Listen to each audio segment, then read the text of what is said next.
Harper Audio presents My House of Memories by Merle Haggard with Tom Carter and read by Merle Haggard.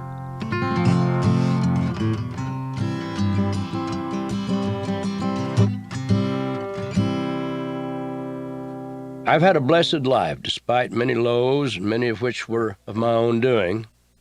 There have been times when I simply could not see the light at the end of the economic, romantic, psychological, or emotional tunnel.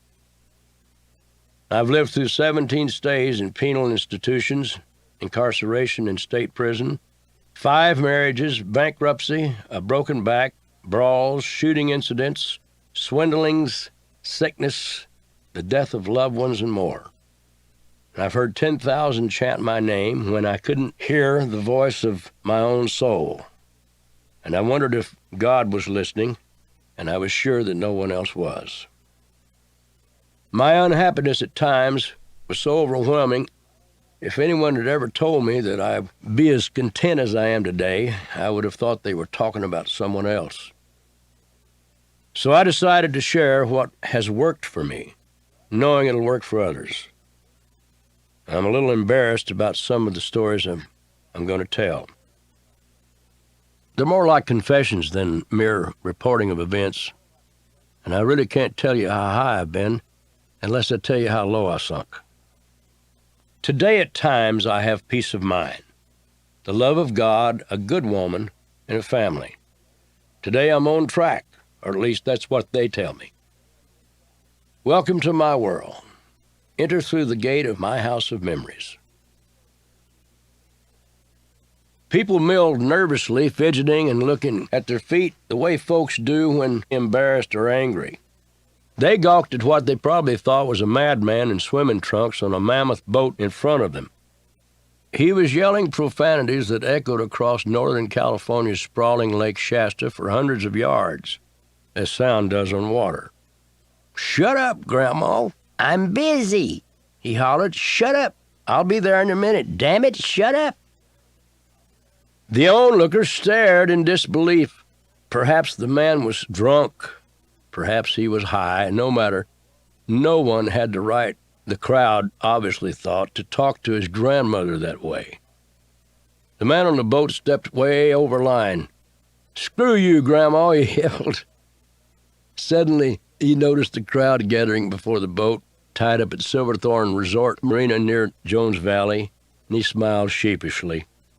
No one smiled back. "Oh, no," he said with disgust. "You think I'm talking to my grandmother." The expressionless people continued their silent vigil. Decent people hate people who abuse their elders almost as much as they hate those who abuse children. "It's not what you think," the man on the boat tried to explain. "Wait till I show you." He dropped below the deck, sounded like a man yelling from inside a cave. The onlooker could still hear him snapping at Grandma. Eventually, he emerged from the boat with a teacup poodle. "This," he said, holding up the canine, "is Grandma." The people looked at each other and then back at him. "This really is Grandma," he insisted. No one spoke. It was clear they thought he was the vilest man on earth, or at least on Lake Shasta. The hostile group didn't appear to buy the yarn that he had a dog named Grandma. Still, the man stood there holding the hapless dog in the air, its limp tongue hanging out of its toothless mouth. The sight of the pitiful pooch did not bolster the man's credibility. Everyone in the crowd would later tell friends about the creep at the marina. They had seen Freddie Powers, my longtime songwriting partner who shared a houseboat next to mine, from about 1982 until about, it must have been 1988. He really was yelling at a little dog that had been abandoned by its owner and had wandered its way into our party, and we'd paid substantially to have its teeth pulled and bones repaired. The veterinarian said without dental work the dog would have died from infection. Freddie saved the dog's life by subsidizing its medical care, but his kindness toward the pooch had backfired on him that day at Silverthorne Resort. In those days, if I wasn't on tour, I was on my houseboat. It was my home. I had a big house I had bought for my former wife and me. but I lived mostly on the boat. That's where I had the party to end all parties, an exercise in decadence that lasted a full 5 years. We partied every day and night when I was aboard. I went to the boat to get over a woman by partying away what I thought would be the last few years of my life. I didn't expect to live to be 60, not the way I had lived and not the way I was living. It was foolish. It was like the man who consumes alcohol, a depressant, because he's depressed. I thought I was going to die young because of my reckless lifestyle, so I accelerated the recklessness. I was once off the road for 31 days, and for 31 days I never left the water. I had my toothbrush tied to the accelerator on my bass boat and let it dangle in the clear, icy waters of Lake Shasta. I'd pull it from the water when needed and jump in the lake with a bar of soap to bathe. We put cayenne pepper and lemon in our drinking water, and our skin was as clear as a model's. The life was everything Jimmy Buffett sings about. I snorted cocaine, womanized, and hid from my personal pain during a binge that almost claimed my life on at least 2 occasions. Freddie's boat was parked next to mine. In fact, 5 men shared 4 boats at our T-shaped dock. A woman wasn't safe, and her reputation was quickly shot if she came down there. But plenty of them did. Freddie bought an ultralight pontoon aircraft, which he had no idea how to fly at the time. And I had a pilot's license and taught him what I knew from the ground. I couldn't join him on his maiden flight because his plane held only 1 person. He eventually used it to fly around the lake to locate women who were sunbathing in the nude. There's plenty of that in the wooded coves on Lake Shasta, for that matter throughout California. Freddie would call me while he was in flight to announce the location of the sunbathers, or he'd wait until he flew back to the boat to tell me. He'd land his aquaplane on the water in front of the dock. Then we'd take my boat to where the women were.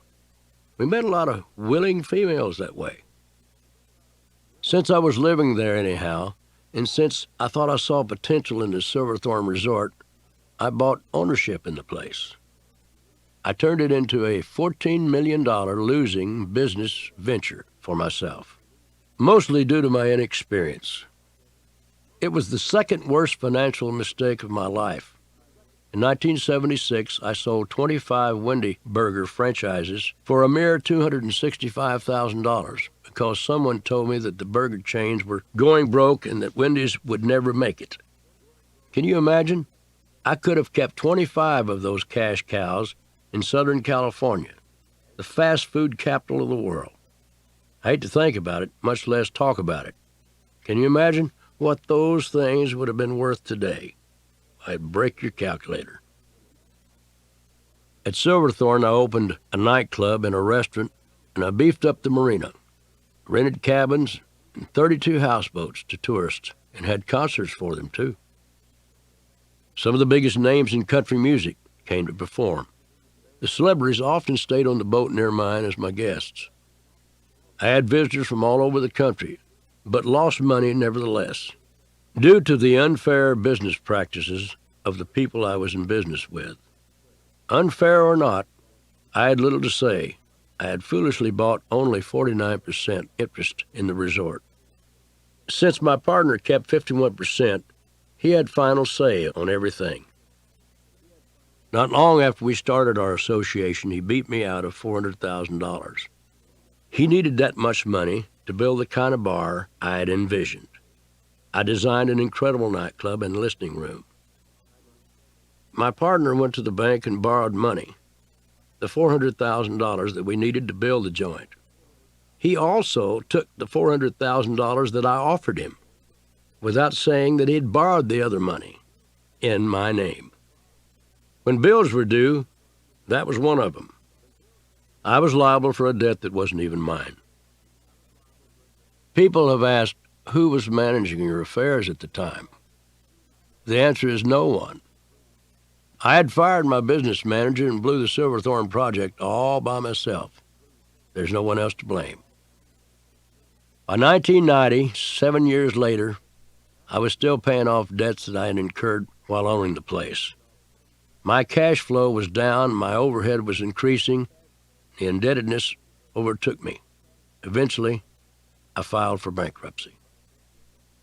According to terms of the bankruptcy settlement, I've been paying a certain percentage on the dollar for every debt I owe in connection with Silverthorne Resort. Under those arrangements, I have paid all creditors in full. I simply didn't take care of business because I wanted the business to take care of itself while I rocked on with my reckless lifestyle. I simply let my late partner handle the business, and I handled the lifestyle that went along with owning a nightclub and resort. We had a wet T-shirt contest on the dock every Wednesday night after Silverthorne's weekly water skiing show. The late Louis Talley, who produced my first records, was known as the hoser because he would hose down the contestants. The contest was rigged. We gave the cash prize to the winner, and secretly Freddie and I told the judges to select the sexiest girl to win second prize. Her prize was to ride on our boat up Pitt River with Freddie and me. It's amazing how beautiful and intelligent women will compromise themselves just to be with a well-known entertainer.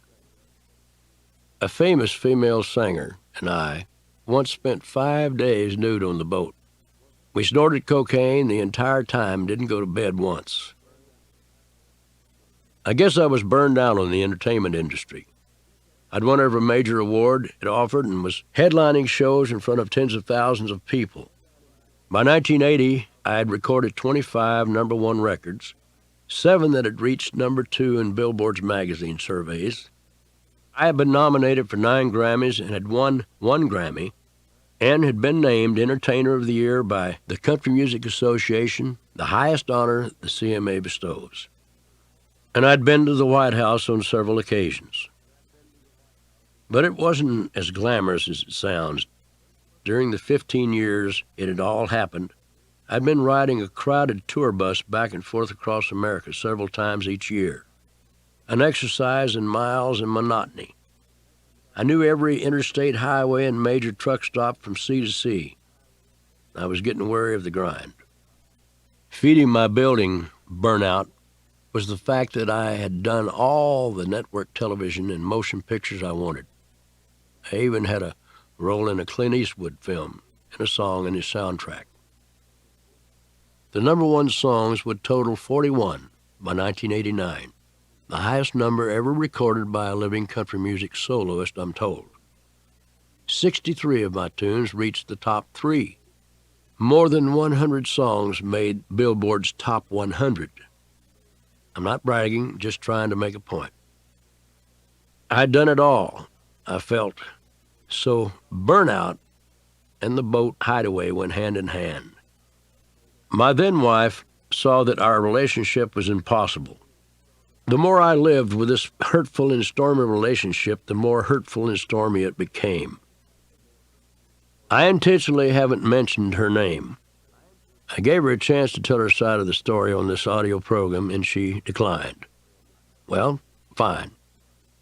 I don't want to mention her name, and don't. But I want to thank her for leaving me. Seriously. It was one of the best things that ever happened to me. I was born April 6, 1937, at Kern General Hospital in Bakersfield, California, and I was reared inside a former railroad boxcar.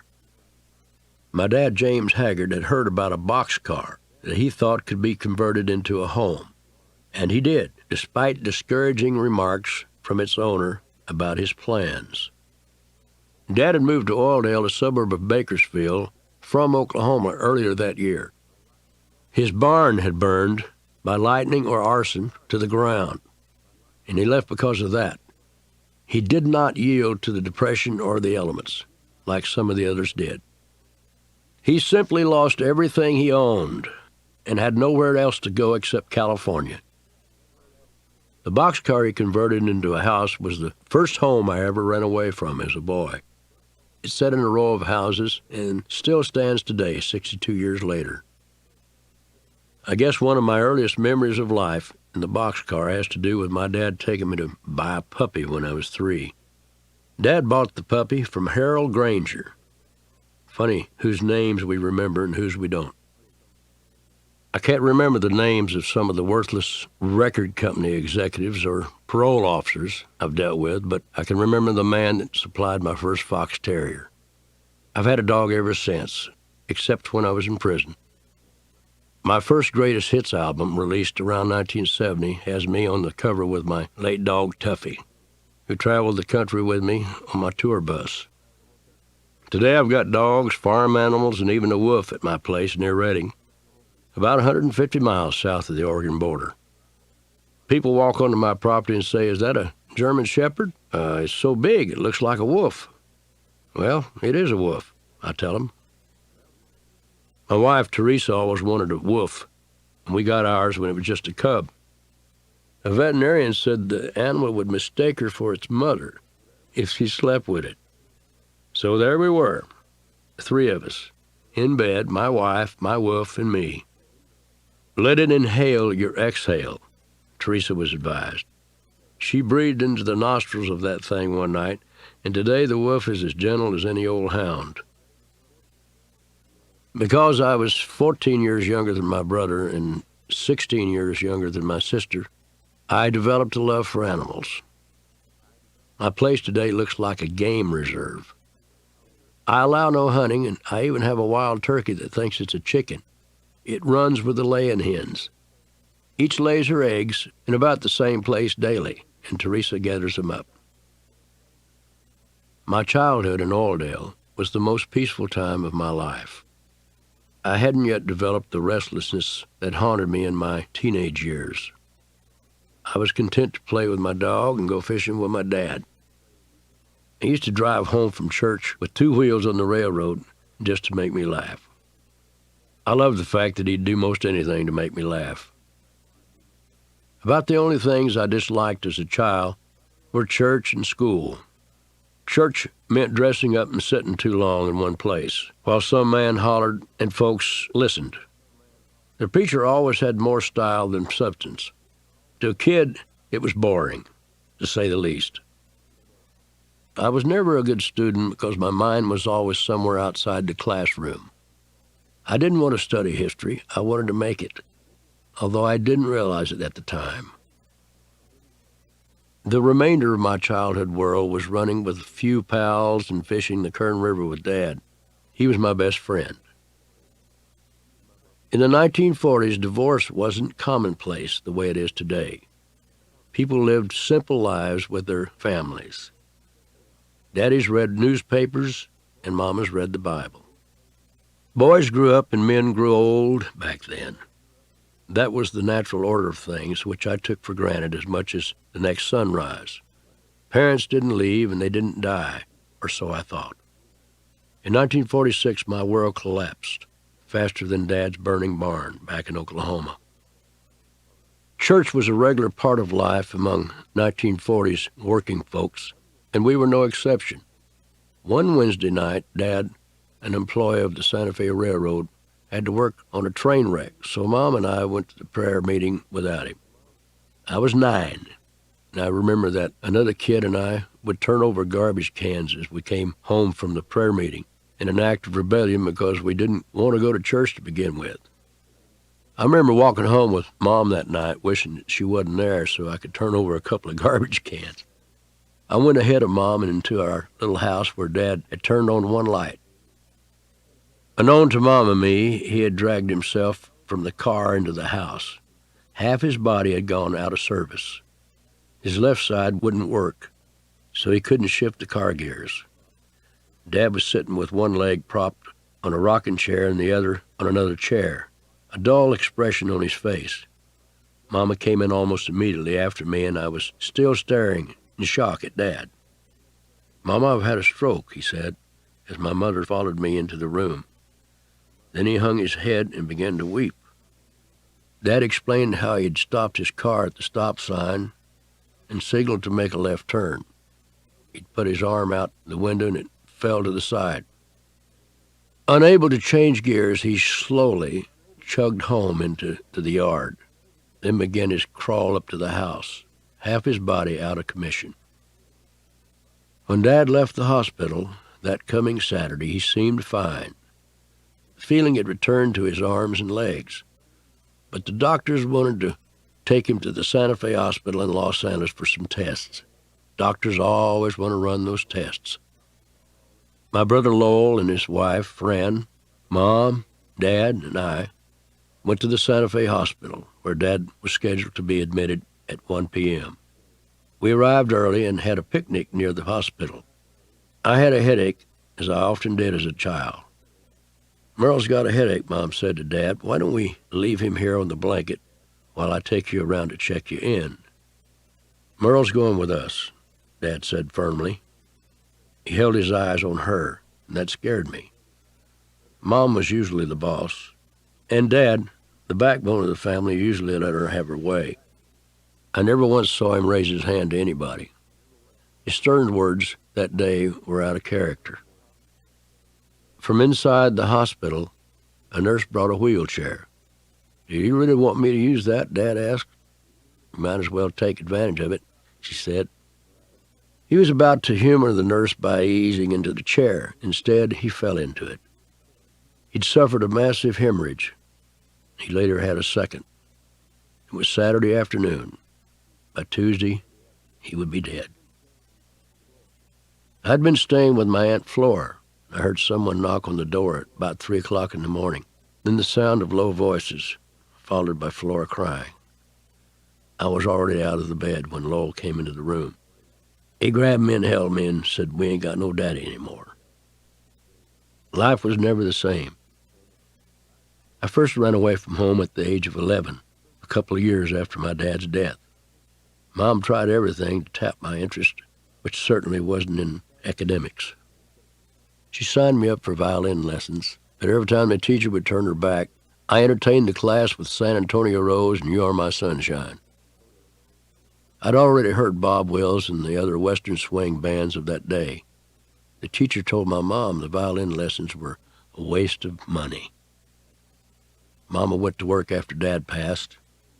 My sister thinks I blamed myself for the fact that Mom had to work to support me. My sister Lillian and my brother Lowell were old enough to get jobs on their own. And I'm not saying I agree with Lillian's thinking. I'm simply conveying it. My sister even thinks my guilt was so intense that it spawned my need to run away. And boy, did I run away. I should have removed our door and erected a swinging gate to accommodate my departure and then my returns after capture. When Lowell told me that night that we ain't got no daddy, well, I disagreed, and I still do. I got a dad. He's somewhere, and I'm going to see him someday. Today, when friends and relatives are in trouble, people give money or goods. In the 1940s, they gave themselves. After Dad died, my mother had the wisdom to know I needed a positive role model in my life other than Lowell, who was 14 years older. So she arranged for me to spend the summer with my great-aunt Willie and my great-uncle Esther in Houston, California, near Modesto. They lived inside one room and used the wood stove for heating and cooking. And the old stoves were funny. If you were wet and cold, you had to stand right next to them to get warm because they didn't propel heat very far. If you wore denim and stood inches from the stove, its heat would dry your pants. Trouble is, it would also make them hot. So when you took a step and the back of your trousers touched your skin, it would burn like fire. To walk away from the stove in denim pants, you had to walk without bending your knees to keep from scalding your skin. So we stood by the stove, then walked around the house stiff-legged until our pants cooled. Uncle Esker let me call him Esker. It's a rite of passage when a boy is allowed to call his elders by their first name. I learned to hop a freight train about the time most boys learn to ride a two-wheel bicycle. Today, smart parents wouldn't even let 10-year-olds operate a power lawnmower. I was prepared to ride a freight train with hobos and ex-convicts, murderers, and burglars when I was at that age. Truant officers eventually came to know me by my first name. They always took me to the principal, who usually sent me home. And I was fine with that, but it never made sense to me. They sent me home from school because I refused to go to school.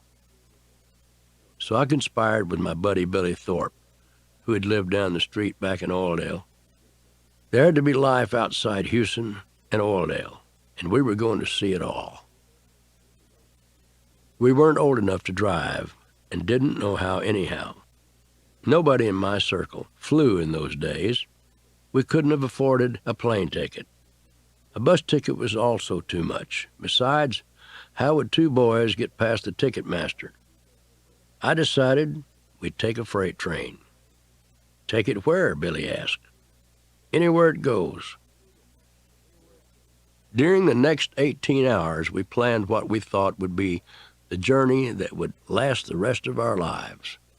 We agreed to meet after school, the last day that we thought we'd ever attend, carrying all the worldly goods we'd need inside pillowcases. The train slowed down for an area just outside Oildale, and I climbed up into a hopper car, and we found a place to ride next to the wheels. The train was moving slowly. Obviously, we wouldn't have been able to board. Soon it picked up speed, and we were headed toward what we had planned to be Modesto, where we could pick peaches and make a living forever. It was after midnight when the train pulled into Fresno, and we were stiff from hanging on and from the cold that goes with open exposure at 50 miles per hour. I could feel and hear the gravel of the train yard crunching beneath my shoes. I wasn't entirely sure where I was, and of course thought I might be in Modesto. But the railroad detective knew exactly where I was. He took us straight to a detention hall. What made him think that two boys less than 5 feet tall carrying pillowcases were runaways? Then the railroad detective did the most humiliating thing I could have had done to me. He called my mother. She showed up at the detention center worried and relieved, and she was confused. She couldn't understand why I'd hopped a train when I had a pass. Since my dad had worked for the railroad, the pass was good until I was 18. I tried to explain that anybody could ride with a pass. It took a man to ride the way I had. Using a ticket was only movement minus adventure. She didn't get it. It wasn't the first time she didn't understand me, and it wouldn't be the last. I went to high school in Bakersfield because there wasn't one in Oildale. While there, I became friends with Mildred Carr, now Mildred Copeland, because she smoked cigarettes, and so did I. So did her friend Carol Sloss. Standing on the corner across from school, the three of us used to smoke and be cool, you know.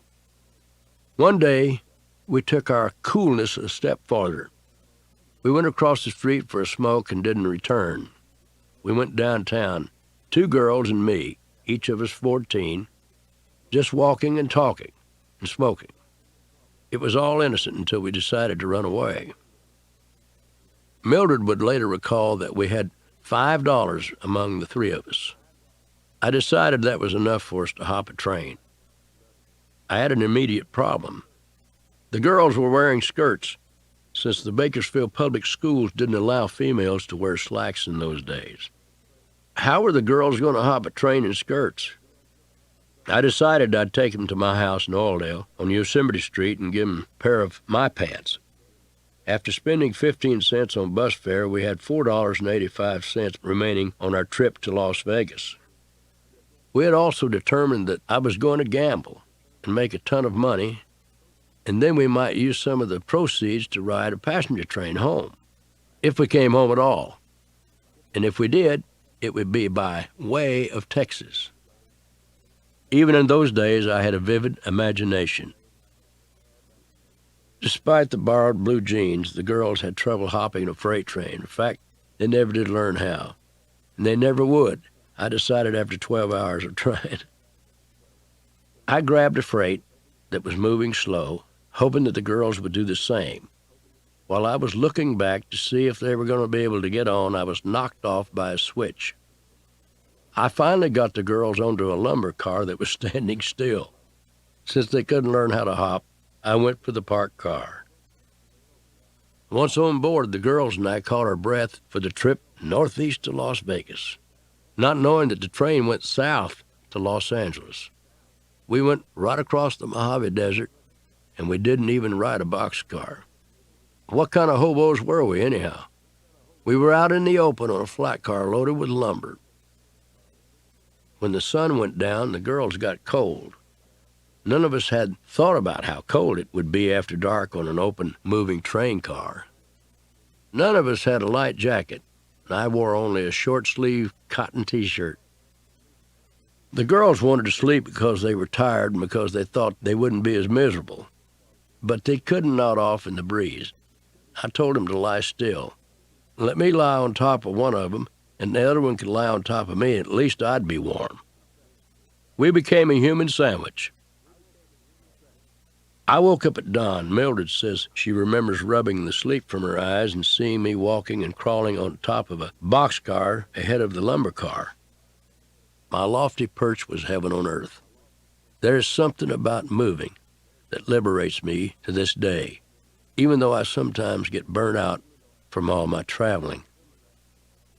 In November 1997, a group of singers got together for a tribute to my music and me that aired on the Nashville network. I was interviewed and asked to sum up my career in a few words. I only needed 6. A 35-year bus ride.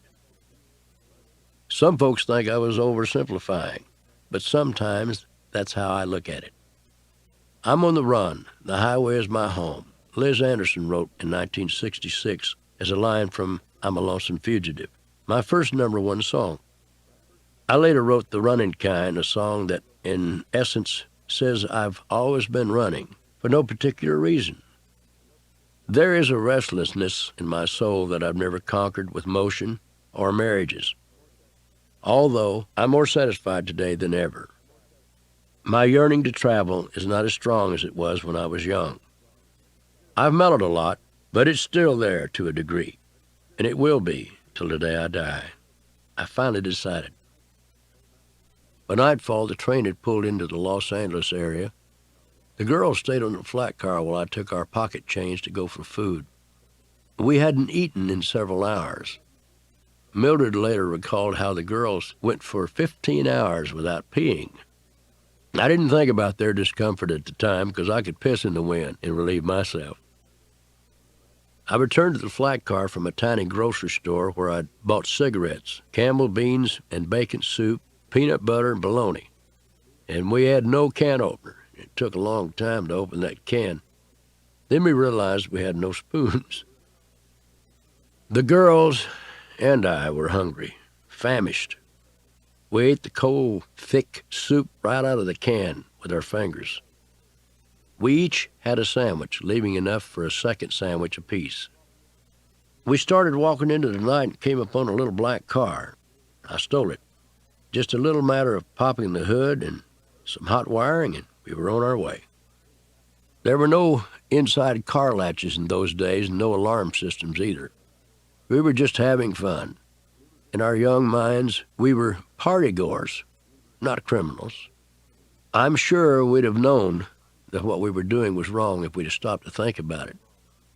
But we had stopped thinking about the time we decided to take the trip. Fun, not felonies, was all we had on our minds. We were tired and Las Vegas seemed a long way off. We didn't get 5 miles before the stolen car ran out of gasoline. Those old cars had unreliable fuel gauges. So we got out and began to walk. The next car we saw had a police emblem on its side. It was illegal for 15-year-olds to be on the street at 2 a.m. Luckily, the stolen car was several blocks behind us, so the police never knew I'd taken it.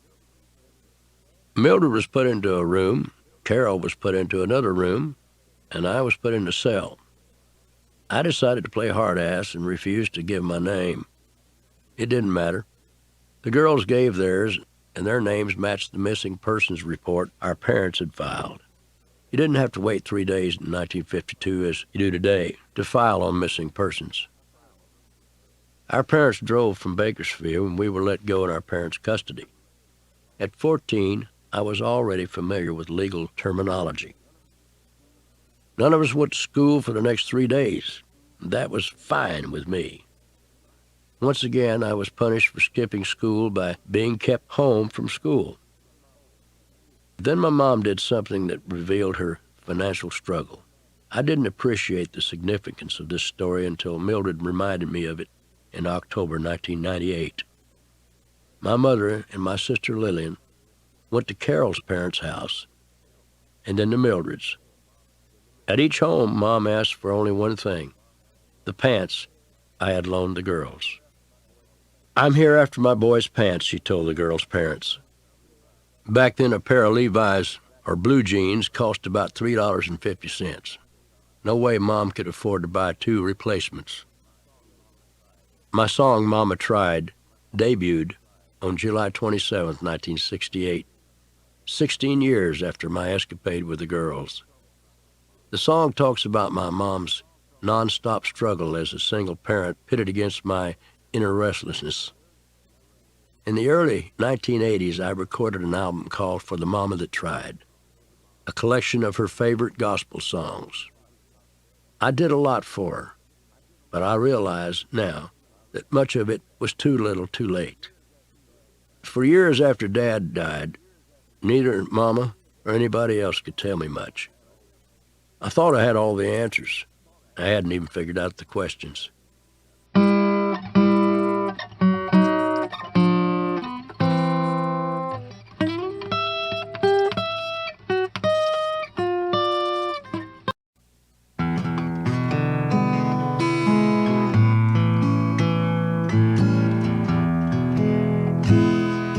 Reporters and the general public have always been fascinated by my juvenile delinquency.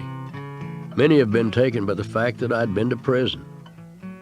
Johnny Cash had his own television show on ABC back in the 1960s. During my first appearance on it in 1968, he and I did a routine about one of his concerts inside San Quentin. "Well, that's funny, Hag. I don't remember you being on that show." "I wasn't, John. I was in the audience."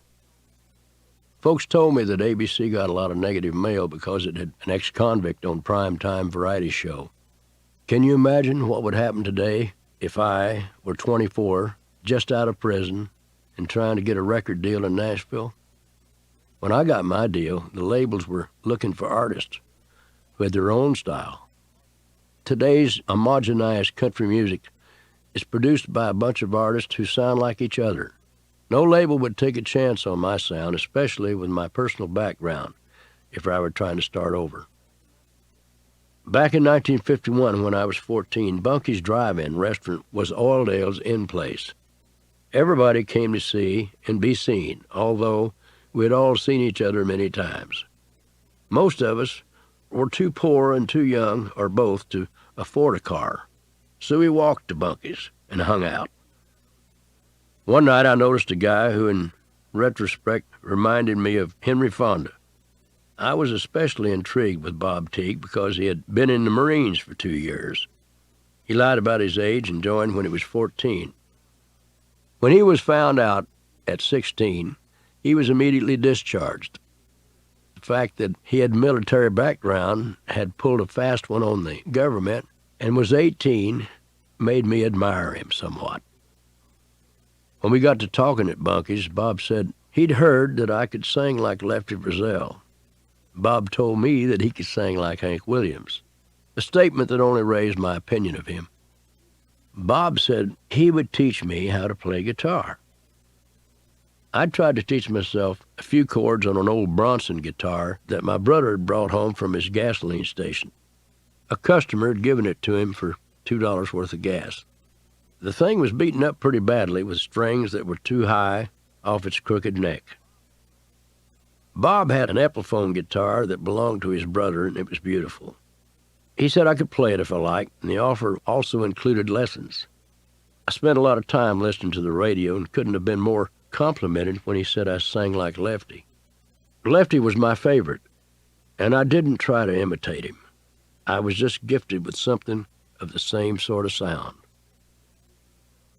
Lefty Frizzell himself, Bob said, was going to play in Bakersfield's Rainbow Garden in a couple of weeks. I wanted to go. Boy, how I wanted to go. When the big night arrived, Bob and I rode in a borrowed car and took some beer. Before the show could begin, we got drunk and passed out on the lawn outside the garden. I wonder now why I wasn't arrested for public drunkenness. A kid my age snoring, surrounded by empty beer cans. I was shaken awake by someone shouting that we were missing the show. I looked up to see my brother-in-law, Bill Ray, someone who I admired very much. He said, "You're missing the show." We got up and went in and caught what was left. During the show, I was distracted by Janine Hilton. I couldn't believe a girl like her from a two-parent family in a nice neighborhood agreed to dance with the likes of me, a boy with no dad from another part of town. My neighborhood's reputation was a little bit tainted, and my personal reputation was outright bad. I was lost in her feminine charms as Janine and I danced closely. But the spell was instantly broken when someone hollered, "And now, here's Lefty Frizzell." The crowd rushed to the bandstand, but I was just too short to see my idol when someone passed a chair to him. The audience in those days were very informal when they were on their best behavior, and were outright dangerous when they were on their worst. Lefty knew instantly what was expected of him. He stood on it and raised his microphone. Now everyone in the place, including me, old Shorty, could see him. Dressed in a white Western suit, Lefty's charisma made him a human magnet. No one could look away, I guess. But how would I know? I didn't look at anybody but Lefty. I even forgot about Janine, who may have been still on my arm. Lefty ended his second set with "Always Late." During that set, Lefty would introduce two of his classics, first being "Always Late with Your Kisses," and the flip side, which was called "Mom and Dad's Waltz." And I was so impressed because the song was for his mother and dad, and I remember a lump coming in my throat when he said that all the royalties from this song goes to my mother and my father. I thought, what a neat guy. The spell that Lefty cast that night sealed my disinterest in school. One day Bob Tigg asked if I'd like to join him on a trip to visit his grandfather in San Antonio. The idea of going to Texas had always been something I'd wanted to do. Texas was the home of Lefty Frizzell, Bob Wills, and the Texas Playboys, and Texas seemed like a faraway Mecca to me because of those guys. I thought we'd just run into Wills and Lefty, kind of like a lot of tourists who go to Nashville each year. They flood the city with plastic cameras, and a lot of them assuming that they're going to run into Alan Jackson and Garth Brooks, and the ones that don't know country music probably think they're going to see Hank Sr. Somehow there is a wholesomeness to that kind of thinking, especially these days.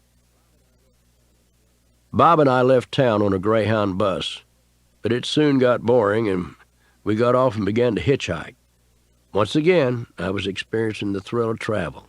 I had my thumb in the air, concrete beneath me, and Texas in my mind's eye. I pitied the kids who were back in school trying to name the first battle of the Civil War.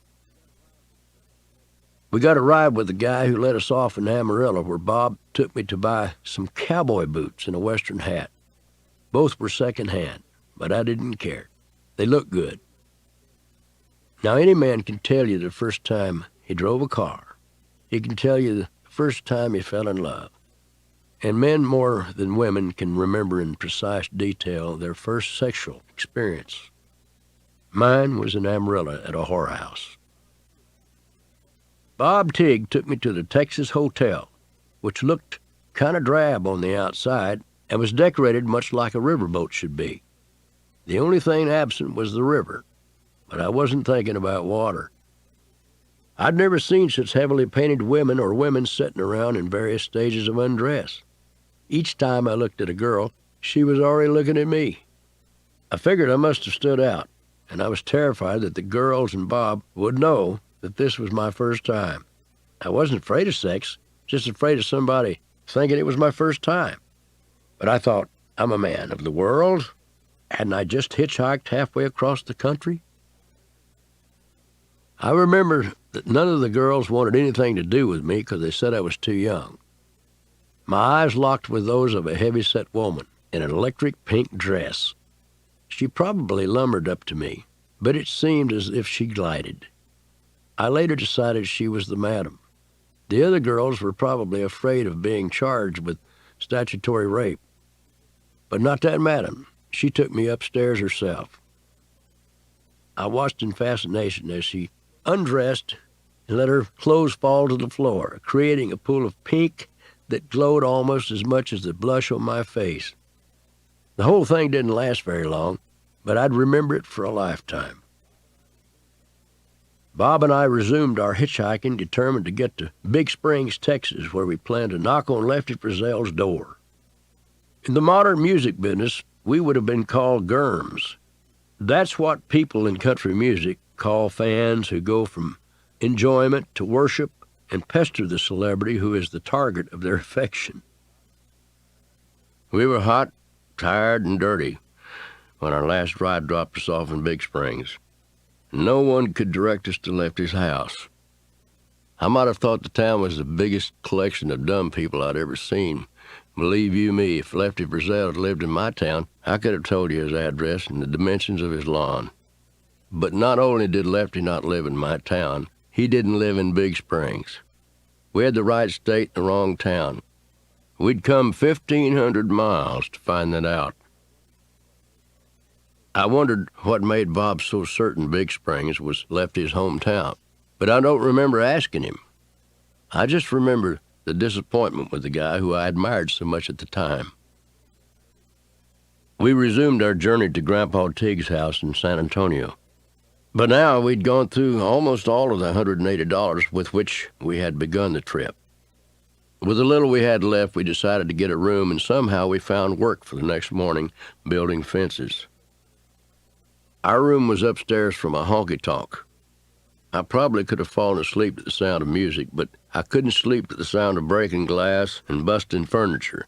And I'll tell you what, the heat was so damn bad in those days without air conditioning, that was the real problem. So, Bob and I overslept when we were late for our first day on the job. We were fired without ever seeing an inch of the fence. We went on to Bob's grandpa's house, where we stayed about 2 weeks before the old man got tired of us, and he took us down to the railroad yard, bought us a pound of bologna and gave us $5 and 2 loaves of bread. And he said, "Now, boys, you know what you do with this?" And Bob and I both looked at him and said, "No, Grandpa." And he said, "Eat the shit out of it." We took that good advice and hopped a train, this time en route to Los Angeles. We got off in El Paso. We shouldn't have. We had wanted to hitchhike because we were bored with the rails. A motorist picked us up and soon picked up a third hitchhiker in the car. Bob showed him a gun he had bought in New Mexico, and after the guy got out, the cops detained him. And unbeknownst to us, someone had robbed a nearby liquor store. When questioned about seeing anyone suspicious, the hitchhiker told the cops about Bob and me and the gun. That's all it took. A manhunt was underway. Bob and I were standing by the road with our thumbs outraised. I don't recall which of us saw the first squad car, but suddenly it began raining policemen. They kept screaming that they'd got us. One hit me with a blackjack, and my head throbbed as I was thrown into the back of a police car. Bob and I watched the rear window as the cops emptied our suitcases along the highway. We were just outside L.A. If we'd hitched one more ride, we'd have avoided all this. One of the cops yelled, "I found it," as Bob's pistol fell out of the suitcase and onto the pavement, and then came my switchblade knife. I had a fake ID on me that said I was 18. Because of it, I was arrested as an adult.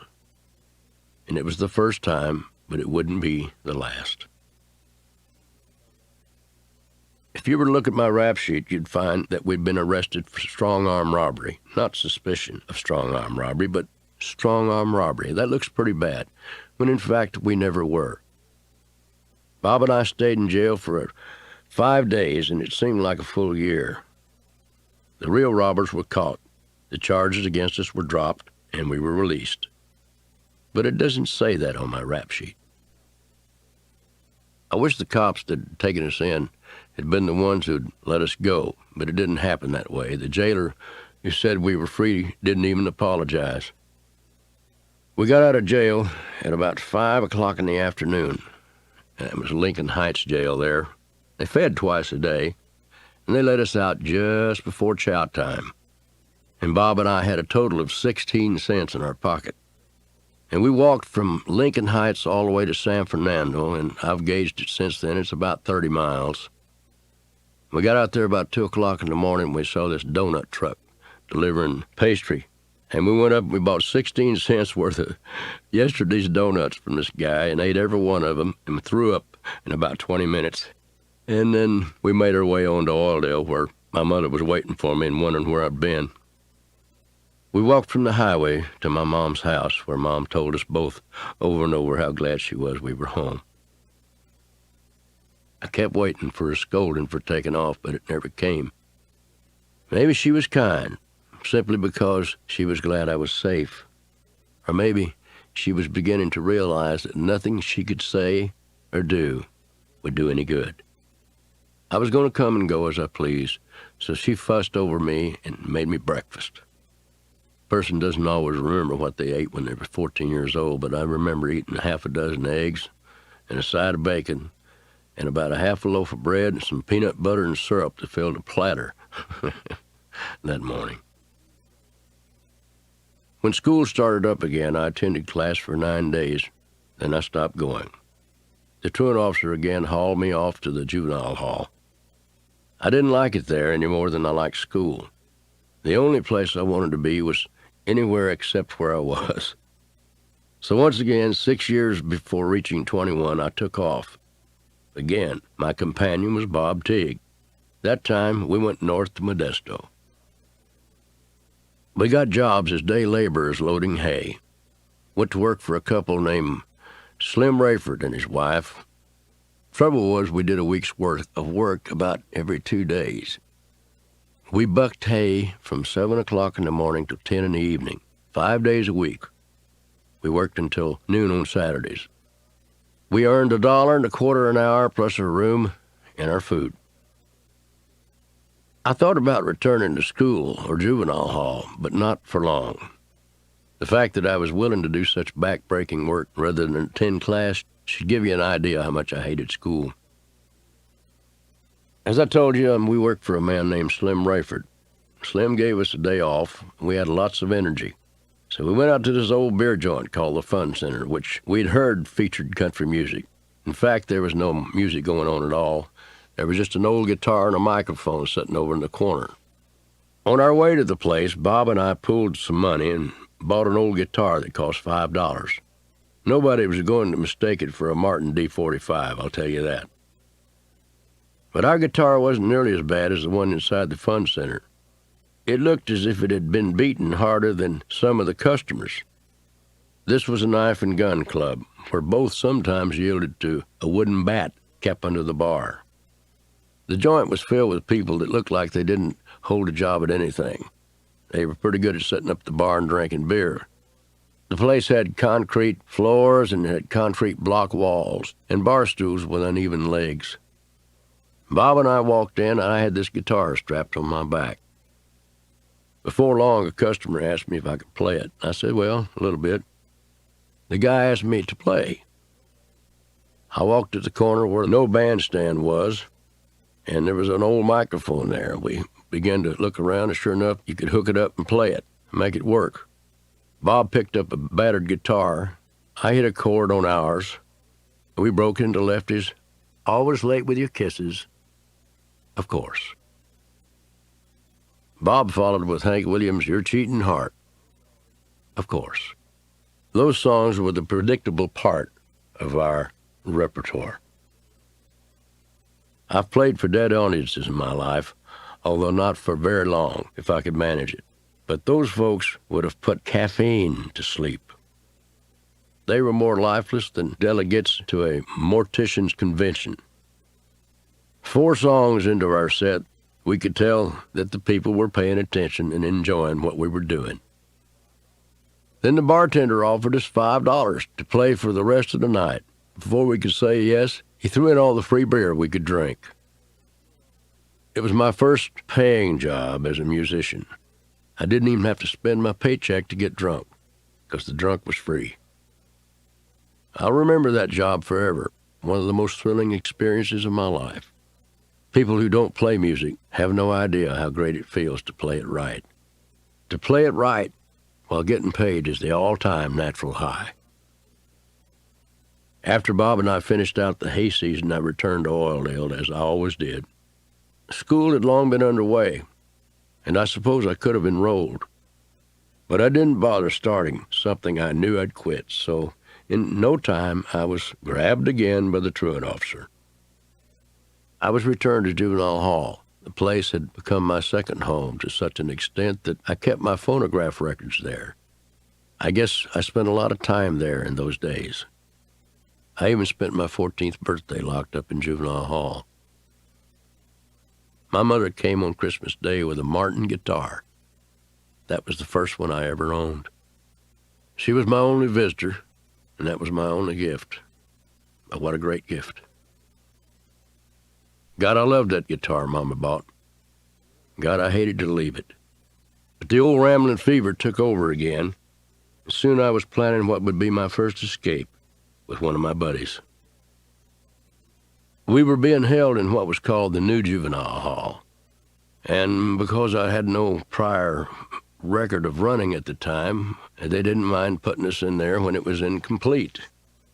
Some of the things, like bars over the windows, hadn't been done yet, so we found this window that was made up of chicken wire that was sandwiched between 2 pieces of glass. And while the ping pong games and the different things people were doing in the day room was going on, my friend and I grabbed this big bench, and we made a run at that chicken wire, and it ran all the way through. Then we came back and made our run at it. He and I had both been in tumbling classes in the 6th, 7th, and 8th grades. So we did our tumbling act, out the window, on the sidewalk, perfect rolls, up on our feet. We ran about 400 yards, roughly the length of 4 football fields, actually, to a chain-link fence surrounding the facility. Every time I turned around, I saw lights flickering on, and I could see people running after me. I rested on top of the fence, and it cut the front of my shirt and into my skin, and I carried a scar for many years. And then I jumped off the other side of the fence, and I fell about what I thought was about 25 feet. The school ground was about 12 feet, but someone had dug a hole on the other side, and I fell into some mud just like in a bad dream. I finally made my way out of it, but I was safe and unharmed. And me and my friend made our way to what was known as China Grade Loop Bluff. Off the cliff, we stumbled and we fell and finally made our way to the bottom, which led us to the edge of Kern River. Kern River in this particular area was only about a foot, maybe 2 feet deep. It was awfully wide, and we figured quite shallow. We found that not to be true. As we tried to make our way across the river that night, we fell in many holes we had to swim out of. I think maybe that's where the song Kern River may have come from in some way.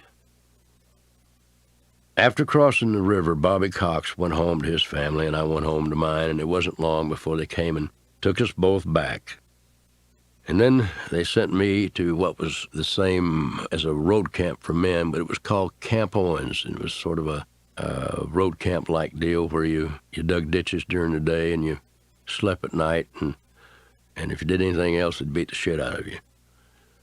And I stayed 5 days there, and me and another kid named Bobby, not the same Bobby, left that joint and got us a 1949 Lincoln in a little town in the mountains there, and made our way down the Kern Canyon.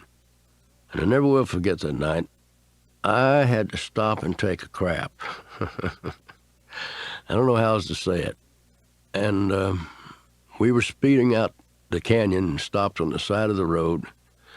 And Bob said, "Hurry up." And I went around to the back bumper, and sure enough, here comes some lights. And it wasn't the policeman, it was a carload of women, and they pulled right up to me and honked their horns and blinked their lights while I got my clothes up and scurried back into the car. If you drive over the speed limit enough, you're eventually going to get arrested. If you commit adultery enough, you'll eventually be found out and divorced by your spouse. If you're threatened enough about the consequences of fleeing juvenile hall, ultimately the threats will be made good.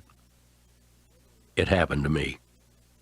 In February 1952, less than 2 months after my 15th birthday, I was remanded to the custody of the California Youth Authority, CYA, for 18 months. I stepped from the car in handcuffs outside Fred C. Nellis School for Boys in Whittier. I was one of 20 new inmates, and that's what I was, because I was no longer the ward of the school system. I was a ward of the state. I was a juvenile inmate. New inmates would lodge in one of 9 cottages, each of which was named after a U.S. president. I was assigned to Lincoln Cottage. The cottage supervisor's skin was wrinkled enough that he could have held a playing card between the wrinkles. The other inductees named him Prune Face because his face did look like a prune. It was red and it was wrinkled. And he was very well built because he lifted weights. I'll say one thing about Prune Face: he didn't discriminate. He hated all boys equally. What a pathetic life he led, spending each day overseeing the lives of boys he hated, but never bothered to get to know. We new inmates stood in formation as Prune Face walked among us like a drill instructor. He stopped directly in front of me and looked me up and down. His eyes were dead, like a snake's, and he stood so close to me that I could smell his breath. He bent his beefy middle finger and punched me in the chest, right above my breastbone. My uniform bore a patch where he liked to hit people. The patch was his target, he said, because it enabled him to hit people right where it hurt the most. Prune Face punched me several times, but I didn't flinch. The man had obviously done this to other boys. Then he hit me again. Then he hit me each time he said a word, and he was talking nonstop. Prune Face had no idea I was listening to his ranting without hearing a thing. I was already thinking about how I was going to get out. I wanted to do a visual survey of the place, but I knew he'd knock me to the ground if I as much as looked one way or the other. I was supposed to stare directly in front of me, but not make eye contact with him. Anyone who's ever stood in a military formation knows what I mean. I attempted 4 escapes, an average of one every 4.5 months. One I made to the fence, one I made over the fence, and one I made all the way to my house in Bakersfield. Even though it was much harder to break out of California's penal institution than it was Oildale's school district, I somehow handled the job. It was at Fred C. Nellis School that I saw firsthand how men of authority arbitrarily beat their subjects, and I had another sadistic supervisor. He would inspect the making of our beds every morning after getting out of bed. We were given 5 minutes, no more, to get up. There was no bell, no siren, no trumpet, just the lights came on, and you had those 5 minutes to get your bed made and get yourself at attention and look straight ahead. We stood at attention, and he would check our nightgowns to see if they were hanging correctly, and he had on boots with taps, and I can remember he walked always from behind us where you couldn't see what he was going to do and who he was going to slap next. But I remember this one morning, I was standing at attention, and I must have moved my head a slight bit, because he hit me upside the head and slapped me over a bunk, and I fell in the floor, and he said, "Good morning." Ducking was out of the question. He had his swing down to an art. Although I was assigned to Lincoln Cottage, I didn't spend much time there. I spent most of my time in Disciplinary Cottage.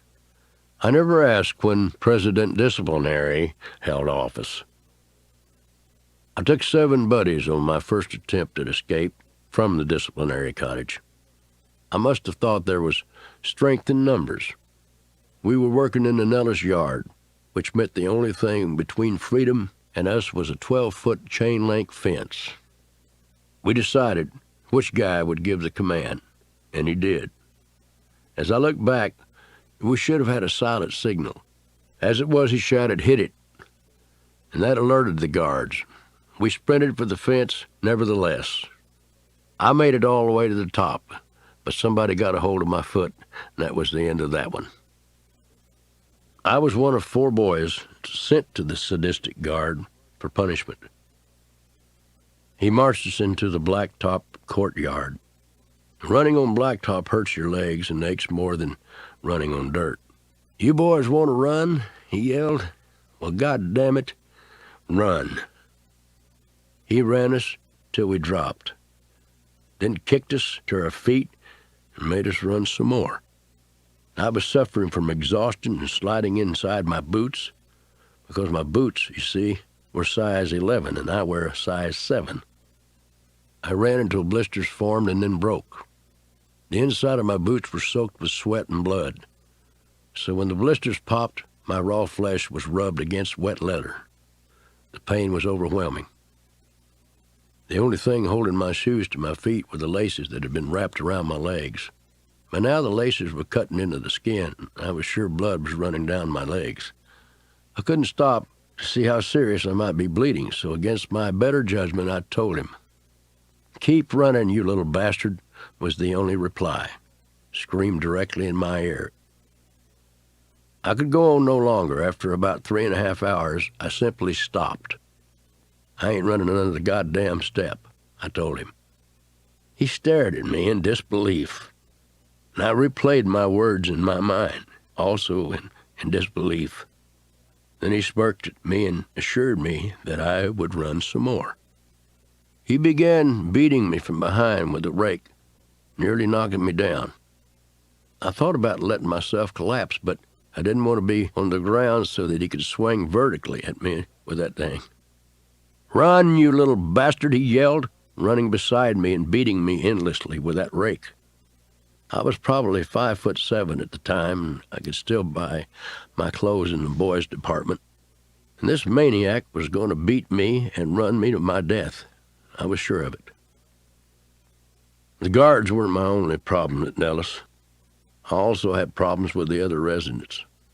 I hesitate to call them inmates, but that's what they were. The place was overrun with groups that were more like gangs.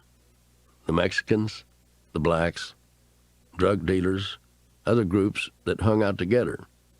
The whites never stuck together and never stuck up for anybody that was white. Prisons and other places of confinement are very clannish, except for the whites. I belonged to no one's group, and therefore I was a sitting target for all of them. I got the hell beat out of me on the football field by 15 Mexicans. The reason I know there was 15 because that's how many was in the company. And they beat me to the ground, then kicked me, and they kicked me well, but they never touched me. They thought they were kicking me. They were only kicking each other's feet. I bundled up in a ball and somehow stayed safe. Talking after lights were turned out was prohibited. Nonetheless, I was whispering to a kid in the bunk next to mine one night before I drifted off to sleep. My hand touched the floor, and I was awakened by the feel of something sticky on my fingers. I became fully conscious about the time someone landed his knees squarely in my back. The sticky stuff was blood of the kid to whom I'd been talking. The knee belonged to his assailant, who had stabbed the boy many times. Out of pure instinct, I straightened my back out so quick that it threw the guy completely off of me and over a bunk or two. And that's when I saw the knife. Back when I was doing time, there's a night I can't forget. A madman with a knife in hand tried to kill me while I slept. Somehow the knife missed its mark, and I pinned the raging man. Somehow my mama's prayers worked again. I wrote those words years later as the opening to Mama's prayers, a song about how Mama's pleading with God repeatedly saved my life. There's no other explanation for my having survived so many near-death experiences. That night at Nellis, I leapt from my bed and pulled the blanket with me. I held it at arm's length between me and the black guy with the knife. My buddy was still in a puddle of blood, lying on the floor. The crazed black man kept stabbing and slashing the blanket.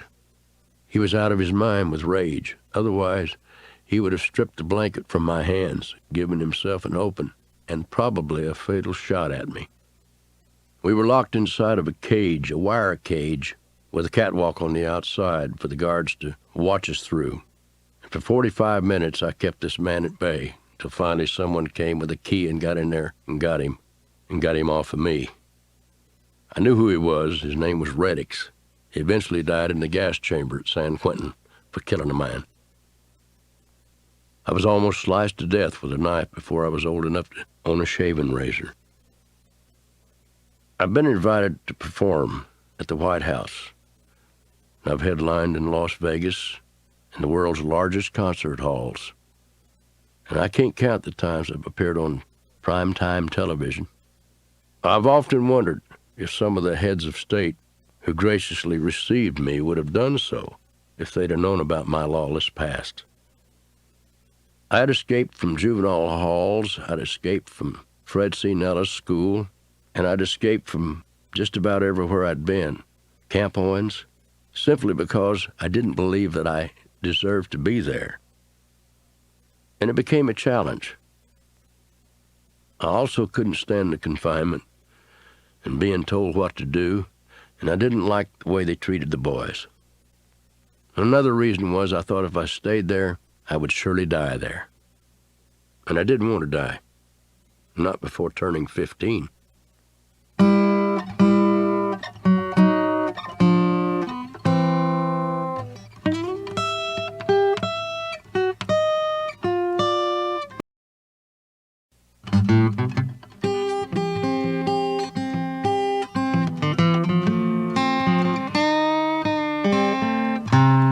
Years later, when I saw Paul Newman in Cool Hand Luke, I thought, some of that reminds me of my young life. Newman's character escaped his work detail on a road gang by blending in with others and simply walking away. He didn't make the mistake I'd made at Nellis of sprinting openly for the fence.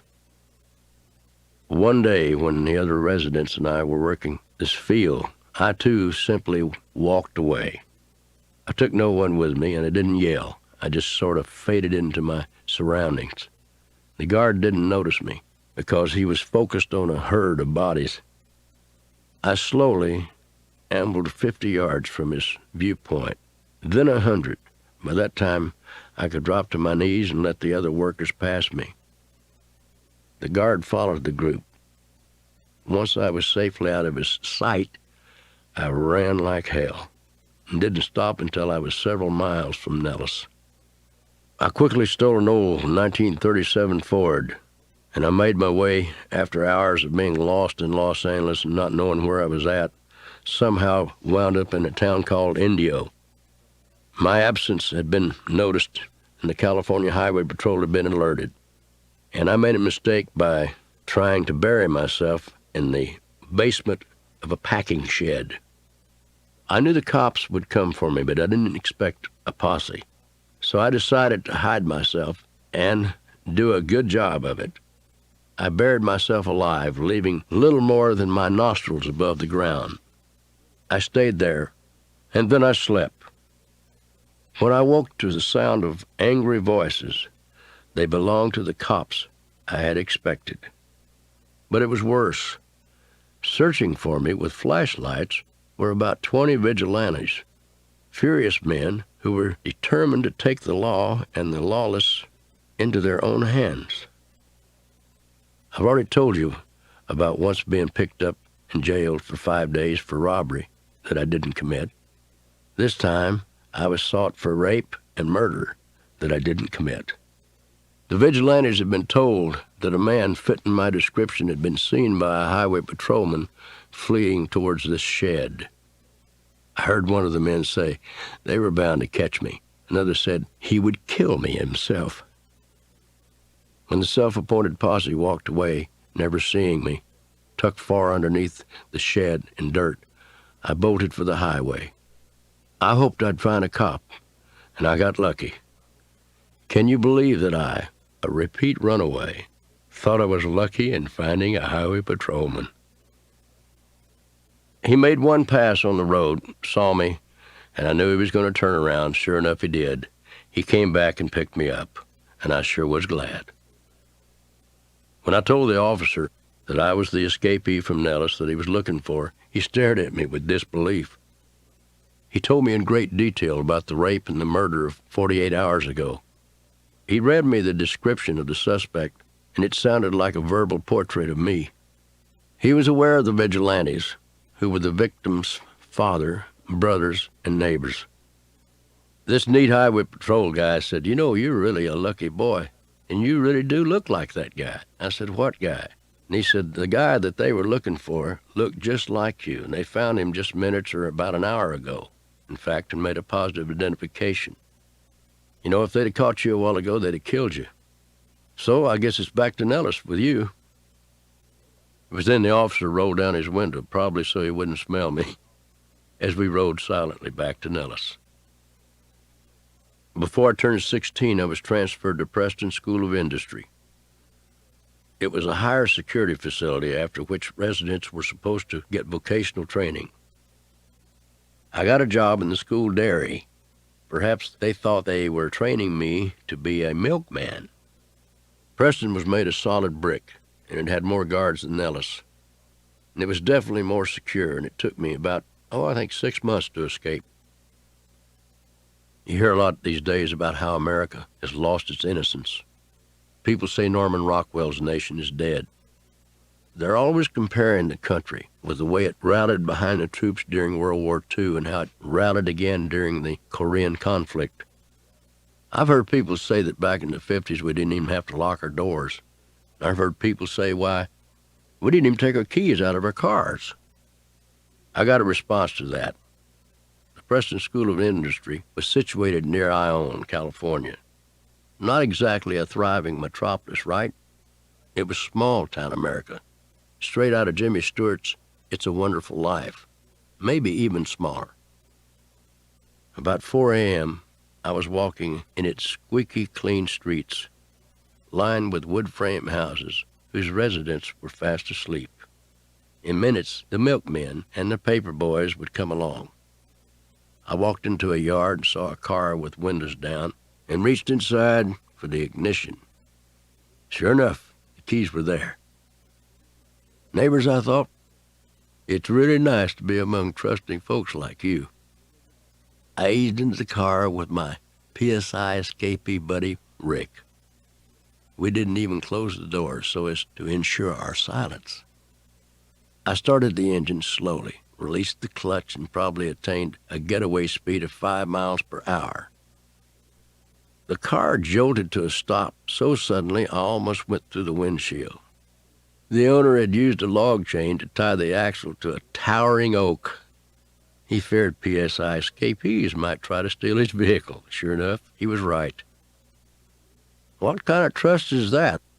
It was getting so nobody believed in anybody. And why the log chain? Was he trying to anchor his car to the tree or the tree to the car? The noise awakened the guy inside, who of course called the cops. Rick and I lay under the man's house all day and chuckled at the parade of squad cars. For the first time in my criminal career, I'd become worthy of a helicopter. My breakout prompted more activity there in that little town than they'd seen in years.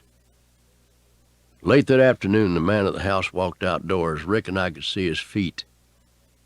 Another set of big feet approached his. We could hear the mouths that went with the feet. The second man asked the homeowner where he thought the escapees might be. The owner said we were probably miles away. A third pair of feet joined the other two. They were the feet of a kid so short I could see a toy pistol strapped to his waist. He kept nagging his dad about where the escaped bad boys might be hiding. His dad kept blowing him off and finally became annoyed. He told the kid to be quiet because, for all he knew, the bad boys were hiding right underneath the house and might jump out and grab him. Would you believe? The kid took his old man seriously. The kid got on his hands and knees and crawled under the house with his pistol. When his eyes met ours, I think all three of us peed our pants. He screamed and the grown-ups rallied, and my pal and I crawled out from under the house with our hands in the air. The only gun trained on us was made out of plastic and loaded with paper caps. But we couldn't have outrun the posse of neighbors that instantly assembled. In those days, people spent a lot of time in the yards. It was mostly a pre-air-conditioned society. We were arrested and put in handcuffs. They weren't plastic. Once again, I felt steel bite into my wrists. I've already told you about my first sexual experience that was purely sex and was a whole lot better for me, I'm sure, than it was for her. I was inexperienced and quick.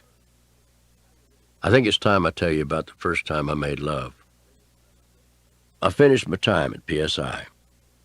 They had so many guards watching me that the other inmates could have juggled straight razors and no one would have noticed.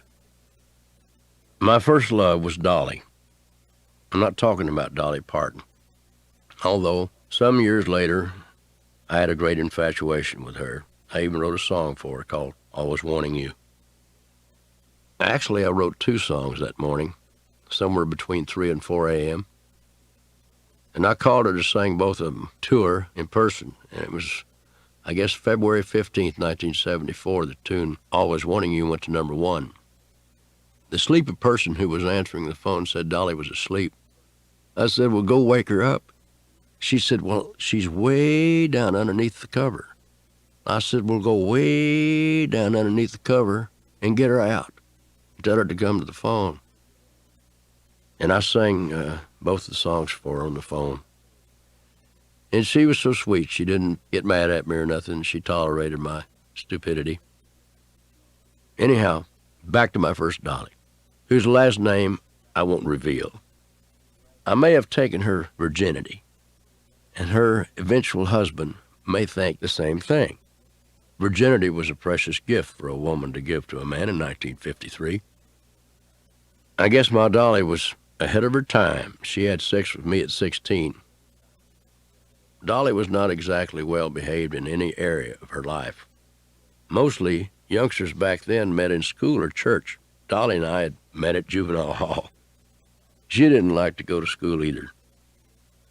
I'd been discharged from PSI, Preston School of Industry, and was back in my hometown in Oildale. Was working inside a packing shed, doing well. In the spring of the year, I could work in the potatoes, and they were everywhere around Bakersfield. I was working in the shed and was making a real good check for a boy 16 years old. I made about $150 a week.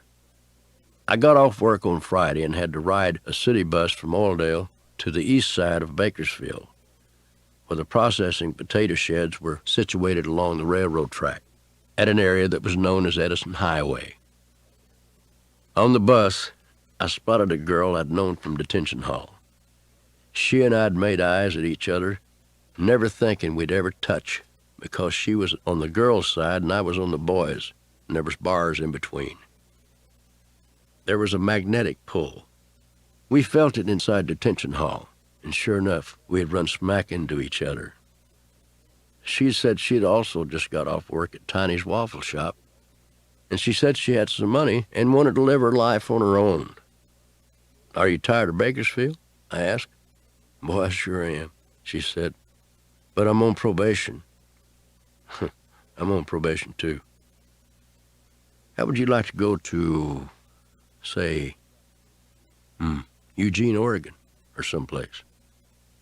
That would be nice, she said. She told me that the train left Bakersfield at 1 a.m. She thought we could get to the station in time to buy a ticket. I thought she was joking. She was beautiful. She looked like a combination of Julia Roberts and Cher. Dolly and I got on the train, and that was my first time to really make love to a woman. What a woman. We didn't realize anybody else was on the train. We got after it right in the chair. We must have been a sight. It's a wonder we didn't get arrested. It was a 22-hour ride, and we made love the majority of the 22 hours. And we got off, and finally got off in Eugene. We had no idea what we was going to do for a living. Didn't worry about that. Sure enough, there was another Tiny's waffle shop that was hooked up to a chain that went all the way through Oregon, Washington, and California. She went back to work for them, and I went to work at a produce house unloading bananas. I don't remember anything bad about our relationship except that Dolly and I got along so well that the slightest little thing set me off. There was a guy next door who was obviously gay. And I had nothing against gays. I'd been in jail and other confinement, and I treated the man the way I wanted to be treated.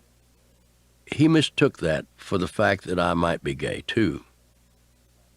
I've never discriminated against anybody, and I never hated blacks, Mexicans, or Chinese, or anybody else.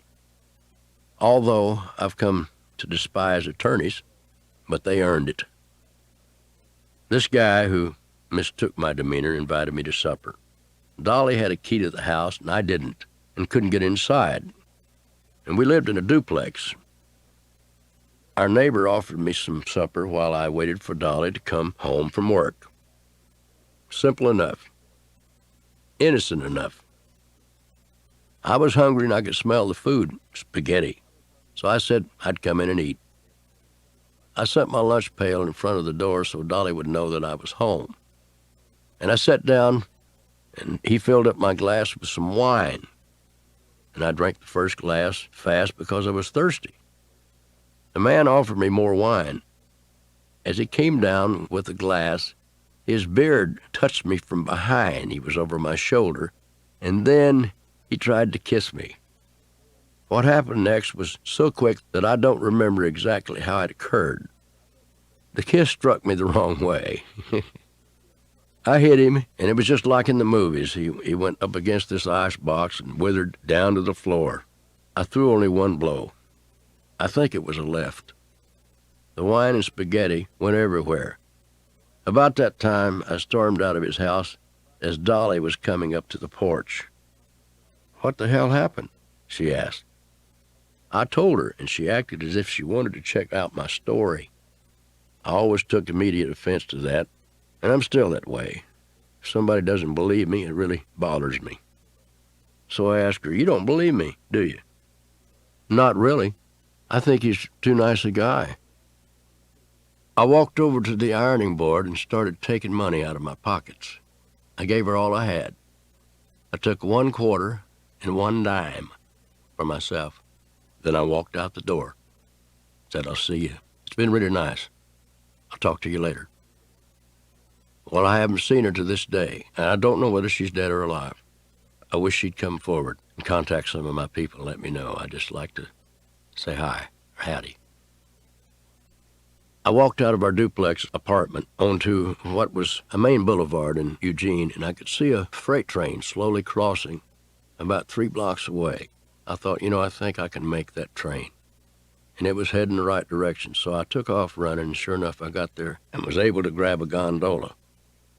But that was really cold, and we were climbing into the mountains. We stopped somewhere for a moment, and I got off and climbed up into this reefer. We got down into an ice compartment. I say we because it was me and a couple other hobos. It was cold, and we got down inside the ice compartment. Let me tell you, it was some ride over the mountains that night. But we finally made it into Klamath Falls. And it was there that I jumped off and hopped another train, headed south. People ask if I could hop a freight train today. I honestly think I still could. In fact, I did it the other day just to make sure I could. It's like riding a bicycle or flying an airplane. Once you learn how to do it, you pretty much remember the main things. I pulled myself into an open boxcar and let my eyes adjust to the light, and the thing was filled with hobos. 8 in all, I think. They wanted to know why I wasn't in school. And I wanted to ask, well, why aren't you at work? But I had better sense and better manners. I had long ago learned to respect my elders, especially those who were on the bum and needed help. One of the men that appeared to be the eldest kind of grinned and tossed a pouch of tobacco and some rolling papers across the floor to me. When I looked into his face, my eyes locked with some of the kindest eyes I'd ever seen. They glowed, they smiled, and they were all-knowing. His eyes looked as if they'd seen it all, pools of a poor man's wisdom. The men continued their small talk, which was mostly directed at me. Someone so young riding the rails. I'm sure they thought I was wasting my life, because most of them had done the same thing when they were my age. Look at what it got them. I made a comment to one of the men that I was hungry, that I intended to rob one of those food cars as soon as this train stopped. And almost in unison, the hobos barked at me not to break the seal on any food car. It was a federal offense. They didn't particularly care about my hide, but they didn't want a railroad detective coming down on them. They said, "Boy, they'll give you 50 years. In those days, railroad dicks sometimes looked the other way if a transit rode the rails without breaking any laws. But if you broke into a car with a seal on it, they'd come down on you. Or at least that's what the hobos thought."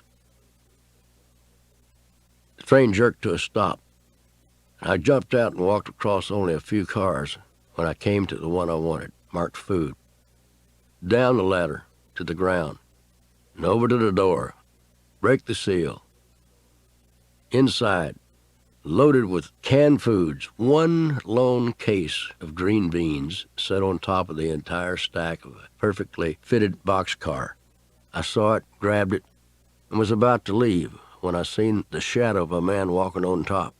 And I said, "Oh, my God, it's a railroad detective sure as the world." And I was right. And he yelled down, he said, "Close that damn door when you come out of there." I did what the man told me. I closed the door and left with my case of green beans. And I ran back to the boxcar and threw it up inside, and those hobos had a fit. One threatened to whip my ass, and he said, "You know, we could all go to the penitentiary on account of you." Then one of the old men, who had been speechless, held up his hand like an aged Indian tribal leader. And the other 7 became quiet. He said, "Open up them beans, son," as he threw me an old rusty can opener. And I threw him back a can of beans. He said, "I'd be proud to eat some with you, son. Don't worry about these chicken-livered assholes." But now you're probably wondering if I ever did anything except travel illegally or run from the law as a young man. Well, I did work for a living, and I did some other things, but I set myself in motion at 10, and I've been moving ever since. Back to the trip with a boxcar filled with green beans. I awakened and found myself alone inside a boxcar. I rolled off the stop train and began walking.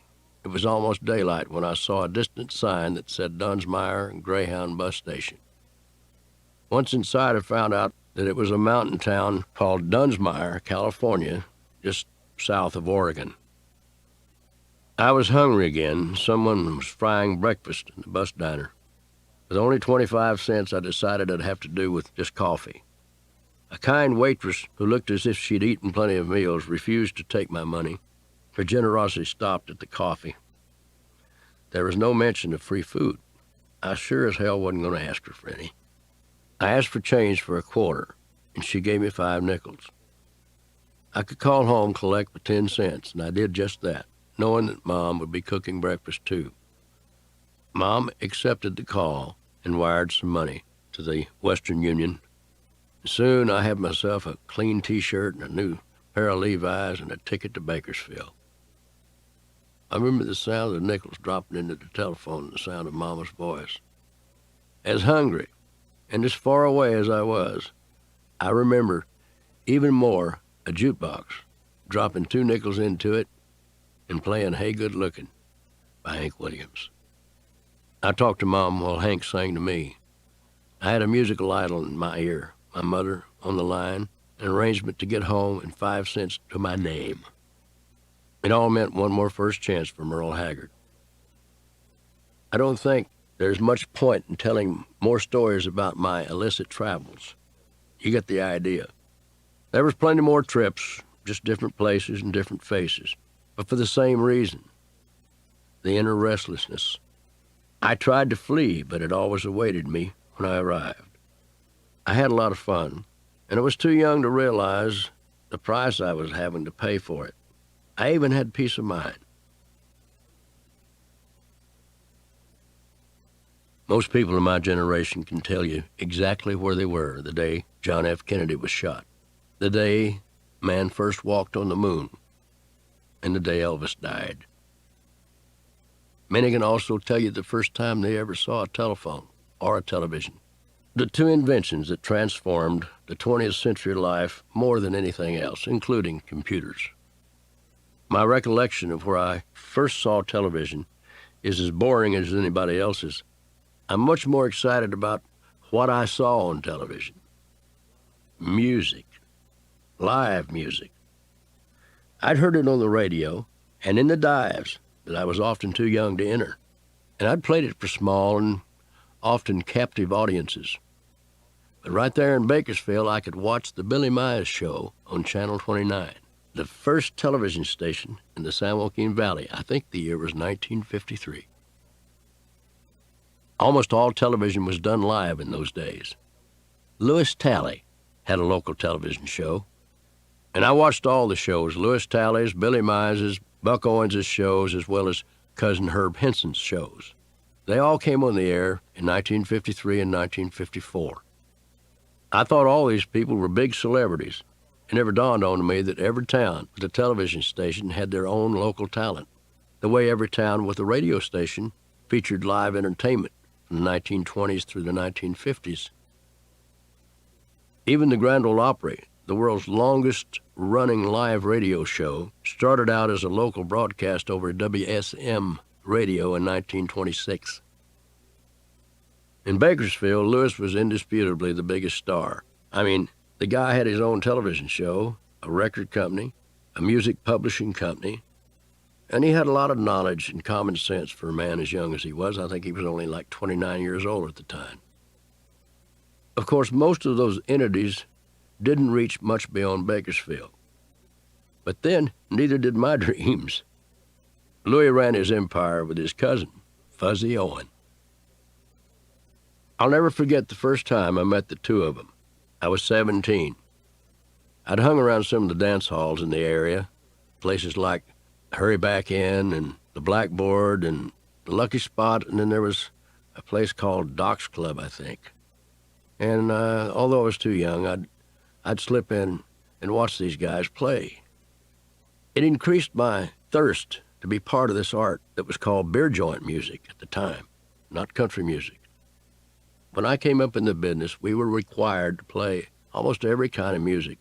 We had to play rock and roll, we had to play some jazz, we had to play swing, we had to know the difference between 1940 music and 1950 music.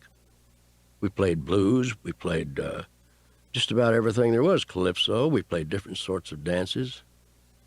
Unless you were capable of playing all of that kind of music, you just didn't work in Bakersfield, because those clubs were full of really good bands. So I got my courage together, and I went to Lewis Talley's studio to play my songs. And you know what? He liked them. I didn't say a word, largely because I couldn't.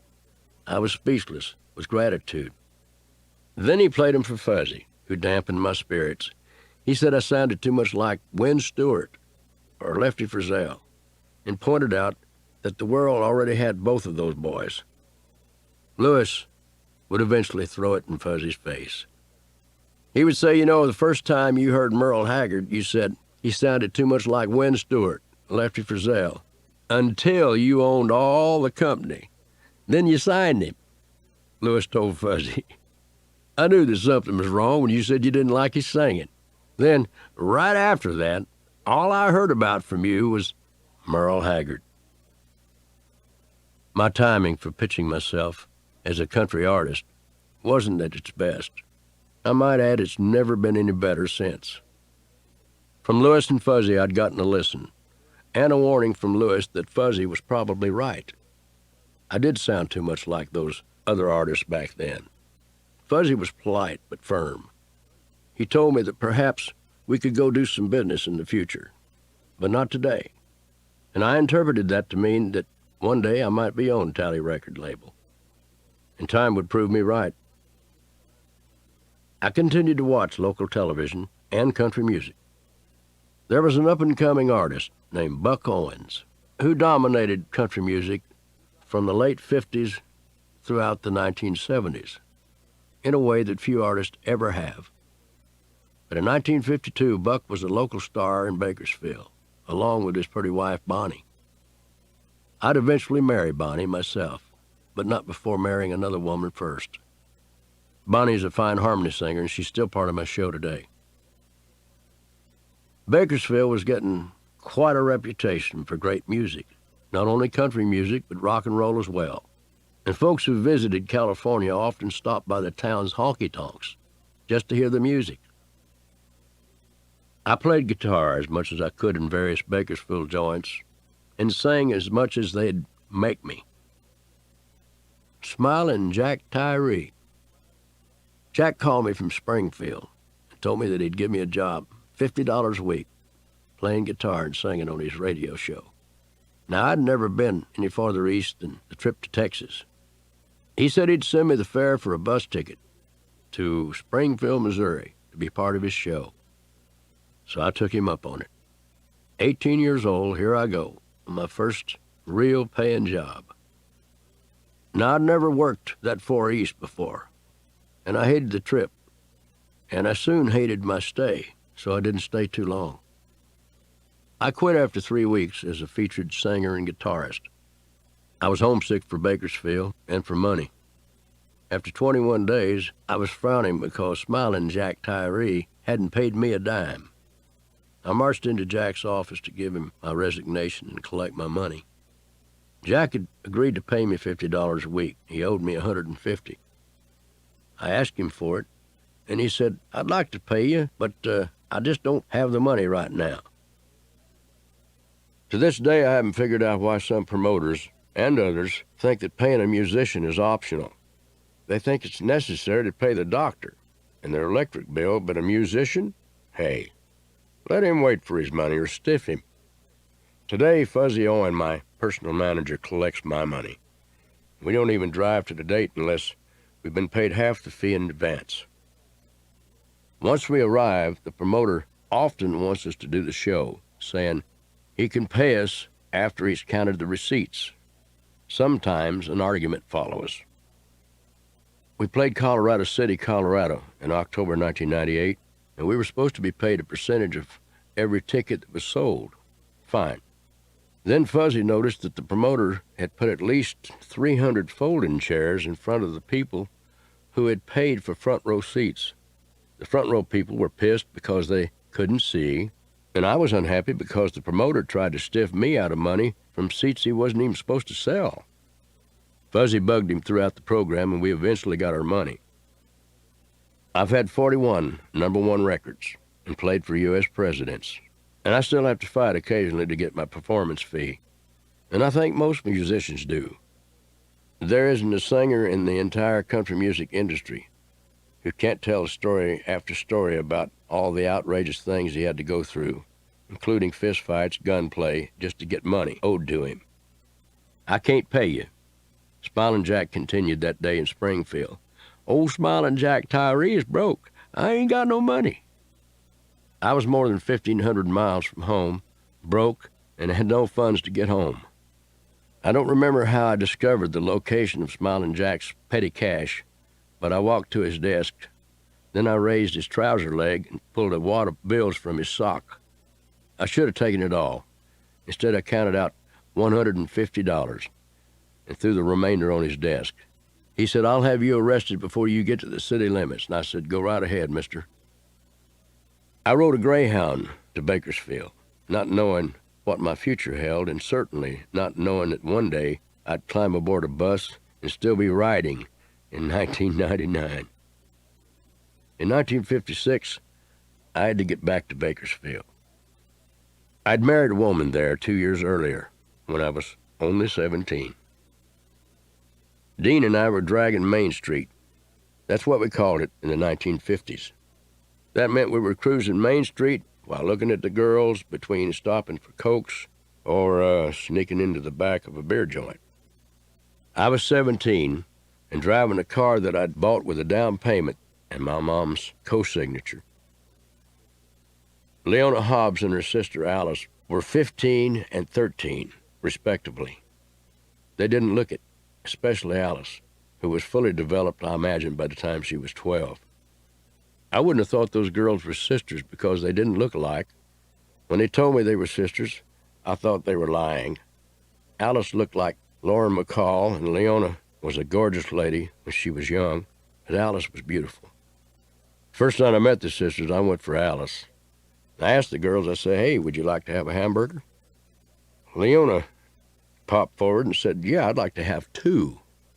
I don't know if I got enough money for everybody to have 2 hamburgers. Are you the only one that wants 2? We got into a little tiff right there. Leona and I hit it off because we were so wrong for each other. The challenge was on both sides of the road, you know? She wasn't one to walk away from a challenge, and I wasn't either. We started arguing right from the beginning, and we argued right up until the time that we saw each other leave. The most recent time I spoke to her, and here I am in my 60s, she said she hated me. Leona and I eventually moved in with my brother Lowell and his wife. Couples live together freely today, but in 1956, couples who shacked up were looked down upon, at least by my family.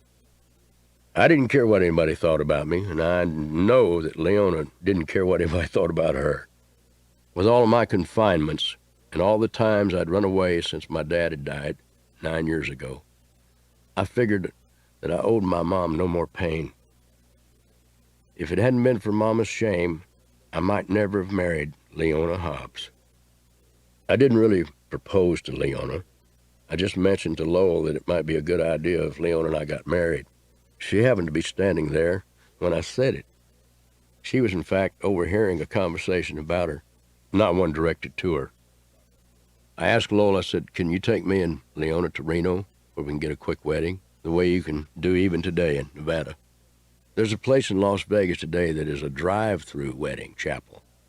You can drive through and order marriage license and be pronounced man and wife without even getting out of your car. Our wedding wasn't quite that easy, but almost. Lowell and his wife Fran drove us to Reno and were our witnesses in a tiny chapel. We were man and wife, or should I say, man and war.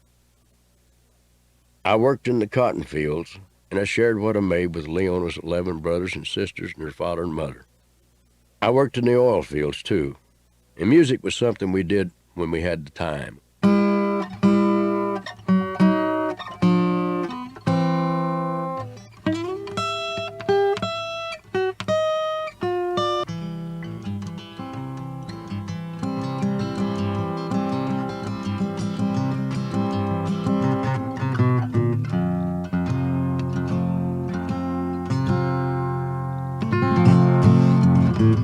The great Bob Wills and the Texas Playboys came to an end in 1949 when Tommy Duncan left and went on his own. Tommy Duncan, the former lead singer for Bob Wills, was playing in Hanford, California in 1956.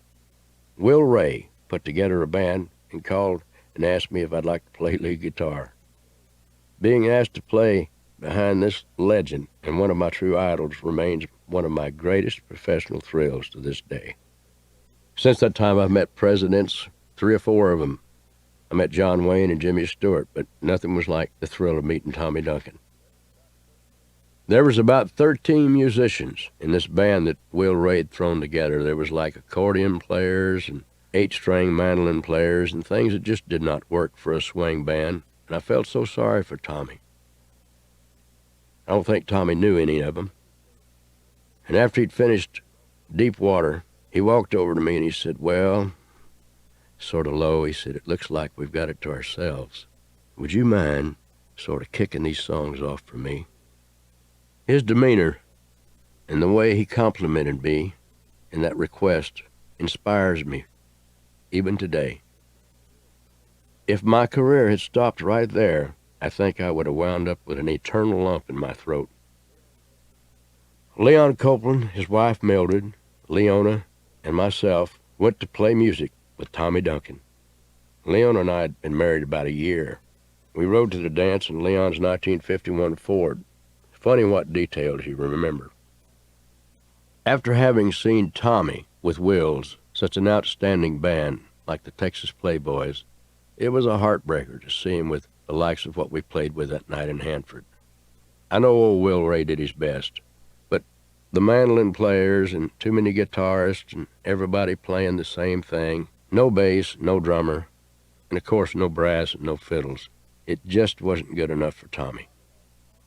To top it off, Tommy was playing a big room that was capable of probably holding about 1,500, maybe 2,000 people, and all was present was about 75, maybe 100 in the audience.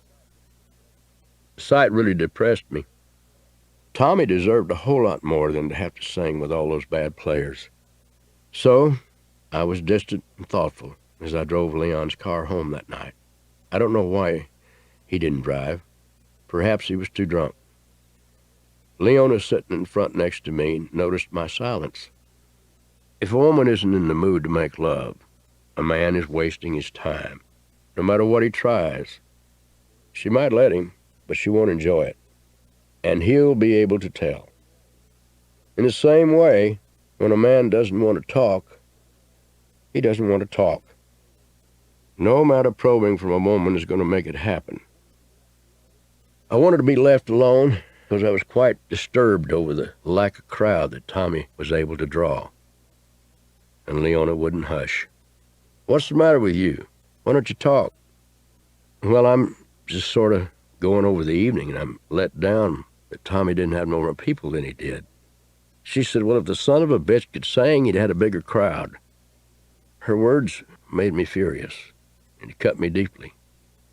I don't advocate domestic violence, but that night in 1956, and without even looking up from the highway, I drew back to backhand her, and she reached for the handle of the car door, opened it, and leaped out at 50 miles an hour. When I saw her bouncing like a rubber ball, I figured it was all over. Till that point, I was convinced that there was nothing this woman could do to amaze me. But that night she did. I stopped the car and ran back to where she was. I was trying to check her for broken bones, but I couldn't hold her still because she was jumping around the highway, waving the skirt of her dress that she claimed I had torn because she had jumped out of the car. Leona was a mystery. Maybe that was the attraction. Maybe I just wanted to see what made somebody behave the way she did. Who knows what made me love her, but I did. We're all creatures of habit, and I was no exception. In 1957, I was 20 years old, and I'd first run away from home 10 years earlier. In other words, before 2 decades could pass in my life, I had spent half of it running away or behind bars or in one. I'm convinced I would have been an habitual criminal and would have had a short career. I would have gotten a life sentence early in life and probably died young if music and the good Lord hadn't saved me. Before my daughter Dana turned 1 and I turned 21, I was back behind bars. I really thought I was doing the right thing. I had rented a trailer and had a couple of guys hired and was in the process of buying junk, finding junk, and selling junk. I'd gone out into the hills of Bakersfield and was looking for things that people had thrown away. And we found this deposit of scrap iron, including motor blocks and frames and things of that nature, and we were in the process of loading them up and taking them to the junkyard and selling them. And we'd been there for 3 days in the sunlight, daytime, doing this, when all of a sudden the highway patrol showed up on top of the hill. They zoomed down on us, threw down on us with guns, and me and Claude Reed and I forget the other boy's name, put our hands up. "What's the matter?" "Well, you guys are stealing this man's stuff." And I looked at the man and I said, "Well, I'm sorry." I said, "I didn't know you owned this." I said, "I'll go get the stuff and bring it back." And he said, "You knew it. I've been watching you for a year out here." And I said, "Pardon me?" I said, "I've been here for 3 days. And I said, "We've been working real hard and trying to stay out of trouble." I said, does it look like we're trying to steal something out here in the middle of the day? And I said, you got no fences? You got no signs? And the police officer stopped and looked at the man and said, that's right, you don't have any fences and you don't have any signs. How would anybody know you wanted this stuff? And the man's reply was, I don't have to have any fences and I don't have to have any signs. That stuff belongs to me and I want these boys arrested. And the man was right, I guess. And the cop said, well, we got no alternative, boys. You're going to jail. And we did, and they sent us to 3 months in road camp.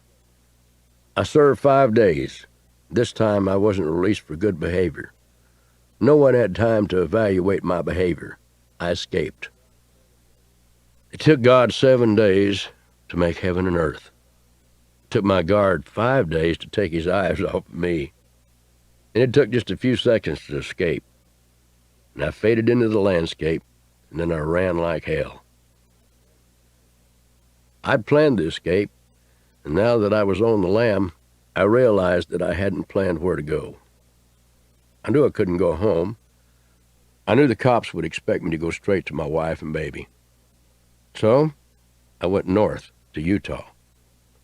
I was guilty of escaping from jail and abandoning my new baby. I was born the running kind, with leaving always on my mind. I wrote those lyrics in minutes. I spent years living them. I still can't believe the man who today occupies my body is the person that I used to be. Things didn't work out in Utah. I came back through Bakersfield and caught a ride with a man who was a Jehovah's Witness. And he was on his way to working the sawmills up north, and I thought, boy, that's just the place for me. He gave me a ride because I could drive. I was 18 years old, and he had a family, and he needed some help. I was the right guy, and he was a nice man. I went to Eureka, or rather Arcata, California, right next to Eureka, and got a job in a plywood mill. I worked there for 6 weeks before they found me.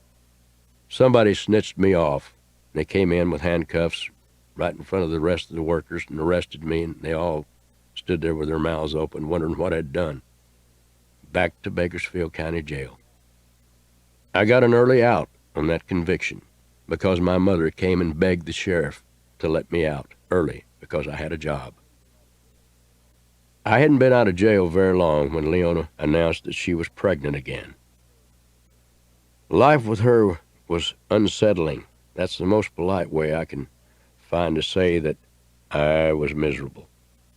I wasn't ready for marriage, much less fatherhood. Then more fatherhood. I heard about an oil boom in New Mexico, and I knew they'd be hiring hands. My old friends Bob Tigg and Dean Holloway and I agreed that we should go and try to get us a job. Geology wasn't as sophisticated then, and no one knew how long an oil boom would last. So Dean, Bob, and I took off for New Mexico, and I told Leona I'd send her some money for the babies just as soon as I made some, and told her there was no way I could make any money in Bakersfield. She got mad, of course, but I think she secretly understood that with my reputation and work history, there was not exactly a surplus of employers who wanted to hire me in my hometown. Now I had a new problem. I needed some seed money to get to New Mexico so I could make some money to send to my family, and I needed it quickly. Desperate men do desperate things, and they do familiar things. So I lifted the money to get out of town. About 3 months earlier, I'd been fired from a Shell gasoline station for something I didn't do. It was unfair. And I still owned a Shell service station uniform. And I knew that everything was secured. The entire place was secured by one lock, one big padlock. So I went down to the hardware store and I bought a padlock just like the one I used to lock up every night. And I went down to the station, bought some gas, and while the old boy was filling me up, I went around to where the padlock goes on. I took his off and put mine on. I kept his, and that night, at 10 o'clock when everything closed, I showed up at 10 minutes after 10, unlocked my lock, went inside, and while I was in there, the door shaker came by, and he saw me, and I waved at him. He waved at me, and I reached into the safe that they left open because there was only about $150 in there. that they left for the business.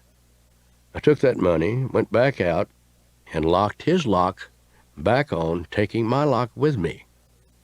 The next morning, when they came in, they fired the guy who had lied about me.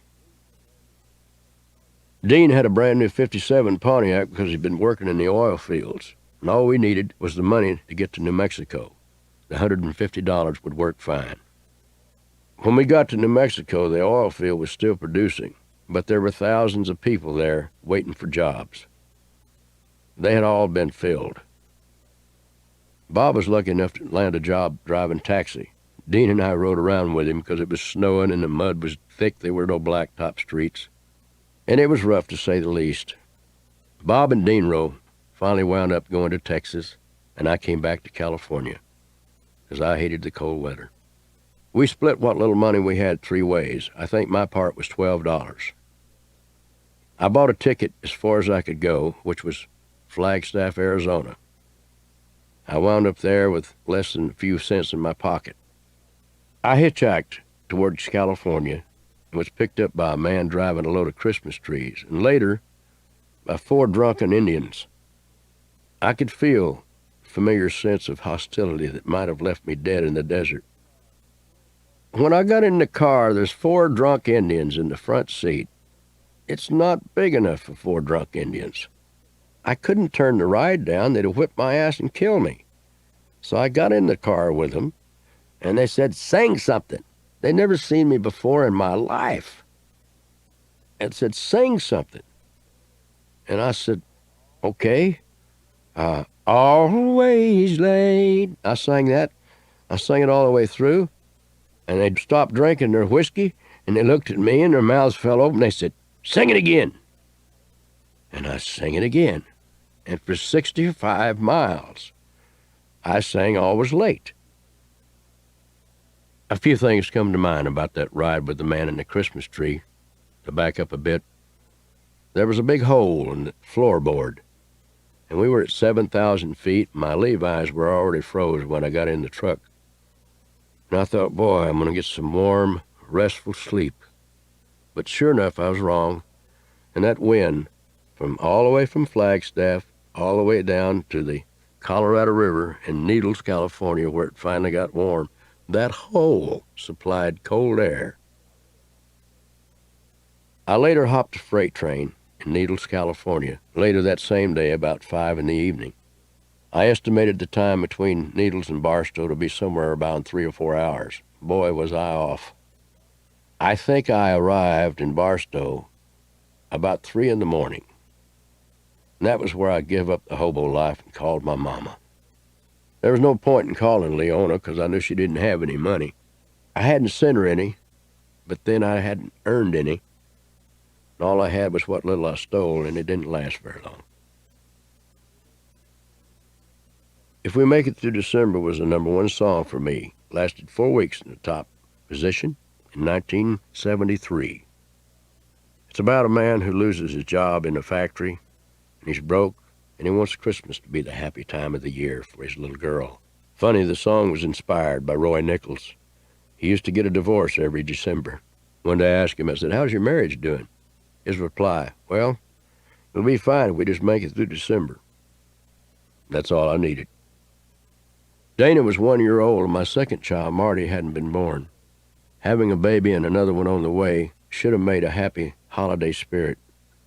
But there's no joy in poverty at any time of the year. One night shortly before Christmas, a friend named Mickey came by to visit with Leona and me. We had enough money to feed all of us and the baby, and for Mickey and me to get drunk on cheap wine. Really drunk and really cheap. We talked about the frustration of our situations and the hopelessness of an honest man trying to make an honest living and doing honest work. It was especially outrageous to think that 2 dishonest men could have such a conversation. I think I was the first to suggest burglary. I told Mickey about Fred and Jean's, a restaurant owned by Dean Rowe's uncle. It had come to that. I was planning to rob the relative of one of my best friends, probably my very best friend.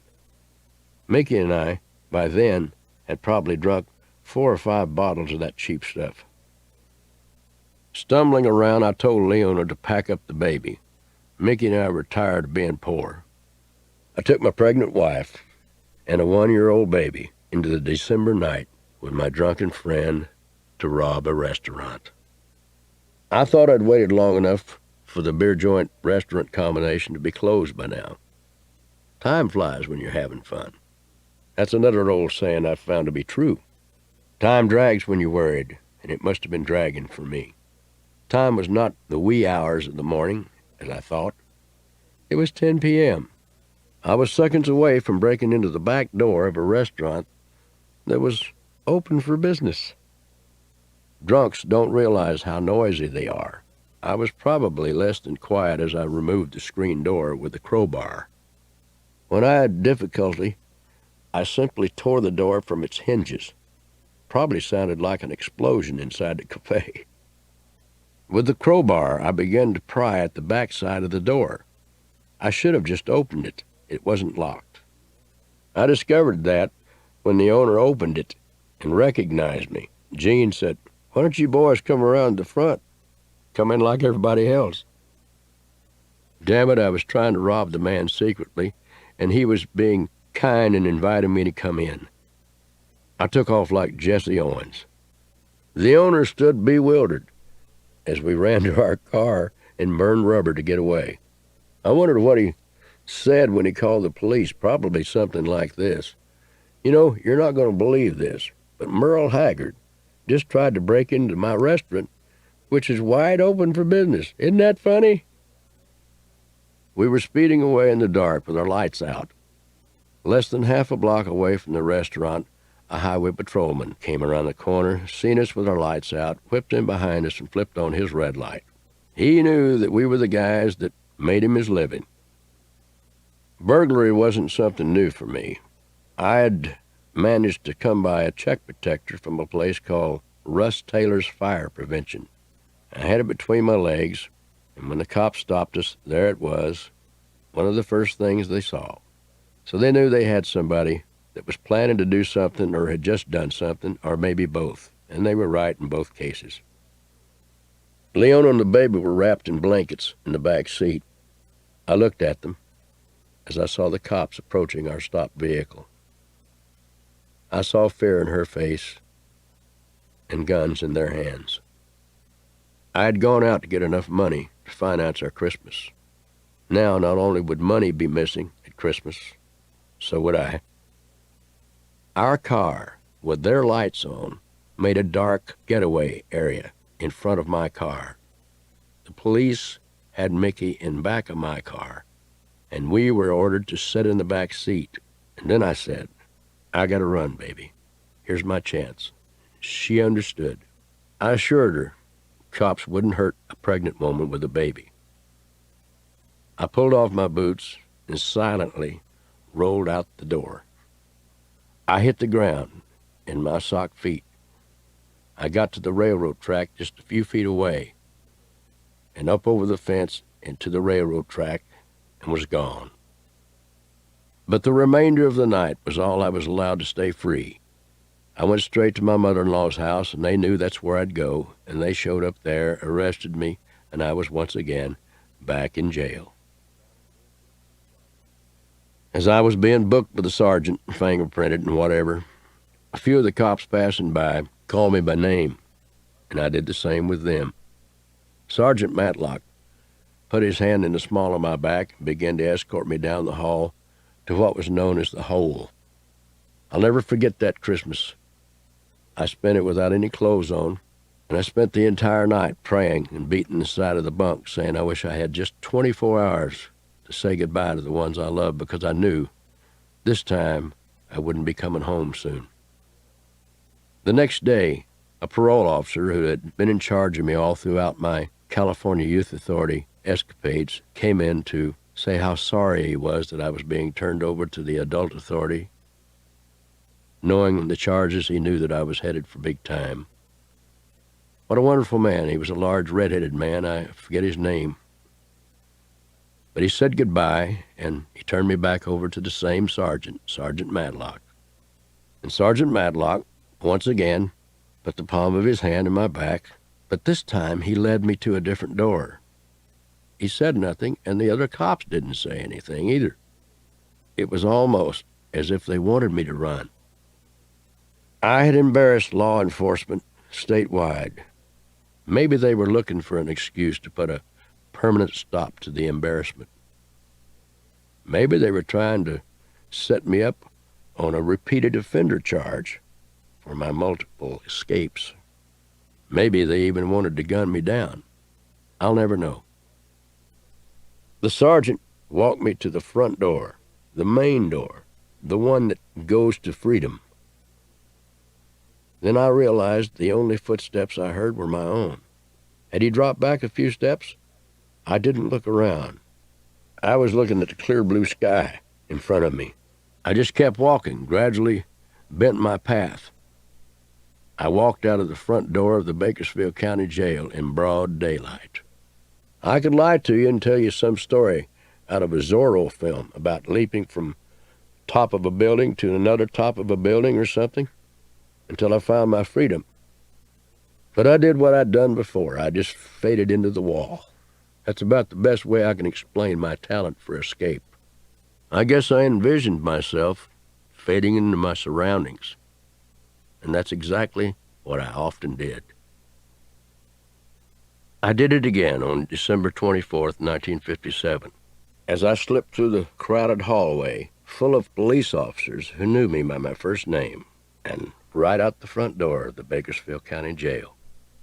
What happened next, for many years, I would look back and attribute to the answer of a prayer, that same prayer that I beat on the cell door with that night while I was naked. I had prayed for 24 hours on the streets to say goodbye to the people that I loved so much. I made my way to where Leon Copeland was painting cars for a living, at Barber Pontiac in Bakersfield. Mr. Barber, the owner of the place, recognized me and said, "You know what? They're broadcasting your picture on the television." And I said, "Really? What are they saying?" He said, "Something about dead or alive." And Leon says, "Let me get him out here, sir." Well, Leon took me out to a place called the Lame Duck Motel. And I told Leon, I said, "If you can find Leona, go get her, bring the babies, and bring them here." And he did. He brought them out to that old hotel or motel, and we spent some time together and said goodbye.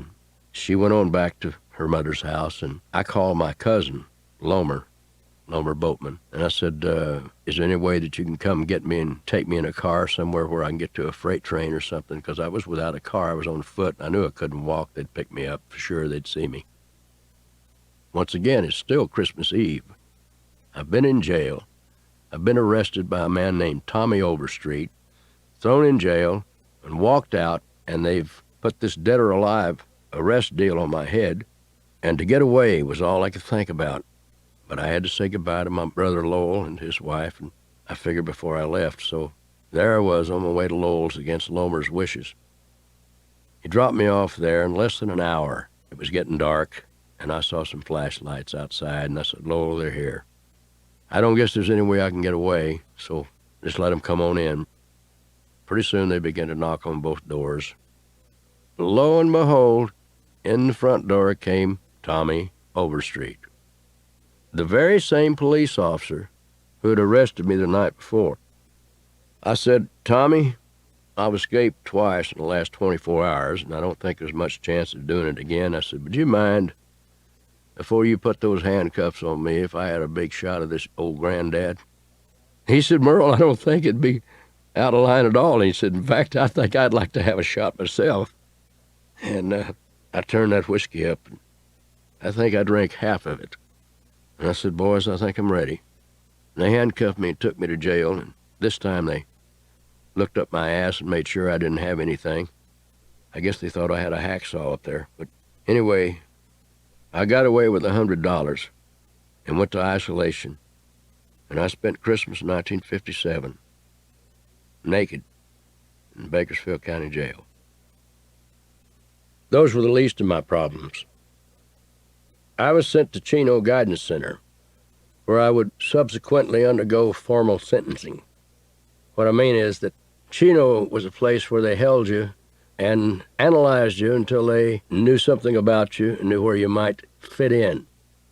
Of course, being a young, innocent boy, I figured that they'd probably send me to some minimum security place, I didn't have to worry about places like Folsom or San Quentin or anything like that. And I thought, my next in line would be probably Tracy, would be right after Preston. That's probably me being 20 years old. Yeah, they'll send me to Tracy. And, they'll find out that I'm not crazy, and they evaluated me. And we went through that period of time, and it's something like boot camp. And I remember that there was a great song written by a prisoner there while I was there. I can't remember the guy's name, but he wrote Unchained Melody while I was in that particular place. I didn't realize just how tired the state of California was of Merle Haggard. Maybe I was having fun, but they weren't. I understood the procedure from watching the other convicts get their assignments. I knew that it came on a little thin onion skin, different kind of paper than I'd ever seen before. I don't know where they got that paper. It was different. But you could see through it, and they brought it to you in the wee hours of the morning, something like 3:30, usually while you were asleep. But I imagine that I wasn't the first convict to probably spend the whole night awake waiting on that little onion skin piece of paper. And every time that the keys would move at the other end of the block, you'd jar awake, and you'd say, oh boy, here it comes. Here comes the orders for the rest of my life, or, what are they going to do with me? It's going to be here in a minute. And then, sure enough, it wouldn't be you. Something else would have happened. And that goes on all night long. And finally, when this man walks up and places this little piece of paper in this clothespin that they put on the bar to place your mail and that sort of thing in, that's where they put that little paper. And I laid in bed after they walked by. I thought, you ought to get up and see what it says. And I thought, I'm afraid. And I got up and I walked over to the bars, and the light was just so that it was dark in my cell, and there was light outside, so it came through the paper. And I looked up and I seen this, I thought it said San. I said, what is that? And I jerked the sucker down and held it up to the light, and it said San Quentin. And I think if there was ever a period in my life in which I grew up, I think it was that moment. Today, as you drive through California, you see several prisons. They're not an unusual sight. Back then, there were 5 famous prisons in the nation: Folsom, Alcatraz, Sing Sing, Joliet, and San Quentin. No matter which one you were in, you'd rather be in the other one. It was just beginning to get dark as the bus pulled up after a 500-mile trip. We looked up at this enormous penitentiary with lights and armed guards, and the place spread everywhere, and I couldn't see it all from inside the bus. It was about 10:30 at night when we finally got inside. I didn't know one block from another. I found out later that they brought us through the north block and across the big yard and underneath the canopy. In the east block, on the left, some of the guys were still awake. I could see them staring from the windows and from their different tiers. Such a sight I'd never seen before in my life. Some of them screamed fish. Some of them whistled. And I thought, oh shit, what have I got myself into this time? I mustered in, and I was taken to my first cell, 4B13 in the south block. 500 men were housed inside a cell house with 250 cells that were smaller, maybe half as small as those found in the county jail. I'd never seen cells so small. When I finally got into the cell, I remember thinking, they've got me. This time they've really got me. The cell was the width of a bunk, plus the span of my shoulders. This was for the toilet and the sink. It must have been maybe 9 by 5, no more. This particular night in San Quentin, the arrival, the walk through the yard, and being placed in my cell, if I've some way underplayed it, let me impress upon you, it was the scariest moment of my life. And the moment seemed to last forever. It lasted till I finally went to sleep. Yeah, the trip to San Quentin was every bit as frightening as you might imagine. All I could hope for was that one of them big son of a bitches didn't want to make a girl out of me. And all I could hope was that I had the courage to stand up for myself and not let it happen.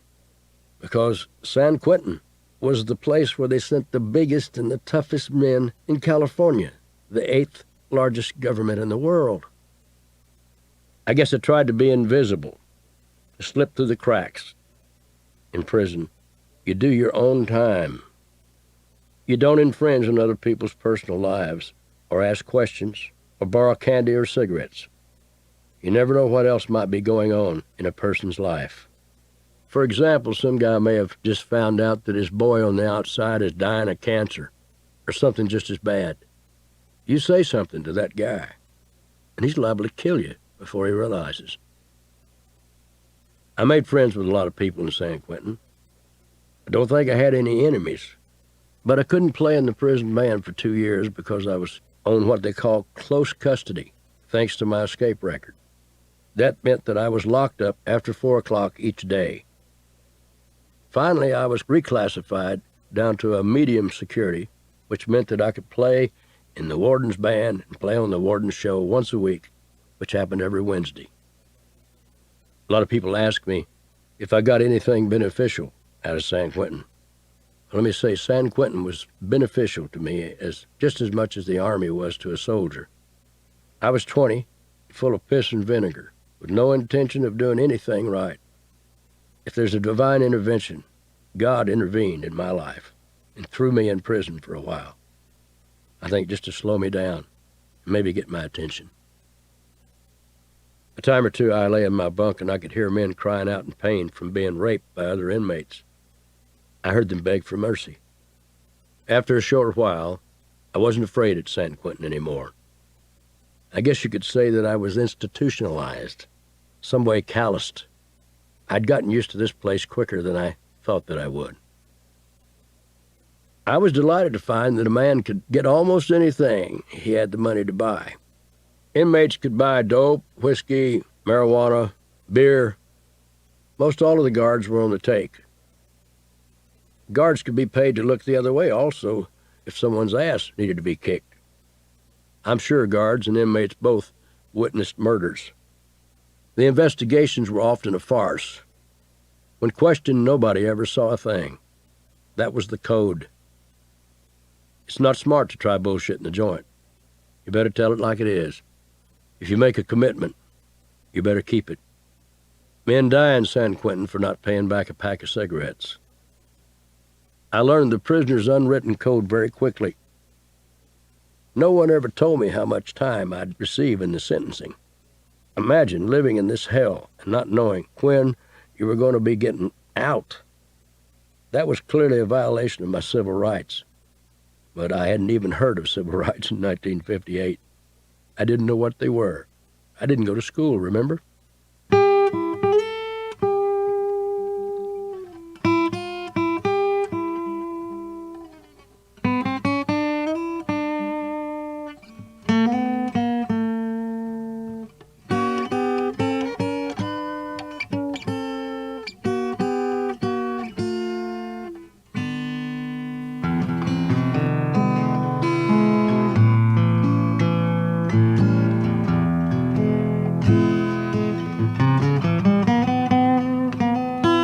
The food was sometimes terrible.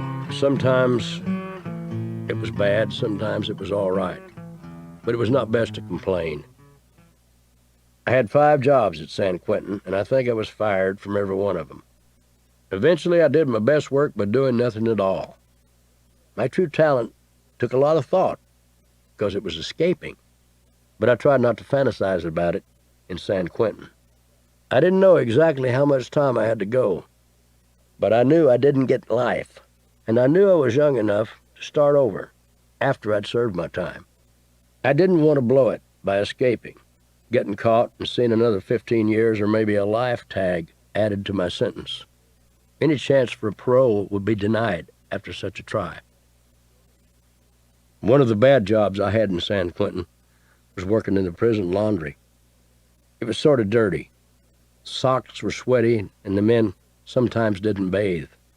And I developed a fungus from handling the filthy clothes. First it began to eat at my skin. Soon it was eating right through my own fingernails. Do you know how sensitive the skin is underneath your fingernails? I spent a lot of time at the prison hospital trying to decide what to do about this newfound problem in my fingers. One inmate suggested that I try pissing on my fingers. Hard to do. I was trying. I was really trying to adjust to the hell that they call prison life. You know, it was like a city with no women, and it really wasn't all that tough. If you were tough, there was somebody there to take care of you. And there was a team called the Goon Squad that consisted of 4 or maybe 6 men that always took care of the tough guys. I made sure that I wasn't one of those. My cellmate, for the sake of this story, was named Sam. He worked in the furniture factory with a man named Jimi Hendrix, whose nickname was Rabbit. Nicknames were common in the joint. Rabbit, a bank robber, was doing 2 5-to-life sentences running end on end, non-concurrently. If sentences ran concurrently, no matter how many you had, they all counted as one.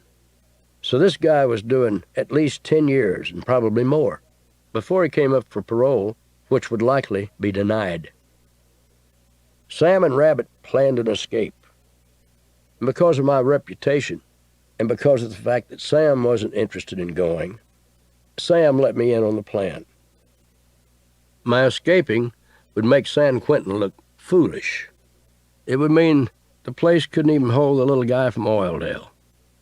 But in my mind, I knew all the time that I was never going to escape with Rabbit or anyone else. I didn't have enough time. But I got to say that Sam and Rabbit came up with a really good scheme. Sam, a carpenter, was helping to build a desk that would be shipped to the judge, and the plan was to pack Rabbit inside. No guard was dumb enough to tear into a desk that was custom-made for a judge. The judge might want to know who had messed with his furniture, and the guard might be out of a job. I had many reasons for not going, because we'd be the first escapees to clear the walls in 13 years, and we'd be the subject of a nationwide manhunt, and someone was sure to be killed. The warden and the governor and the judges would all see to that. There's no way that they'd have the corrections department embarrassed in front of the whole world. So Rabbit vowed that once he got beyond the walls that he'd do anything, to keep from coming back. And I knew what he meant. I knew he liked me enough that he didn't want to see me caught in the crossfire. Rabbit reminded me in front of Sam that I was only 20 years old, young enough to start over with my life. He stressed that if I behaved, I could get out before too long. On the other hand, he'd be at least 40 before he got out. Who'd hire a 40-year-old man with penitentiary listed on his resume? Rabbit had less to lose than I did. He told Sam that I was welcome to come with him, but he advised me to stay. As I said, his advice was unnecessary. I saw Sam at lunchtime, and he told me that the plan had gone smoothly.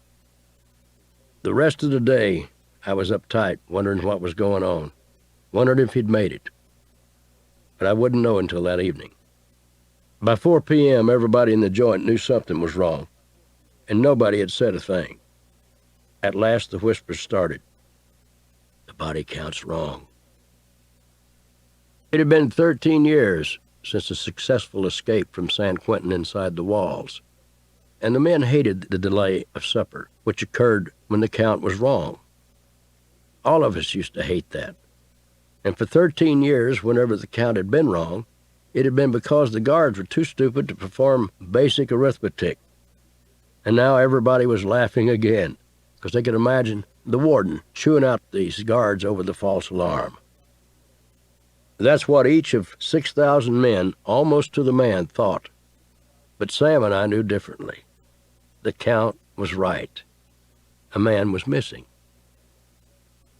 They didn't let us eat that night till maybe 7:30, maybe even late as 8 o'clock. They held us in the cells. By the time they fed us, the fodder they called food, the mess hall was one big celebration. Rabbit had run. "Rabbits, run!" yelled a prisoner. But the noise of the mess hall was too loud, and not even the guards with the guns turned around. When we returned to our cells, we had little earphones with, I think, a selection of about 5 channels. And everybody tuned to the news channel to see how the manhunt was going. The newscaster said, "Jimi Hendrix has been identified as the first man to escape from the San Quentin walls in 13 years. The warden and prison officials are confused and bewildered as to how it occurred." The entire population exploded like thunder. There were broadcast updates about the missing prisoner every day for a week. Inmate morale had never been higher. It was as if we were factory workers supporting a hometown boy on the front lines during a war. One man had taken on the entire system, and he was winning. I knew he'd eventually lose, but I never said it out loud. Somebody might have thought I was taking the warden's side. Rabbit soon became old news. Newscasters stopped mentioning his name. Then one day a program was interrupted for a bulletin. A man thought to be Jimi Hendrix had shot and killed a California highway patrolman who had stopped him for a routine violation. Patrolman had him surrounded in a hotel somewhere near San Jose. Sam and I both knew that he'd do anything to keep him coming back. He'd kill an innocent man doing his job. When the trooper had asked Rabbit for his driver's license, Rabbit had blown him away point blank with a shotgun. A .410 is the smallest caliber shotgun made, but at close range a man can put his fist through the hole that it will make in the human chest. I truly pray for the man's family, and I hope that he died instantly so that he didn't suffer. And I'm sorry that I'm in any way involved. Maybe I'm not. Maybe I'm just the messenger. Rabbit returned to San Quentin for escaping and for first-degree murder. The state of California discontinued the electric chair by 1958. It had been replaced by cyanide. People ask me all the time about my excellent memory. I can talk about the night I swept the Country Music Association Awards. I can talk about performing for the U.S. presidents. But I have no memory more vivid than seeing Jimi "Rabbit" Hendrix led to his death. One guard walked in front of him, and another behind. They held .30-06 rifles, and he wore leg irons and chains.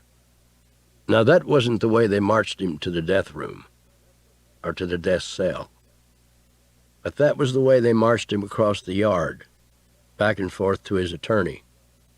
I am glad I didn't see the final walk.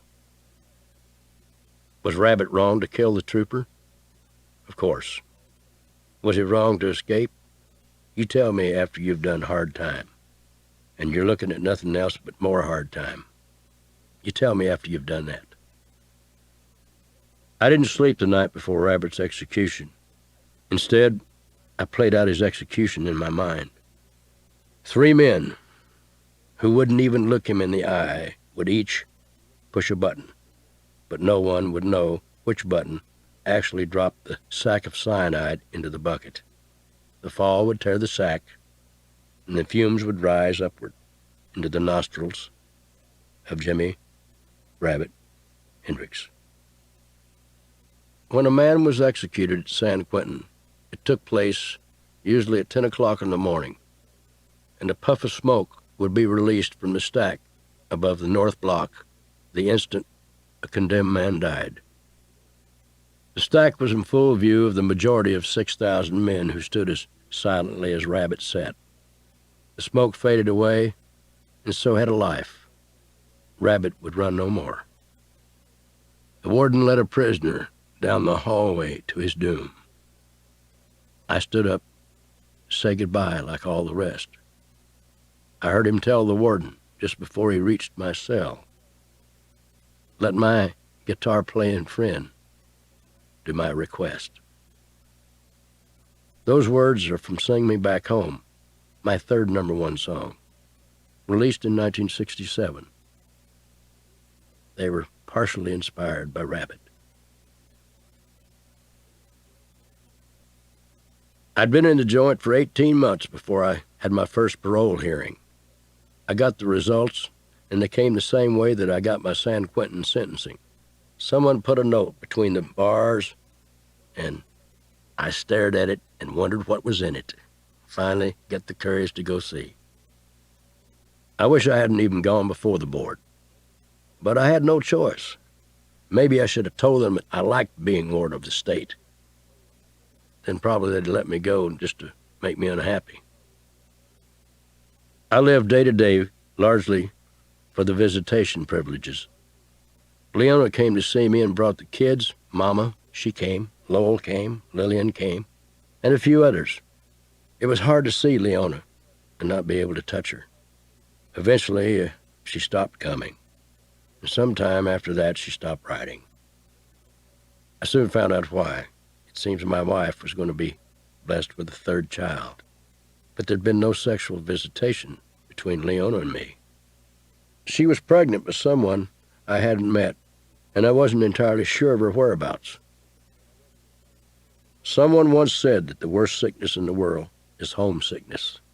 Homesickness is especially painful when you don't know the location of your home, which in my case was my wife and my 2 children. Work was the best escape I knew, except maybe for alcohol, so I decided to combine them. I'd go to work making alcoholic drinks. Whiskey was out of the question. I didn't have the ingredients, and I hoped I didn't have the time to get the stuff to age. But I could make beer. All the ingredients were in the prison kitchen, including yeast. Needless to say, I didn't embark upon the venture with the blessing of Warden Dixon. I would have liked to have made some beer for him. I think he would have liked it. Funny, I never thought about pissing in his beer. I made the brew from stolen ingredients and packaged it in used milk cartons. Selling the stuff earned me a whole lot more than $18 a month, the maximum pay San Quentin was offering. My customers walked around the prison yard freely drinking the beer out of milk cartons. Some got plastered in front of the guards. My homemade beer was a lot more stout than the store-bought variety, and it smelled stronger, too. Nobody snitched on me, and nobody got me busted. I did all that by myself. By staggering and falling into the pisser. I went into the toilet about 1 o'clock in the afternoon. There was a gable off the building inside the upper yard, just off to the right after coming up from the lower yard. There are steps on the right, and then there's a big restroom. It's a horrible place. 10 or 15 men were usually out there straddling the toilets because they didn't want to sit down on the nasty things. What a sight. You had to get drunk to stand it. So I did, and I staggered over to the pisser, drunk. I've been drunk 6 or 7 times in my adult life, but never that drunk. I couldn't hold things together. I dropped my cigarettes in the urinal, and then I went in to get them. I moved too fast, and soon I was headlong into the urinal. Everybody in the whole restroom laughed, and the guards heard the laughter, and then here they came. And there I was in the urinal.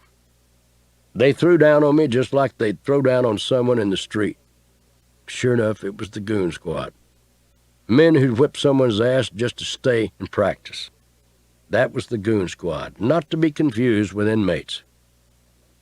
I looked up from the urinal. In my drunken state of mind, saw this man with a .30-06 pointed at me from the catwalk. "Get up and get out of there, spraddle-legged." The next thing I knew, the goon squad was on me. I don't think they whipped me, but I had the worst hangover I'd ever had in my life. I got 7 days in solitary confinement because I was a drunk in the yard. I don't think they knew I'd been selling beer. There was no bed inside solitary. The Bible was the only thing in the room besides a cement slab, where a bed should be. They laid a mattress on the slab. They jerked the mattress every morning at 5 o'clock and gave it back at 9 in the evening. There were no windows, and in the daytime, I read the Bible. At night, I used it for a pillow. My first night, I had no clothes, except for the cotton pajama bottoms. I lay on my bare back. That's hard and cold in any climate, at any time of the year, especially on San Quentin, close to the bay. I was 21 years old. Through the air vent in the wall, I could hear Carol Chessman, a convicted serial rapist who'd been on death row for more than 10 years, exhausting one appeal after another. His cell was next to mine.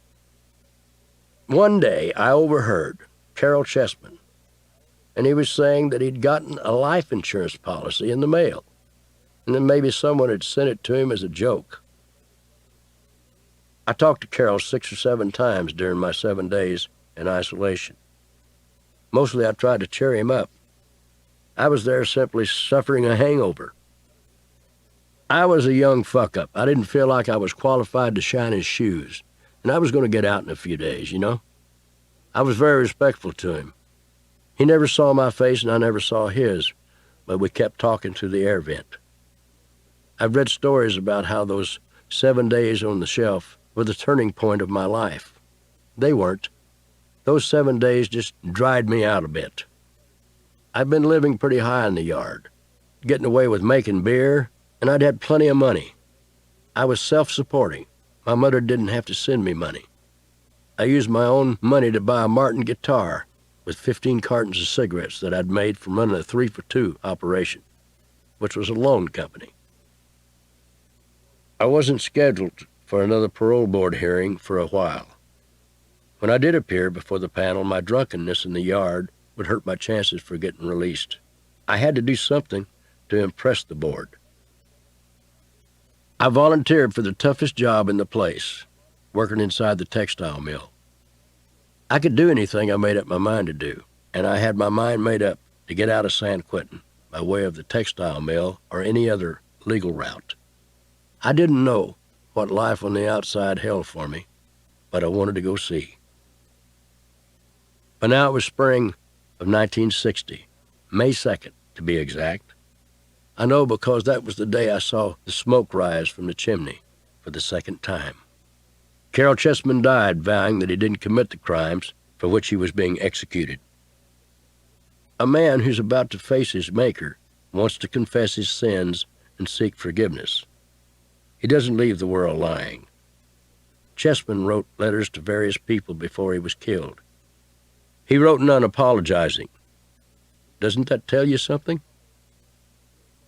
I recall last Sunday morning, a choir from off the street came in to sing a few old gospel songs. Those lines are from Sing Me Back Home, the song partially inspired by Rabbit before his execution. Chessman was also an inspiration. The night before Chessman's death, the prison fell quiet. The warden gave the order for Chessman's execution at 10:03 a.m. That afternoon, a dispatch came from the governor's office that would have given Chessman a stay of execution. By then, his body was probably already embalmed. Leona came to see me in 1960 after the birth of her 3rd child. She wanted to know when I would be going before the parole board again. I just wanted to know when I'd get out. Then finally, it was time for another hearing. I went before the same bloodless men who looked like they'd been embalmed while still breathing, and I could hear the paper rattle as they passed the evaluation among them. To my delight, it mentioned the great job that I'd been doing at the textile mill.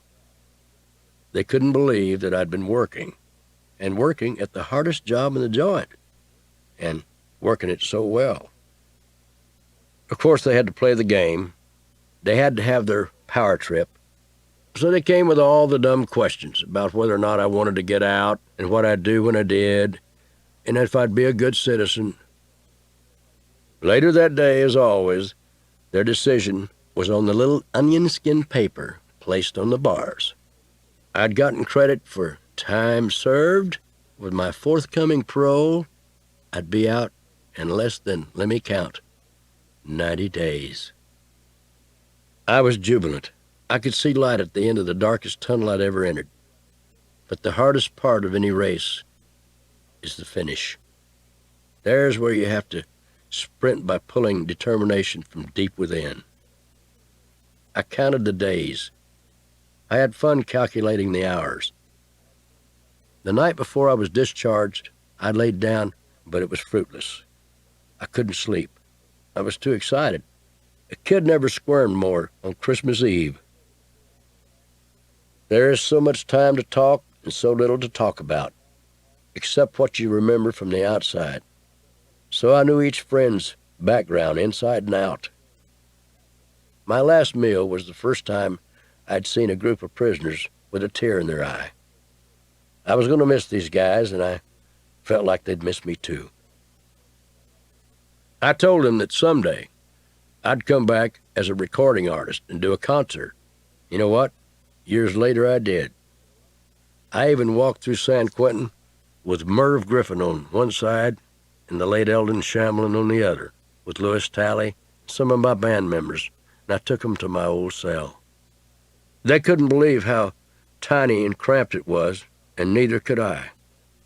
I don't know how you stood it, Louis said. Neither do I replied. I walked out of San Quentin the day of my release, wearing paper shoes. One by one, I passed through each gate. I stood before the looming bars, and a guard in a tower pressed a button that opened each one. I had heard the same sick groan of the electric opening when I'd come into the joint, and had nearly thrown up. Now, that groaning was music. I passed through the last gates, a free man, and I could resist the temptation no more. I think I screamed out loud, "I'm free." I looked around, and all I needed was Leona, but she was nowhere in sight. I had played the scene 1,000 times in my mind. During her last visit, she'd made me promise that we'd make the marriage work when I was released. She and the children were supposed to pick me up. I'd run into their waiting arms, and we'd start the rest of our lives. All of that works in a Hollywood movie. It was non-existent that November day outside San Quentin. I walked slowly down the sidewalk looking for some sign of Leona and the family. There was none. I turned around and I looked back at the walls. I thought maybe somehow or another she'd been inside there waiting for me. One of the guards from the gun tower looked down and said, "Are you not going to leave? You're just going to hang around, huh?" I said, "Well, I'm waiting for my wife. She's supposed to be here today to pick me up." He said, "Well, I haven't seen anybody this morning yet." I was standing, staring down the sidewalk, wondering what could possibly have happened. She'd promised to be here. All sorts of things went through my mind. I thought, maybe she got drunk. Maybe somebody robbed her. Maybe she just couldn't be here. And about that time, a woman pulled to the curb in a luxury sedan. The woman was well-dressed and just looked rich, the way some folks do. "Need a ride?" she said. "Huh?" I said, "You talking to me?" "Yes, sir." Bending down, I peered inside the car, which smelled of rich leather and sweet perfume. "Would you like a ride somewhere, maybe the bus station?" How did she know? I thought, what is this? What's this all about? The woman told me right off that her intentions were honorable. She said she was transporting me because she did that every Tuesday when convicts are released. My husband and children don't know what I do. They'd have a fit. They'd be so worried. She said not one of the ex-convicts had harmed her, and that each had been appreciative. She said she was very wealthy, and that this was her way of giving back a little. So we rode, me in this ill-fitting suit and $15 in severance pay from San Quentin, and her in this fancy car with fancy clothes. It all just didn't seem to fit. Once at the bus station, I bought my ticket. While waiting for the bus, I went across the street to a bar walked in and ordered 2 double shots of vodka. They also had some packaged liquor there, and I bought a half a pint for the ride. As the bus pulled out of the station long after the woman had disappeared, I thought, I can't believe this really happened. I can't believe she did that. Was that a dream? Was it real? Maybe she was an angel. To this day, I've often wondered who she was. Headed home, riding a Greyhound bus through the valley that I loved so much. So many changes. I didn't realize at the time that all the steam engines were gone, but I didn't notice any. And I saw that some of the camps where Leona and I'd lived were no longer there, such as Crown's Camp just north of Bakersfield was gone. Although the scenery had changed, perhaps I'd changed more. Time, particularly time spent behind bars, transforms a man. Bakersfield. Good old Bakersfield. I was finally home.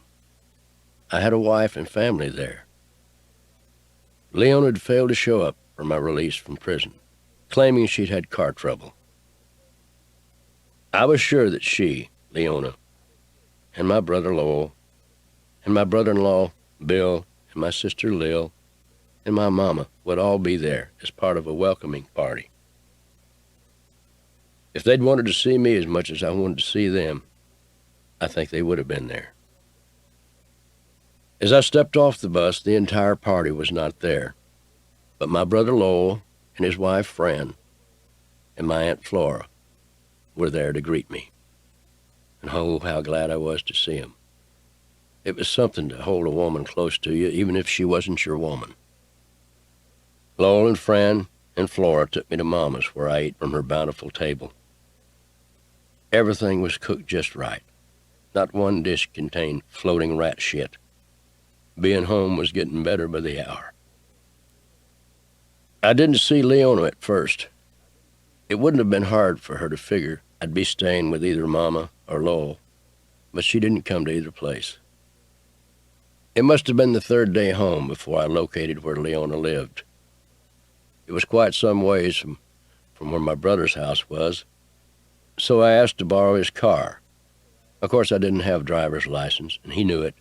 He said, "Bud, I can't let you borrow the car with no license, and you're just out of the joint. They catch you, send you back, and me with you." So I walked about 15 miles, sure enough, in a little place called Rexland Acres, just south of Bakersfield.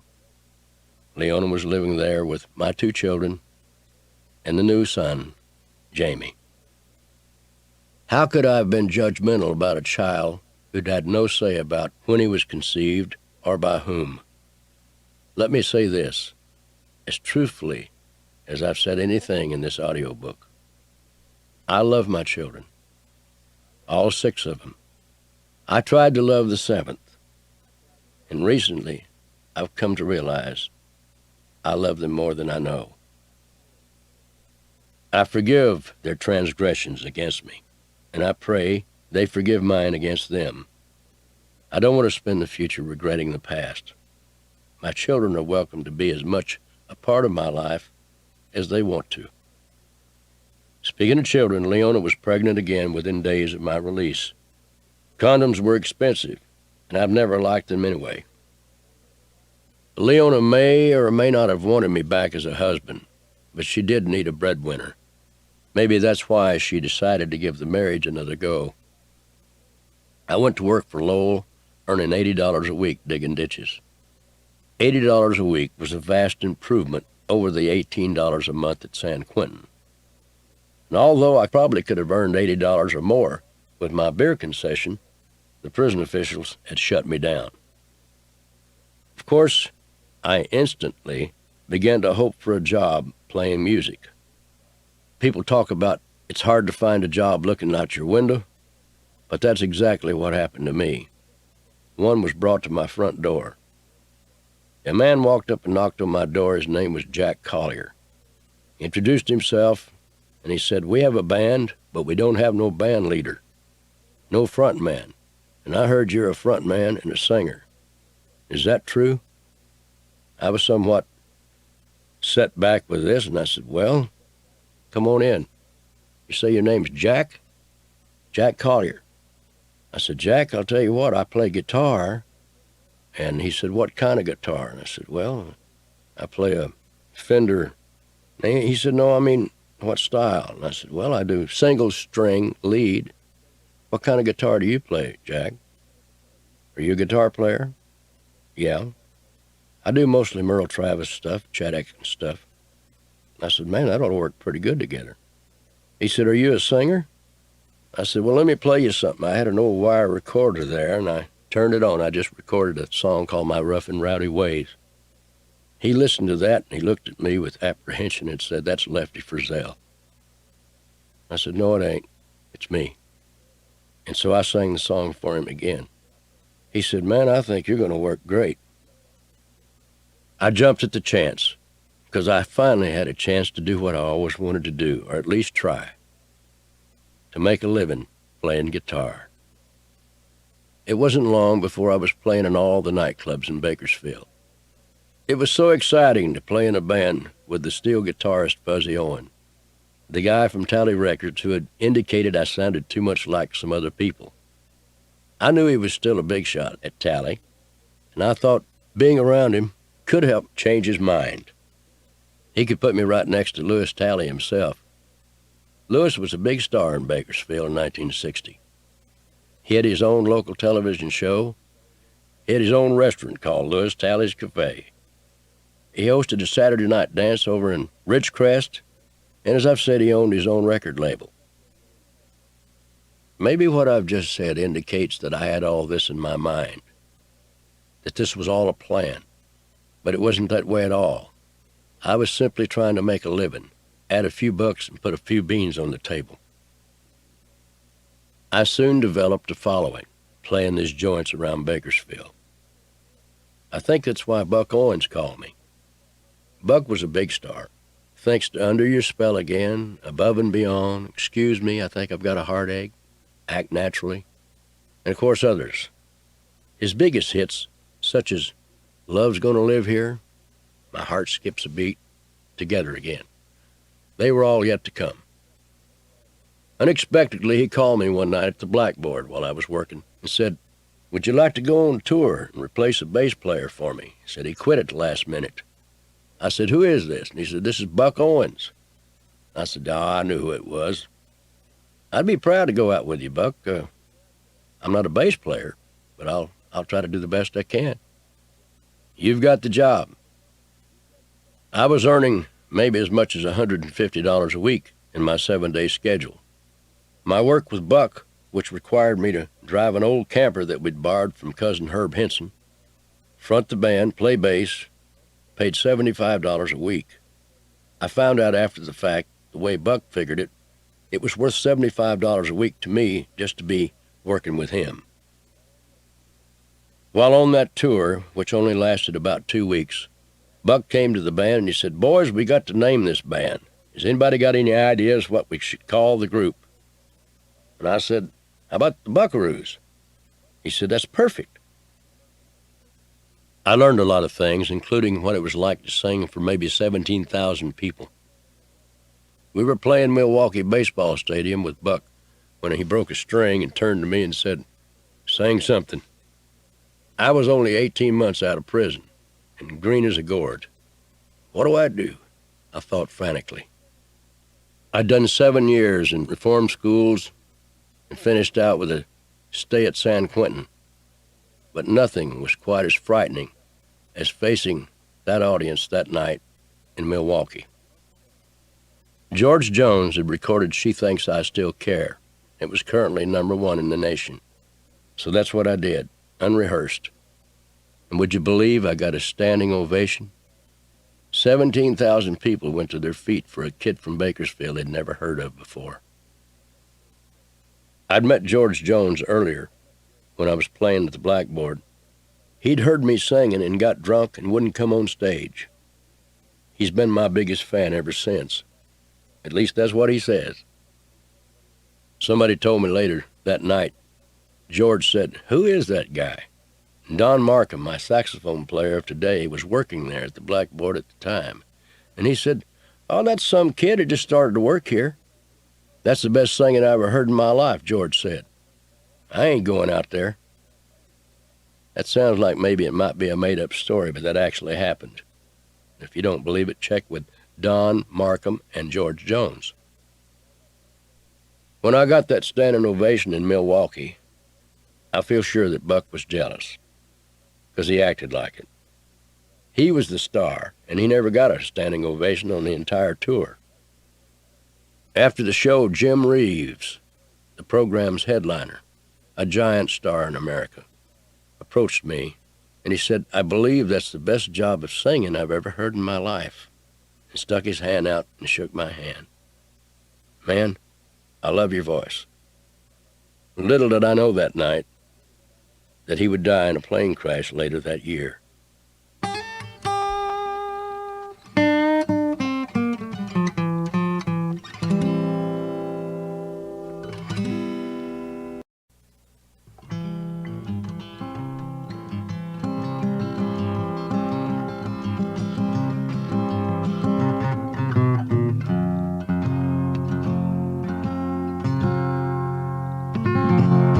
My music career continued to progress in the early 1960s.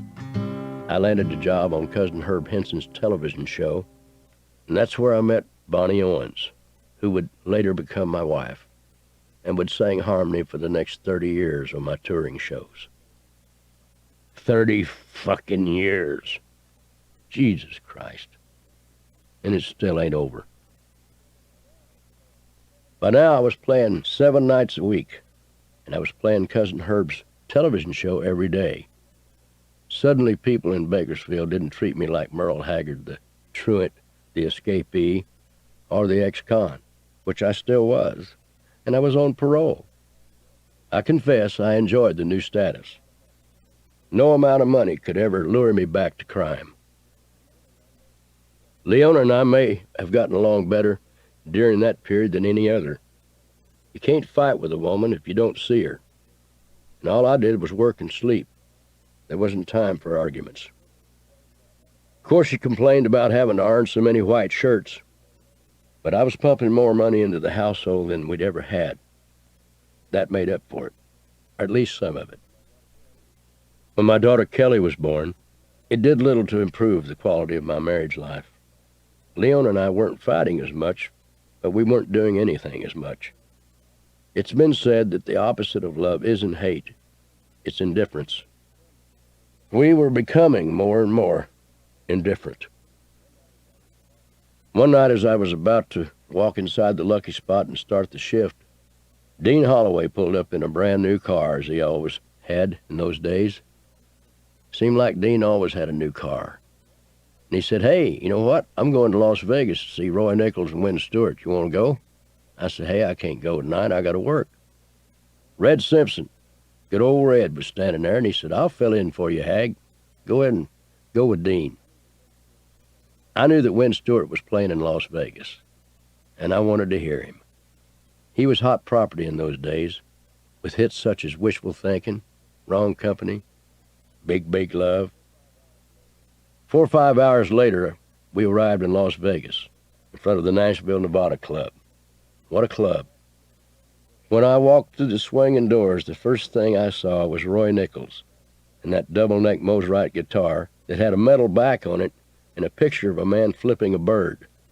He flipped it up and flipped me the bird and said, "Come get this son of a bitch and let me go take a leak." I thought to myself, I wonder if that's Ralph Mooney on the steel guitar. As I got closer, I could see it was. It was written on the front of the guitar. Me sitting in with Ralph Mooney? Gosh, that must be, I guess that's Helen Price back there on the drums. All this was running through my mind. I insisted to Roy that, "Hey, look, I better not try this." And he said, "Get the guitar, get up here and sing one. I'll be right back." I knew I sang better than I played, so I did a couple of 3 songs. On the last song, I noticed Wynn Stewart standing in the middle of the dance floor with his arms crossed, looking at me. When I finished my set, Wynn asked if I'd been working anywhere. I told him that I was working in Bakersfield with Lewis Talley and Fuzzy and all those boys and doing Cousin Herb's show. And Win said, how about going to work for me? I said, well, I've already got those jobs there. He said, we'll pay you $225 a week to play bass in front of the band when I'm not here. I said, first of all, Win, I don't play bass well enough to play in this band. He said, we'll teach you. I said, well, what a great offer. What can I say? I'll try it. I'd always had a fondness for gambling, and it surfaced early on when I began playing in Las Vegas. I gambled away my pay and then some. The job was the best job I'd ever had, but the gambling just wasn't going to work. I had to quit Win Stewart and go back to Bakersfield, where there were no 21 tables. In those days, my work in a casino was as bad an idea as a drunk working a tavern. I earlier mentioned my whereabouts when some famous events occurred. I can also tell you exactly where I was and what I was doing the first time I heard my first record on the radio. I'd just gotten off work at the Blackboard Club, and I pulled into my driveway, which was only a couple of blocks away, and it must have been around 3:30 in the morning. It's a big deal to me, because I was turning the dial hoping to hear my song, when a man came on and said, here's our pick of the week at KRAK in Sacramento. Merle Haggard would sing me a sad song. The song was the best thing that had come out of my brief time in Las Vegas. Win Stewart, what a great guy. He'd written this song for himself to record on his next single, but he gave it to me. Some people ask me, why did Win Stewart give you that song? I said, well, I got him in a squeeze play. I asked him one night just before we started to open the curtain, I said, Win, would you make me a star if it was within your power to do so? And he stopped and he looked at me and he said, why, of course I would. I said, well, you can. He said, how? I said, let me have Sing Me a Sad Song for my first release. He paused and he looked at the floor and he looked back at me and he said, you got me. You can have it. It was released 3 days after Christmas in 1963. It rose to number 19 on the Billboard survey. The record was by no means a monster, as it only appeared on the charts for 3 weeks. But I was a new artist. I was still happy with that. Playing an international venue like Las Vegas had done much to reduce my stage fright, but I couldn't stay because of the temptation to gamble. I'd often spent all of my earnings and all I could borrow. One time I called Mom and told her a lie that I'd been robbed. She wired me some money, then I gambled that away too. I remember Lewis Talley running my Keno card for me while I was playing 21. That meant that I had a hired hand running my Keno card for me. Time magazine reported that I once lost $80,000 in a blackjack game. Truth is, I won $17,000 in that game and $85,000 playing Keno while Louis was running the ticket for me. We got the hell out of town quick. As my music began to catch on, I began to worry about my history as an ex-convict. How would my career be affected when folks found out that I'd been to the joint? And how would they find out? Would a reporter break the story? Would someone who I'd known in prison be sitting in the audience and tell everyone in the room? Would a disc jockey break my record on the air and vow to never play another? Under the terms of my parole, I wasn't supposed to play in a bar. So I told band leaders that I worked for not to call me by my name when they invited me to the microphone. There were lots of reasons to keep quiet about my past, but not lots of ways to do it. To my surprise, my parole officer gave me permission to leave the state. I think the California parole office saw that I had possibility. Or maybe California was glad to get rid of my troublemaking ass. In their way of thinking, they had pawned me off to Nevada. I'd done everything I could do to keep my past quiet. I was scheduled to do the Johnny Cash show. When we met John and June that day, we sat down to discuss the show, and John said, "You know, Haggard, I know you've been to prison. June knows you've been to prison. And I think the best thing could ever happen to you would be if you'd let me tell the folks of America that you've been to the joint." I said, "Oh, Cash," I said, "man, I don't want to do that." I said, I can't do that. I just don't. Man, that's the most embarrassing thing in my life. And he said, "They're going to find out anyway." He said, "If they find out something tabloid, it's going to be bad on you." He said, "Let me tell them about you, how you had the courage to come forward." They say you can get away with anything except lying to a country fan. Well, George Jones proved that for years. He'd get drunk and miss a show. He'd schedule to make up the show, get drunk and miss that one too. But he never lied. He always told the fans that he was drunk, he was screwed up. He never told them that he was sick. And they appreciated that. Bob Wills did the same thing. Eldon Shamlin once told me a story. He said if you told them that Bob was sick, they wanted their money back. But if you tell them that Bob was drunk out in the bus with a blonde, they'd dance away smiling. And so it was with me. When Johnny Cash told America where I'd been, things began to happen. Nobody was mistaking me for Elvis, but I'd made Billboard twice with 2 consecutive releases in 1963 and 1964. Did I mention that my 4th child was born about this time? I guess that shows where my priorities were. I regret daily that my music and career were often more important to me than my family in those early days. My current wife, Teresa, wouldn't believe that. I was 35 years old and much different in those days. Including Jamie, we had 5 youngsters at home in those early 1960s. We were a 7-member household, the head of which had one objective: to explode into the music scene. When you're trying to make it in the music business, you're always looking for a hit song.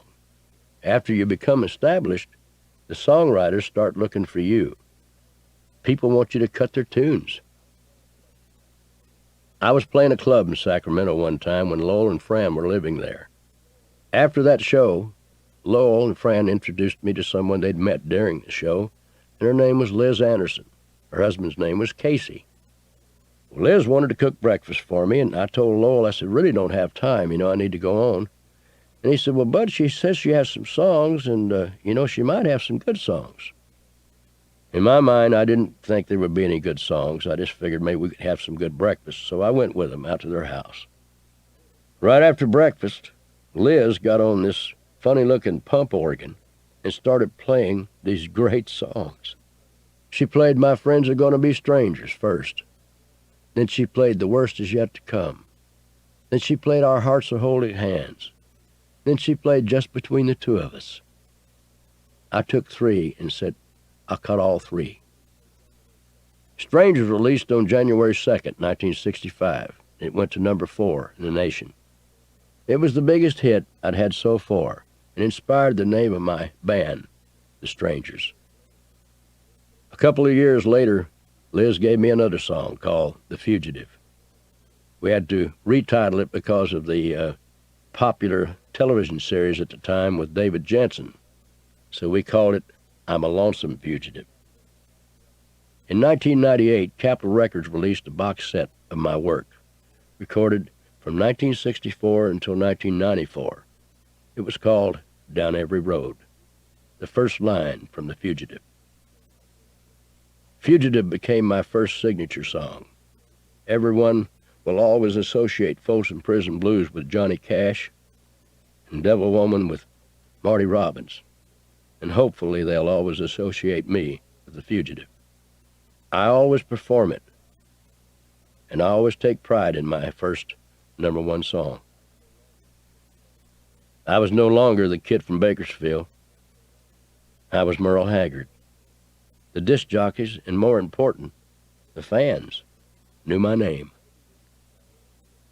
One of the reasons I wanted to be a musician is so that I wouldn't have to get up early in the morning. Nightlife was my way of life, just like it says in Willie's song. In the early 60s, Bonnie Owens was dating Fuzzy Owen. The three of us were infected with songwriting fever. I'd get an idea, and Bonnie would write it down. The words came just as fast as I could talk. Sometimes we'd miss words, and we'd never find them again. We later talked about how much fun it was during those innocent learning days, if you know what I mean. We'd created so much commotion with our three-tally records that one day we got a call from Capitol Records. Ken Nelson was on the phone wanting to know if we'd be interested in a Capitol contract. After all the many times we'd been down there on the doorstep begging for just that, it seemed sort of ironic they were calling us. After finishing a tour with Waylon Jennings and Bobby Bare and Hank Snow, Fuzzy and Bonnie picked me up at the Los Angeles International Airport at the end of the tour. We drove to Bakersfield. I couldn't wait to get to the house and see Leona and the kids. Our house may not have been a mansion by a lot of folks' standards, but compared with the little houses that me and Leona had been living in, it was like Hearst Castle. Bonnie and Fuzzy waited at the curb to see if there was anyone home. My car wasn't in the driveway. The house was empty. Not only was it empty, it was a wreck. Debris, filthy diapers, and little bitty paper that looked like about the size of a postage stamp had been cut up, looked like with scissors, all over the house, and then looked like a small tornado had blown it everywhere. There was no sign of life, only signs of where life had been. My wife had obviously left me and taken the children. Why? Why now? Why, after all those years of struggling and fighting for and with each other, had she suddenly departed when things were going our way? Was she someone who couldn't handle success, or more precisely, was she someone who couldn't handle mine? I mean, my God, she knew what I was doing and where I was. She had made me more furious than anyone ever had. It wasn't right for her just to leave after staying with me through all the hard times. I asked Fuzzy to drive me to Leona's mother's house. Actually, I demanded that he take me. I was rude, as only a young, hot-tempered kid from the streets would be. Fuzzy was my friend, and he'd never seen my temper before. He accepted me as I was. Besides, he knew that my fit that day was not directed towards Bonnie or him. I was right. Leona was at her mother's house. My car was parked in her driveway. When Bonnie and Fuzzy saw the car, they didn't want me to go inside. They were afraid I'd fight again with Leona. I assured them that I was only going to go inside for my keys, not for Leona. And I meant it. As I walked past the parked car, I happened to look inside. The interior had been destroyed. The dash was caved in, and much of the instrument panel was lying on the floor. Glass was everywhere. Someone had undergone a hell of a fight in my car, or it had been vandalized, and I didn't know which. I only knew I'd worked long and hard for that pretty 57 Chevy, and that I'd left it in Leona's care while I worked some more. What had happened to the most valuable material possession we owned? And why did she let it happen? I bolted into the house where Leona was standing with a man. He looked like an Indian. He was as big as an oak tree, with arms. I forced myself to remain calm. I simply asked for the keys to our car. She threw them at me. What are you going to do? You're not going to whip my ass because my boyfriend's here? The word boyfriend, in connection with a man's wife, strikes an emotional chord. I didn't want my wife proclaiming she had a boyfriend. Rage overtook me. A tired and jealous man hearing his wife with a history of cheating talk about her current affair will cause you to lose control. I'm not excusing my behavior, just explaining it. I don't remember much, except that I whirled around and went for her throat. I didn't mean to hurt her. I meant to kill her. I knew exactly where I'd be and exactly where I was going to be. San Quentin, North Block, Death Row. I felt Fuzzy's hand on my arm, and reality began to come back into view. Fuzzy and Bonnie were intervening. Leona, now blue, lay collapsed on the floor. She was alive, but in the space of those moments, my love for her had died. Maybe I didn't kill her, but I killed the love. I picked up my kids at the babysitter's home and took them over to my mom's. I remember thinking at the time, she'll hurt nobody else. As my life began to settle down after our separation, Bonnie began to tell me her troubles. Now that was a switch. I was accustomed to her helping me with my life, and I didn't give much thought to hers. Why should I? She had somebody. My best friend, Fuzzy Owen, and her had been going together for some 15 years. It's not like she needed a friend in me. I needed one in her. Or so I thought. I knew Bonnie was convinced that Fuzzy was seeing another woman. But still, that was none of my business and had nothing to do with the wrong things that I did coming up. Some 35 years later, the other woman, I might say, who is a great friend of mine, is still married to the great Fuzzy Owen. Neither Bonnie nor I, nor for that matter Fuzzy himself, could have predicted what was about to happen. Fuzzy and Bonnie and I became inseparable, but I found myself becoming increasingly drawn to Bonnie. I didn't tell Fuzzy, but I suspected he knew. Since I wasn't on tour, I didn't need a harmony singer or a band, but Bonnie was working every night somewhere. She knew that I had the hots for her, and Fuzzy was cheating on her. So she said goodbye to both of us and took a job in Alaska that was to last about 4 months.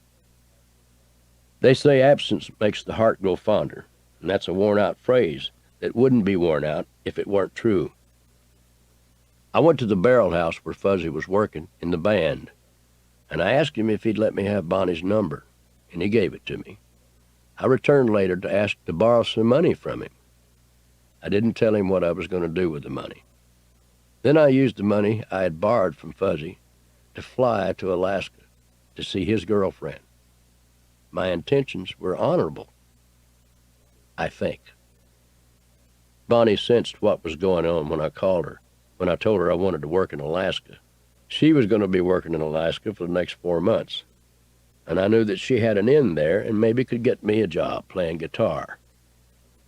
I told her, I said, hey, look, I'm in Seattle, and I've already got my ticket to Fairbanks. I'm coming to see you, and this is my last dime. Bye. When I stepped off the plane, Bonnie was there to meet me. It wasn't like the situation at San Quentin. And she had her boss with her, a fellow named Joe Cheeks. On the way into Fairbanks, old Joe promised me temporary employment. And at the end of the night, Bonnie and I went to separate rooms. Later, I lay in bed in the land of the midnight sun and thought about this beautiful woman in the next room. I love to fall in love. It's so thrilling at the beginning when the relationship requires no work but generates such a passion. It wasn't long before passion found Bonnie and me. One of the most thrilling moments in my life occurred that night as I saw Bonnie undress in the moonlight. In the spring of 1965, Leona Hobbs Haggard gave me a divorce. My mother gained custody of my children in court. Because of my record, I was unable to do the same. On June 28, 1965, Bonnie Owens, the former wife of Buck Owens and former girlfriend of Fuzzy, became my lovely wife. I know Fuzzy was angry, and I know he was hurt. And I hurt for him because I truly loved Fuzzy at the time. He'd done so much for me. And it was no intention of mine to hurt him. It just happened that way. My mother and Bonnie Owens helped me raise my 4 children, as if they belonged to them. Bonnie was an excellent mother and an excellent homemaker. I mean, I was a provider, but she gave the love and attention I often did not. On November 18, 1968, Capitol released a song called Sing Me Back Home that was on the charts for 20 weeks in Billboard. Spent 2 weeks as number one. Everybody thought it was going to be a big hit, even my publisher, which at the time was Blue Buck Music, a company owned by Buck Owens. I'd made a lot of money, and I'd adjusted well. Prosperity set well with me. I needed $15,000 since I owed $5,000 to some heavyweight Vegas gamblers, so I went to Buck for an advance against my royalties. I asked for $15,000.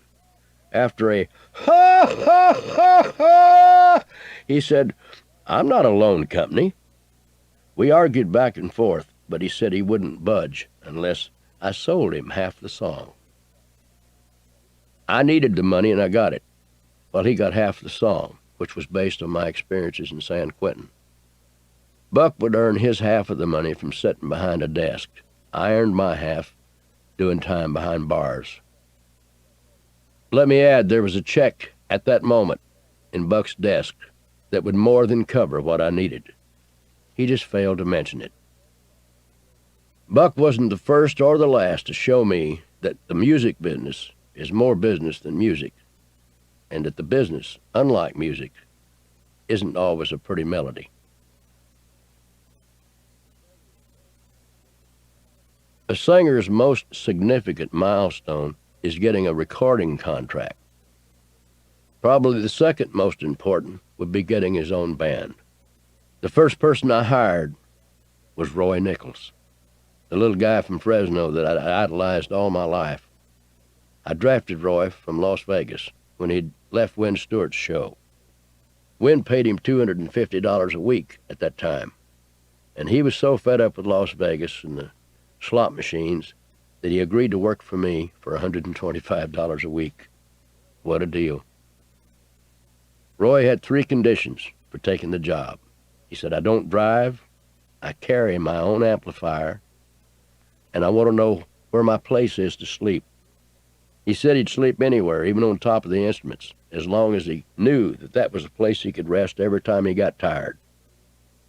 He's without a doubt one of the greatest and most mimicked guitar players in the entire world, and definitely one of the greatest I've ever known closely.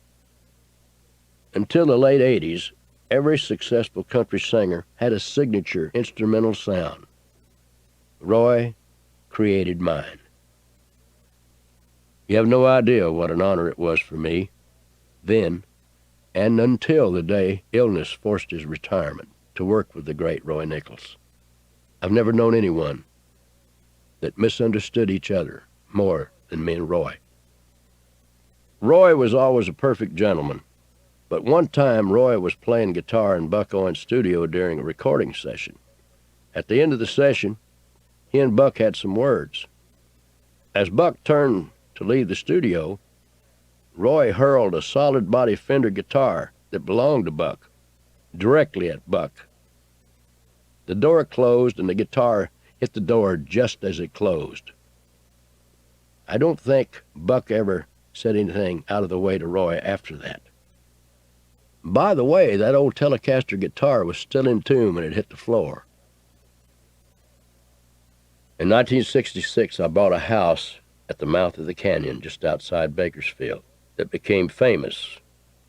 An enormous quarter-inch scale railroad ran through so I could feed my fascination for trains.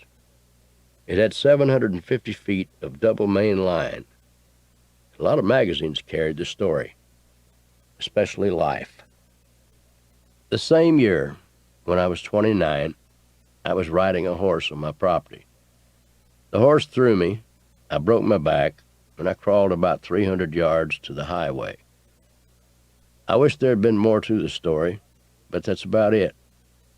The doctors misdiagnosed me for 5 months, during which my back began to heal improperly. I'm lucky they didn't have to break it again. I worked shows the entire time and was actually relieved to find that the pain stemmed from a broken back. I had no idea what was wrong with me. When you're carrying that much pain for that long with no idea of the cause, it's frustrating. The hit records were coming consistently by the late 1960s, and that's one of the reasons it's hard to achieve longevity in music. People began to expect great product from a recording artist. If he doesn't give it to them, he'll fall fast. An artist can record 20 number one records and miss on a couple, and the record label will be whispering about dropping him. That has happened to some of my very best friends. In 1968, I had a number one record for 2 weeks with The Legend of Bonnie and Clyde. The song was a hit, I knew, because of the runaway success of the movie Bonnie and Clyde, starring Warren Beatty and Faye Dunaway. Faye called me one night to say how much she enjoyed my song, and as she spoke, I could hear music in the background. The tune was Today I Started Loving You Again, the B-side of Bonnie and Clyde. It has been recorded more than 400 times by other artists and has been number one at least twice. A year earlier, I had made another standout memory. I was at Nashville's old Ryman Auditorium rehearsing for an evening show, I think for Kraft Music Hall. A man walked up to me. His pace was slow and his shoulders were slightly slumped, but the smile on Bob Wills' face was still radiant. I'd met him a few times, and once later on, I even threw a party for the original Texas Playboys at my own home. We even put up a sign in front of the house that said, Bob Wills and the Texas Playboys appearing tonight, one night only. On that day at the Ryman, he and his guitar player, Tigg Lambert, approached with little fanfare. He spanked me lightly on the cheek, much as the Italian folk do. I don't have a full band anymore, he said, as if I didn't know that the greatest, largest Western swing band in history had been disbanded. It's just Tigg and me now. We travel around the country and we don't pay much attention to the new music. That is until we hear your music come on. And then we turn up the radio. I prayed that you'd be number one, and you're in the top 5, so part of my prayers have been answered already. Bob was referring to my current record having risen to number 5. Hearing those words after being physically touched by Bob Wills' hand is another one of my favorite memories. Once I had a hit record titled My Favorite Memory. The person I wrote it about is actually my least favorite memory. But that song applies in many ways to Bob Wills and his words that he said to me that day. I'd stood on people's shoulders to peek at him when I was just a kid.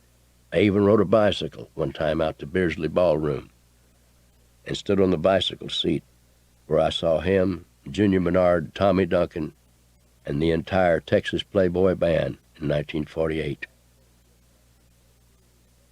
March 25, 1972 saw the release of Grandma Harp, a tune that became my 12th number one song. My sister Lillian later recalls how I'd phoned her in the middle of the night for the details I needed to write a song about my maternal grandmother. Lillian, who's a bit more proper than I, wasn't amused when I woke her up with questions that could have waited until morning. I think she thought I might have been drinking a little bit.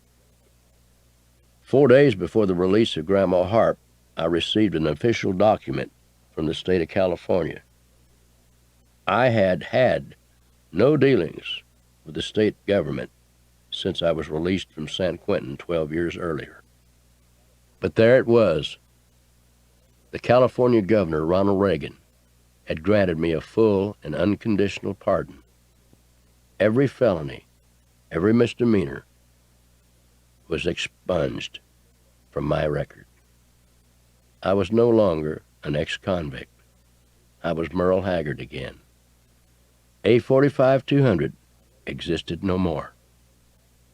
I later appeared on a television show with Reagan, a GOP fundraiser.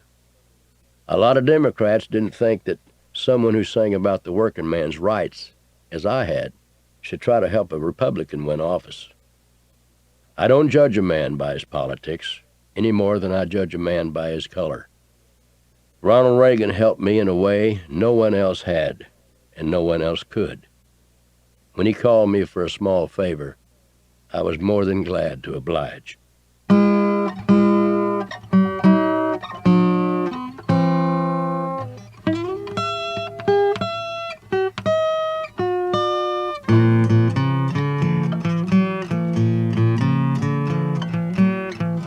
I involved myself again with the Republicans in 1973 when I played the White House at the invitation of the late Pat Nixon. She wanted me for her birthday party. Seems she was a big fan of all my records, especially Okie from Muskogee, a #1 song for me in 1969 and 70. It remains my most requested tune. I got a lot of crossover play on that one due to its controversial content. The song couldn't have been more right-wing, so I was quite surprised when I was invited to appear on the Smothers Brothers Comedy Hour, a program that was eventually canceled for its left-wing humor. I wonder what happened to the First Amendment there.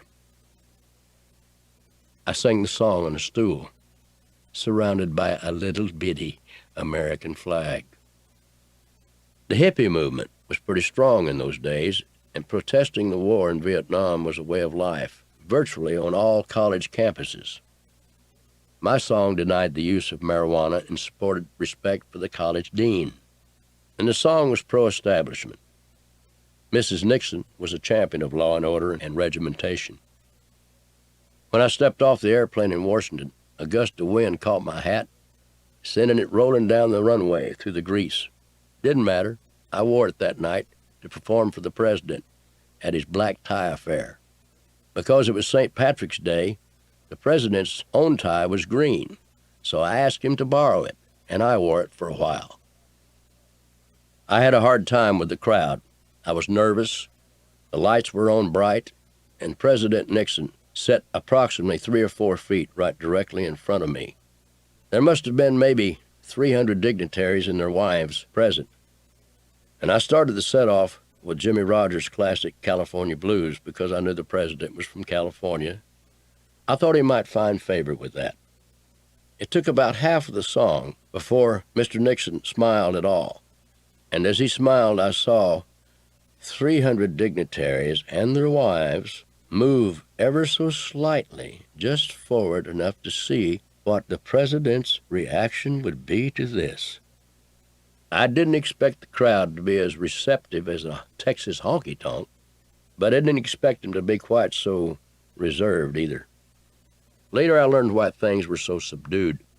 Earlier that day, Nixon had learned that the press had become aware of his participation in the Watergate burglary cover-up. There was a party after our show, but Nixon didn't stay long. We didn't see him again. One of the funniest stories that I remember in my entire life occurred that night at the White House. Louis Talley, the star of Bakersfield, went on to be what some people might term or describe as my press secretary. Louis had been called the press secretary many times by other people in the group, and when we went to the White House that night, it was his desire to meet Ron Ziegler, because Ron Ziegler was the press secretary for the president. All in fun, of course.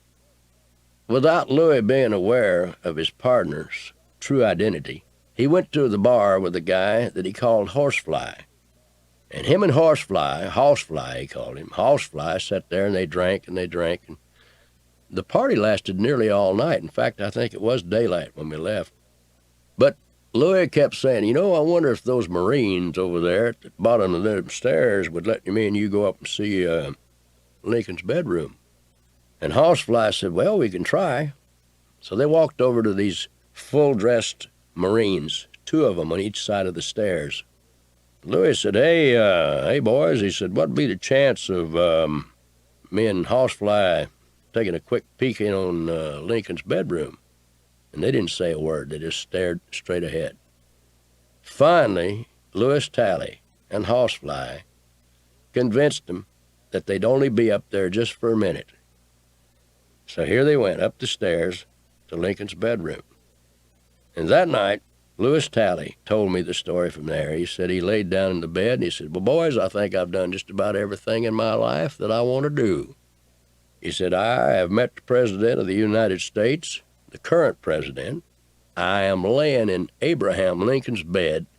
And he said, you know, if I could just meet old Ron Ziegler, I think my night would be complete. Standing at the end of the bed, Housefly introduced himself by calling Louis Housefly. He said, Housefly, shake hands with Ron Ziegler.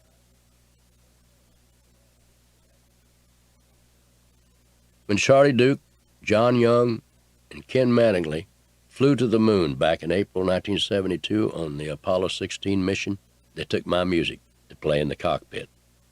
Now that's a real honor, and it always will be. The rest of that story is that I later talked to Duke at a party at the home of former University of Texas football coach Darrell Royal.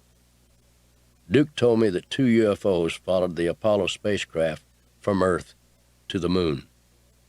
The UFOs disappeared in seconds after the touchdown. Duke even filmed the objects, but the footage was seized by the federal government as soon as they got back. Usually, UFO stories are second, third, and fourth hand. This was first hand from a man who had no reason to lie to me. In 1964, I was co-pilot of a small aircraft coming out of Vandenberg Air Force Base in California. I'd just gotten clearance to fly and was told by the tower to go on home, Mr. Haggard. Actually, I was en route from Lompoc, California, back to Bakersfield. I dozed off, but was awakened by a brilliant light through the rear window of the Cessna 206. The entire cockpit was brighter than the desert at noon. The source of light was coming from behind us, but kept getting closer and brighter. It eventually soared over the top of our little aircraft. We radioed Vandenberg Tower. Hey, did you guys see something? The pilot asked. The air traffic controller said nothing. Well, did you pick up anything on radar? The pilot pressed. Something just flew over our heads. The voice answered, we didn't pick up anything on radar, and we didn't fire anything off. If they had picked up something on radar, I doubt that they would have said so. Because they declined to give any information, tells me that we were not up there alone. I don't know what to make of that story, except it's one of hundreds of unexplained things that have happened to me in my life. Do I think the federal government has lied to us about UFOs? I'll answer that question with a question. Every president we've had since Nixon has lied. If the president lies, don't those involved with our nation's security lie as well? After all, the president is the commander-in-chief in charge of national security. After a lifetime of thought, I think that UFOs exist. In 1974, Bonnie Owens temporarily left my touring show again. It was the first of many steps that she would take before easing away from me professionally, and then personally, in a departure that resulted in divorce. She was flat burned out. The road is a man killer, and there's no measuring the emotional toll it takes on a woman. I never cease to be amazed at the people who think show people live glamorous lives. What the hell is glamorous about a 35-year bus ride? Bonnie got her fill. She decided to stay home with my children. We never had a child together.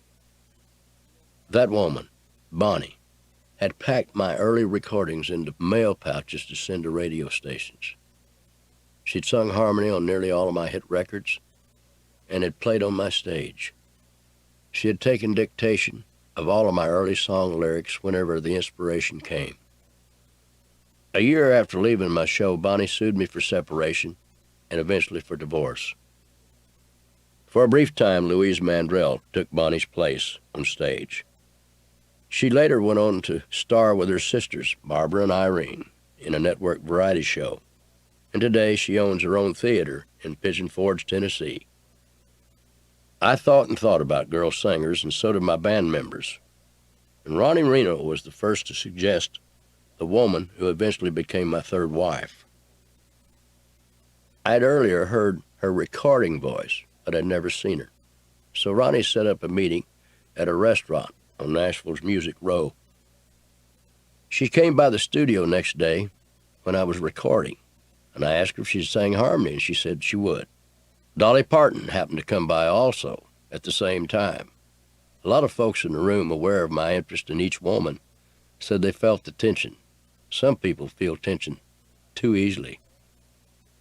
My future third wife and I soon began to tour and sing together, and it was like my other courtships and marriages. It was passionate. We did nothing in moderation. We argued like tigers before and during the marriage. I could talk all about our courtship, breakups, wedding, ceremony, and life as man and wife, but I don't want to do that. I was bitter for a while. I'm no longer bitter. I can't remember what she even looks like, and I'd just as soon move on right here. I made a resolution I'd never again be used to further someone's musical career. I'd stay away from women in the business. So, I married my maid. Debbie Parrott worked at Silverthorne Resort and Marina because her sister and brother-in-law were owners of the business. She cleaned my houseboat and several others. She is an awfully good person, one of the most beautiful women I've ever met in my life. Boosting my spirits wasn't within her job's description, but she tried anyhow. She wasn't required to wash my clothes, but she did it anyway. She even washed the clothes of my guests on the boat. She was and still is a true friend. I was always attracted to her. I can remember seeing her smiling in a crowd, knowing that she was someone I'd like to be with, and she wasn't a singer. That made her twice as attractive. We were married, she remembers, at 7 a.m. by the pool at the house I had bought for wife number 3. I remember why the ceremony was so early. We just wanted to start our life with a new morning. I think we both knew the same day that our wedding was a mistake. I loved Debbie, and I still love Debbie, as a friend, more like a sister, but not romantically any longer. I think she felt the same way the first day. So when people ask how long we were married, I often say, only one day. In 1984, I was dating a girl named Sabrina regularly. In the next year, I began to see a woman named Teresa. She was soon to be my wife and give me a family and another chance to be a dad. I guess Debbie helped me the most during the death of my mother, Flossie.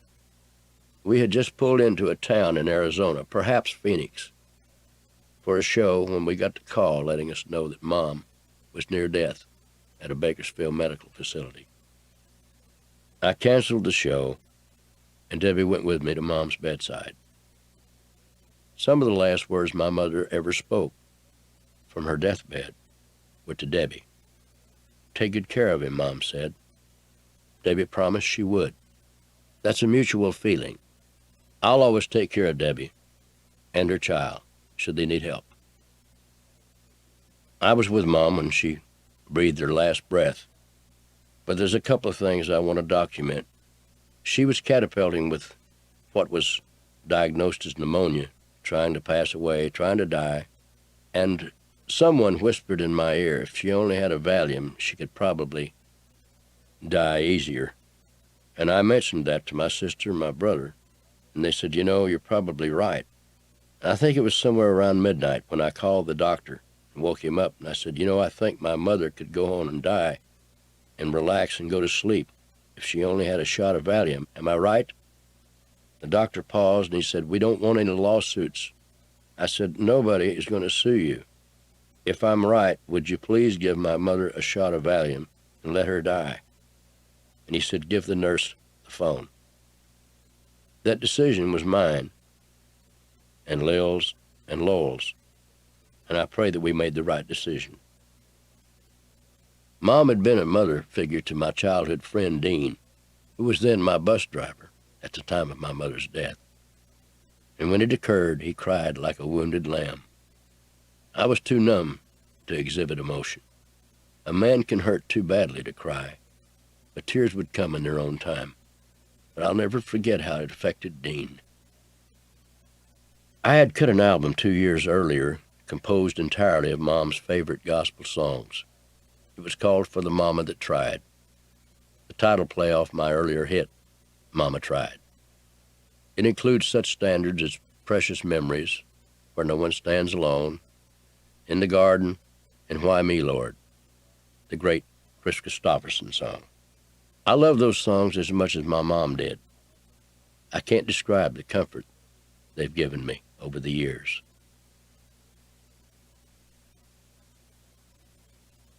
Funny thing about show business is that when you're struggling, nobody wants anything to do with you. People will give you their business card and then not take your call. And when you're hot, everybody wants a piece of you. In the mid-1970s, I was asked to do a movie called Centennial with Andy Griffith and David Jensen. What an honor. I'll never forget a story that Andy told me during the 2 weeks I spent with him in his green pickup on that set. It seems Andy was at a Hollywood party.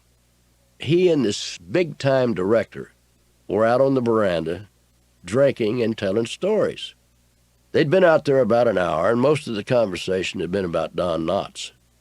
And they needed new drinks, and they started back inside, and Andy said that the old man said to him, "By the way, Andy, didn't you do something with Don?" Of course, that's funny. But the man was serious. See why I don't like people who run show business? They may know something about the business, but they don't know anything about the show. Posing that question to Andy Griffith was like asking Santa Claus if he knew anything about Christmas. I was playing Harrah's Club in Lake Tahoe, probably the most uptown venue a country star could play in the 1970s, with the exception maybe of Carnegie Hall. But I'd also played Carnegie Hall. A particular show that was done in the afternoon was quite different than most shows at Harrah's. This show was for the employees. Not only the cooks and the waitresses and people that worked directly at Harrah's, dealers and such as that, but it was also for the other entertainers that worked for Harrah's, and most all of them were present. I was introduced, walked on stage, and the audience applauded as if they were asleep. I was doing my first song, wondering what the hell was happening, when somebody in the crowd jumped up and said, "Hey, what is wrong with you people?" I put my hands above my eyes to shield them from the spotlight. The faceless voice continued to rant. "This is the greatest country singer since Hank Williams. You act like it's a goddamn local act. You need to be bawled out, and I'm a little short nigger son of a bitch that'll do it. Now try it. Try it again, Haggard. Walk off stage and come back and see if these son of a bitches will clap." I did. The place went ape. They had just been issued orders by Sammy Davis, Jr. Bob Eubanks, host of television's Newlywed Game, was the only concert promoter I worked with for 8 years. And I'm proud to say that he's the only one I really ever cared for, and I don't think we ever had a cross word during that time. And I'm proud to say I think he made money on most of my shows. He often said the hardest problem he had was getting me to do the 1-hour show I was usually contracted to do. A lot of people ask how I write songs and where the inspiration comes from. I have no set formula for creating songs. I get inspiration from different places. I'm not trying to avoid complicated answers, just giving an honest one. Eubanks reminded me recently of a song I wrote just before I broke up with Bonnie Owens. He thinks I'm most creative when I'm having trouble with a woman. Eubanks was boring me to death at a business meeting, and he could tell it. He was over-organizing. He wanted too many meetings too often. I'd much rather have been somewhere fishing or making music. Eubanks, nevertheless, was holding court, going on and on about something, when I said, "Hold everything." "What?" he said abruptly. I didn't know until years later just how irritated he was. I guess he'd put a lot of planning into what he thought was an important meeting. He probably thought I had my priorities wrong and wanting to break up this important meeting. But I was going somewhere to make music, Music was, after all, the reason all of us were there. Then Bob asked me some kind of question. Instead of an answer, I gave him a blank stare. He said years later, he thinks I wasn't paying attention. He's probably right. I've had this melody in my head all morning, I told him. What? He said again, still disbelieving that I would suddenly just walk out. I went out and I came back 10 minutes later with Everybody Gets the Blues. The song went to #1 on June 30th, 1972. I don't like to talk too much about songwriting because, as I say, I have no formula. I have a gift. It came from a higher power. I've used and abused the gift, but it miraculously remains intact. There are obviously some things that God wants me to say in song. I hope I've said something he agrees with. In 1985, I signed with Epic Records. My first single for the label was Kern River, a tune about a river that ran between Bakersfield and Oildale, separating the two cities. I still think Kern River is one of my best songs. I was riding high on the song when I went into another unnecessary meeting, this time with the president of Epic Records, Mr. Asshole himself. You know, asshole sometimes describes something that can be described with no other word. When I finished with this boring guy, I walked out of his office toward the downstairs lobby, where many of the songwriters were gathered for a party, many of which had come to sing songs for me. As we were headed to the party, this president decides to tell me one more time how much he didn't like Kern River. I had given this guy a hit, my very best, for the first release on his label, and he didn't like it. He didn't like the song. Music business executives don't know what they want. His remarks angered me, and I let him know it. One of the funny things that happened that day, if there was anything funny, Ray Benson had just signed with CBS, and he didn't know that Mr. Asshole and I had a problem. And he'd been kind enough to drive me down there because my bus wouldn't fit between the CBS office and wherever they'd chose for me to park. When we finally got to the doorway of Mr. Asshole's office, there were some more songwriters just inside. And about that time, he told me once again that he didn't like Kern River. I said, well, I think that's about the third time you've told me that. And he come back with a real smart demeanor, and he said, I believe it's more like 5. And I thought, well, I've took all I'm going to take. I said, let me tell you something, Mr. Asshole. I said, I'm about 5 times overdue telling you to go get fucked. And I said, and another thing, I understand you let Johnny Cash go from the label yesterday. Is that true? He answered it was. I said, so you dropped the man that built that chair for you over there, right? Tell me something. Where does a man like you come from? What are your credentials? Can you play a guitar? Can you write a song? How did you get here? He said, I'm an Ohio farm boy. And I said, well, that ain't good enough, my friend. The argument went on for quite some time. It was quite embarrassing. I know for the people that couldn't get out of the room. I felt sorry for him. I felt sorry for Ray Benson because I knew he didn't want any trouble with Mr. Asshole. He just signed with CBS. I just didn't know about it. I stayed on this guy's label until 1989, captured. Then I left and made another mistake and went to another label that has no credibility, not even enough to be mentioned in this audiobook. Veteran country music singers complain that contemporary radio won't play their new releases. And it's true. That bullshit label I was on wouldn't even print enough to go to the radio stations. There is nothing more frustrating than to be a recording artist who isn't recording, or who, if he is, isn't getting his records released. You might wonder, why did the man sign me to his label to begin with?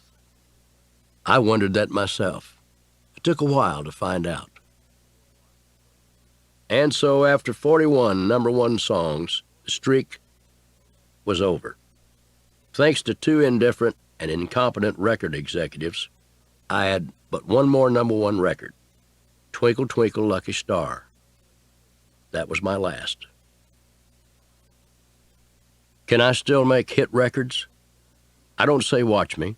I merely say let me. Between recording companies that don't want to sign senior artists and those that won't release their products, coupled with radio stations that don't play them, well, it's bad news for veterans. I never thought I'd see such a day in country music.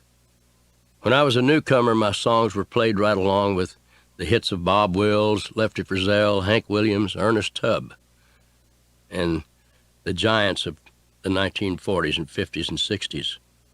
Country music has long been known for loyalty to those who have historically influenced it. On the other hand, rock and roll has been known for its disloyalty. Rock stars at the time were hot one year, totally forgotten the next.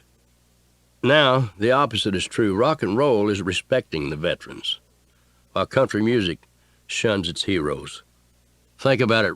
Rod Stewart, Tina Turner, Eric Clapton, the Rolling Stones, Paul McCartney, Elton John are only a few of those who emerged in the early 1960s and are getting more airplay and drawing bigger crowds than they ever did.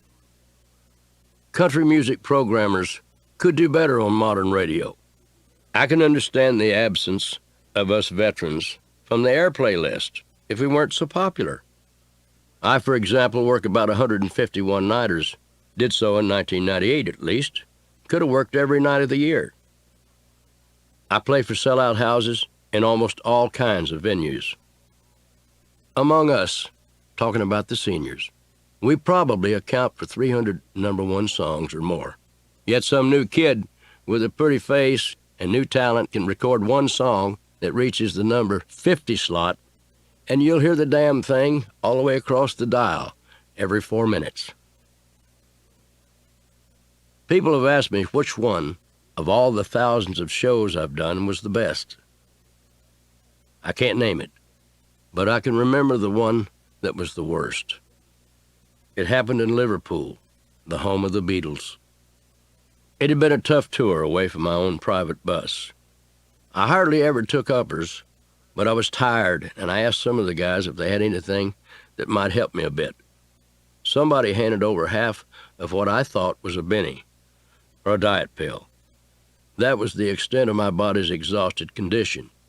Half of one of the pills would get me through 2 shows, and then I'd wind up wishing I hadn't taken that, because it'd be hard to come down. So I took this little half a pill, and not knowing that it was LSD. I went bananas. I thought I could see through my third wife's face. In fact, I'm sure that I could. This happened at 3 in the afternoon. The horror continued all throughout the evening. I'd never experienced anything like it. They say if you tell somebody he's on LSD, his trip will usually be good. They didn't tell me. I thought the building was 40 feet high and very narrow. I got terribly cold, and they put all sorts of blankets all over me and wrapped me in everything they could find, and I was still cold. My mind was playing tricks on me, and I still had to do 2 shows.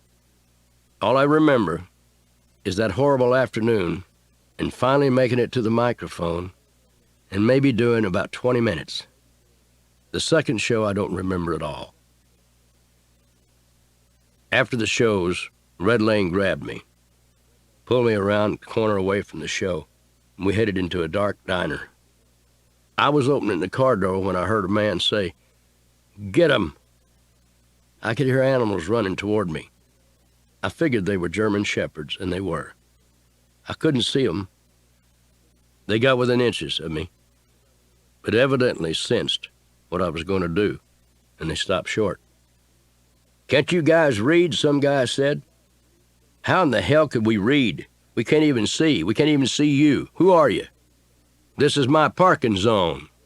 "Well, call your damned animals off and we'll get out of here," I said.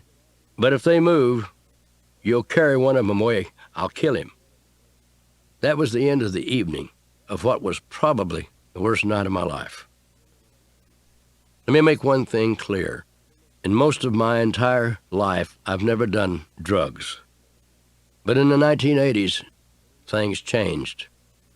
I roared my way right through the 1980s, in fact, running and drugging the nights away, making bad decisions maybe while under the influence of various substances. The nonstop marathon of miles, music, and mayhem were taking their emotional and financial toll. I made bad business decisions. As I said earlier, I had too often trusted the untrustworthy. The pressures of past debts and the pressures of new ones were overtaking me. After signing the deal with a record company that didn't promote me, the royalties of my record sales and radio airplay dropped off, seriously reducing my income. I had earned maybe $100 million in 25 years, but by 1990 I was practically broke, or at least that was what I was told.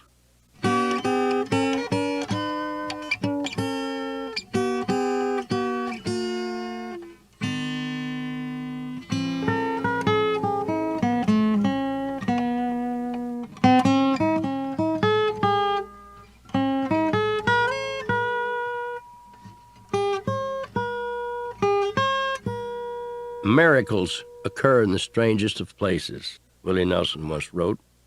I can testify to that.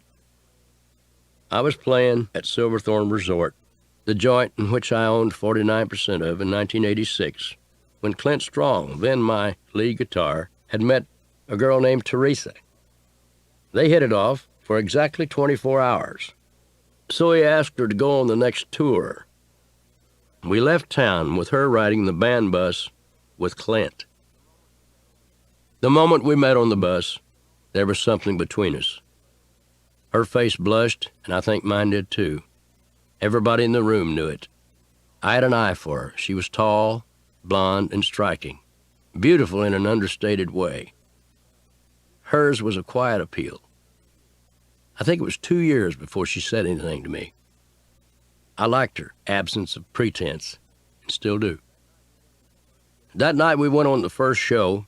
The band went on slightly ahead of me, a couple of songs at least, and Teresa was standing in the wings of the stage. And I walked up to her and I said, "Teresa," I said, "this is my room key. Take this and go to my room and don't come out." Clint Strong is no longer with the show, and his discharge had nothing to do with Teresa. Teresa Haggard would eventually replace my restless spirit with a peaceful soul. Falling in love with her was the beginning of the end of my rough and rowdy ways. I give God and Teresa the credit. God bless. When Teresa reads an account of my outrageous behavior, she throws down the article without finishing. I don't read that junk. That's not the Merle Haggard I know. I wasn't always a perfect father. I was absent during my first 4 children's upbringing. I've already said how much I regret that. And one of my daughters, during the 1997 tribute to Merle Haggard that aired on the Nashville network, said I'd trouble expressing my feelings. She said I never told her I loved her, but that I often picked up a guitar and sang a song to her to let her know that I did. Well, I'm telling her and all my children right here, in my own words, I love you. And I regret my part of the wrongs that's happened over the years. Forgiveness for old transgressions is the desire of the day. Loving each other is the desire forever. God help us love each other. Today, our 4-member family takes time many times every day for a circle of prayer. Teresa, our 2 children, and me. People that haven't been around me in years probably wouldn't know me. I spend my days chasing bass with my family, not chasing women with my buddies.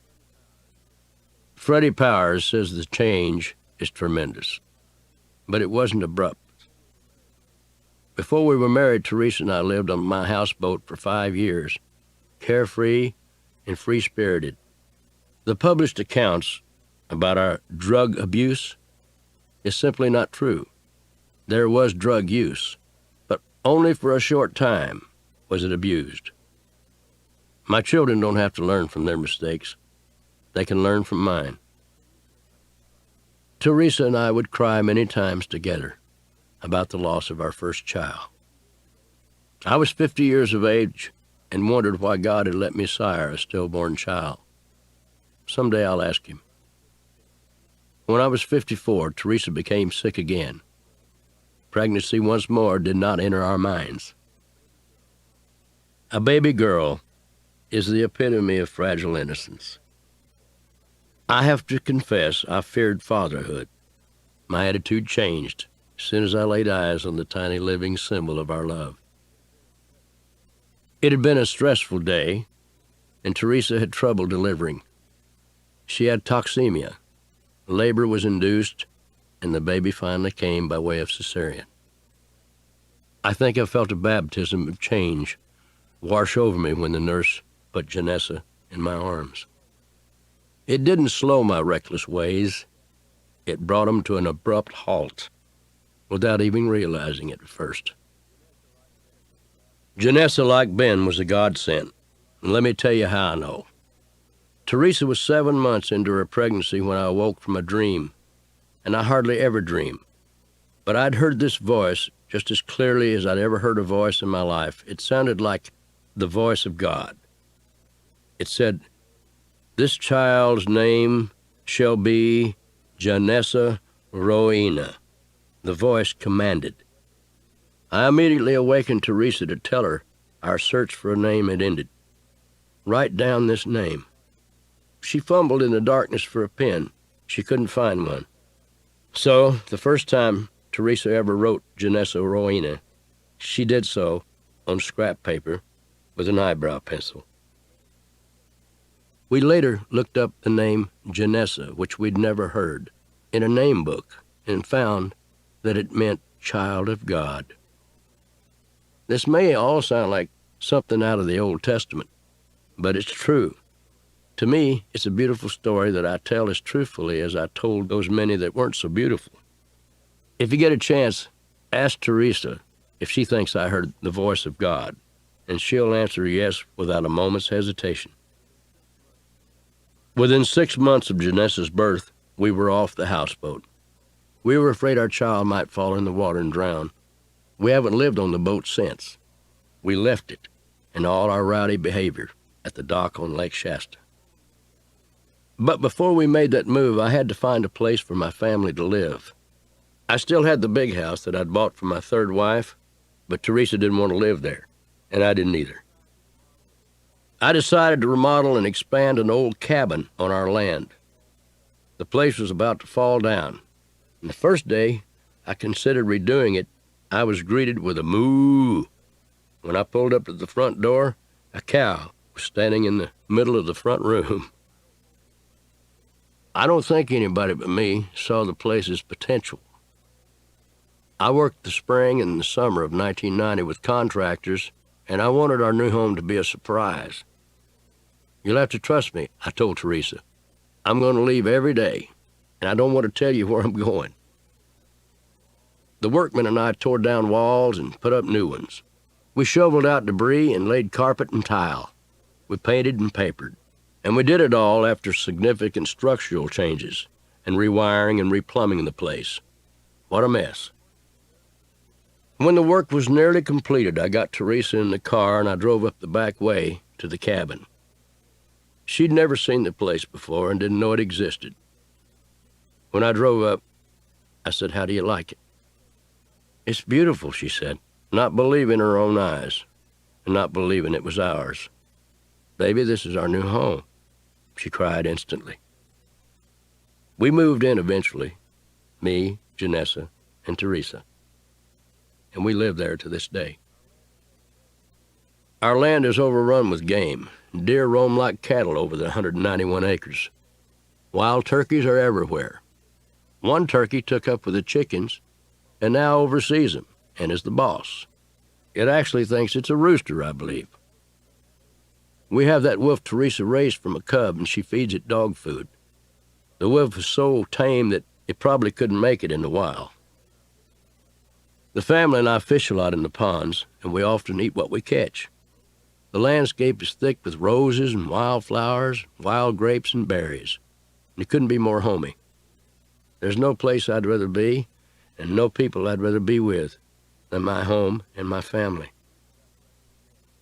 Teresa got pregnant again when I was 56. I'm going to have a son, she announced one day. She hadn't seen a doctor or taken a home pregnancy test. She wasn't even late for her period. She just knew she was pregnant, and she knew it was a boy. Having a doctor eventually confirm it was nothing more than a formality. What do you mean we're going to have a son? Are you pregnant? The doctor made the confirmation 6 weeks later. My family was meant to be. I wasn't afraid during Ben's delivery, as I had been during Janessa's. In fact, I participated, or at least I tried. Teresa again had trouble, and there was another cesarean. They put my last child and youngest son in my arms, and he's been in my heart ever since. At the age of 5, Ben Haggard announced that he intended to die in the house where he now lives. He said this was his place. And as far as I'm concerned, it is. May he and his children grow old here. Teresa and I got married on our own land in a ceremony performed by my friend Tommy Collins. A few hundred guests came to watch us take our vows as the sun went down. Happiness exhibits itself. Teresa and I wear it like a shine. My children only leave home to go to school, and even that may cease in the fall of 1999 when we start a home school program. Teresa and I love to see the personalities of our children unfold without the influence of other youngsters. I want my kids to have their own identities, not some of some other child's. I come home off the road with plans to go somewhere with my family, but we rarely leave. We rarely want to. I still go on the road, but that'll stop. The year 2000 will mark my last highway marker. After 37 years, I'm doing my farewell tour, and I'm so glad. Lately, we've been thinking about moving to Louisiana, where my band can play almost every night, and I can sing whenever I want to. The traveling Merle Haggard will be no more. But you know, I heard someone say the other day, if you want to make God laugh, tell him your plans. Morning finds the family and me at one of our ponds after breakfast. Before we leave our house, Teresa always puts on a pot of beans or maybe black-eyed peas. There's something warm and secure about having a pot of beans on the stove. Teresa is a gardener's gardener. She breaks the ground in the spring with a rototiller and would use a tractor with a plow if I'd let her. On bended knee, she plants tomatoes, peppers, lettuce, spinach, broccoli, celery, onions, garlic, corn, squash, black eyes, purple hulls, and watermelons. She tries to can and store what we don't eat for the winter. If someone asked me what I love most about Teresa, I might say, I love how she loves me. The woman's ever thought is to attend and please her family. Then there are the little things. She knows I'm crazy about Bob Wills' music, so she puts it on the stereo as soon as she thinks I'm up and around. Or she'll rotate it with Bing Crosby, Milton Brown, or Emmett Miller, or maybe old Lefty. She wants to go on the road trips like old times, even when she knows she has to stay with the kids. And it breaks my heart to tell her no, and it breaks her heart to hear it, but we're both glad she asks. In the old days before the children, after dark on Lake Shasta, we used to fish for bass in the nude. Sometimes we'd lay our poles down. I'd be hard-pressed to pick a favorite memory from those made with my family, with Teresa. I've had houses before, but this time I have a home. And I've had wives before, but this time my wife is my best friend and my lover.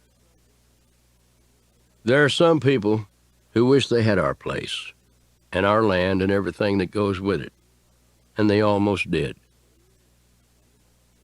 "Here he is, Mr. Haggard," the nurse said as she handed Ben to me 7 years ago. The next touch I felt was a stranger. He, too, handed me something. With my baby in one hand, I held a court paper in the other. It said I was being sued by my creditors for failure to pay my debts. Once again, I was paying a high price for cheap thrills and bad decisions.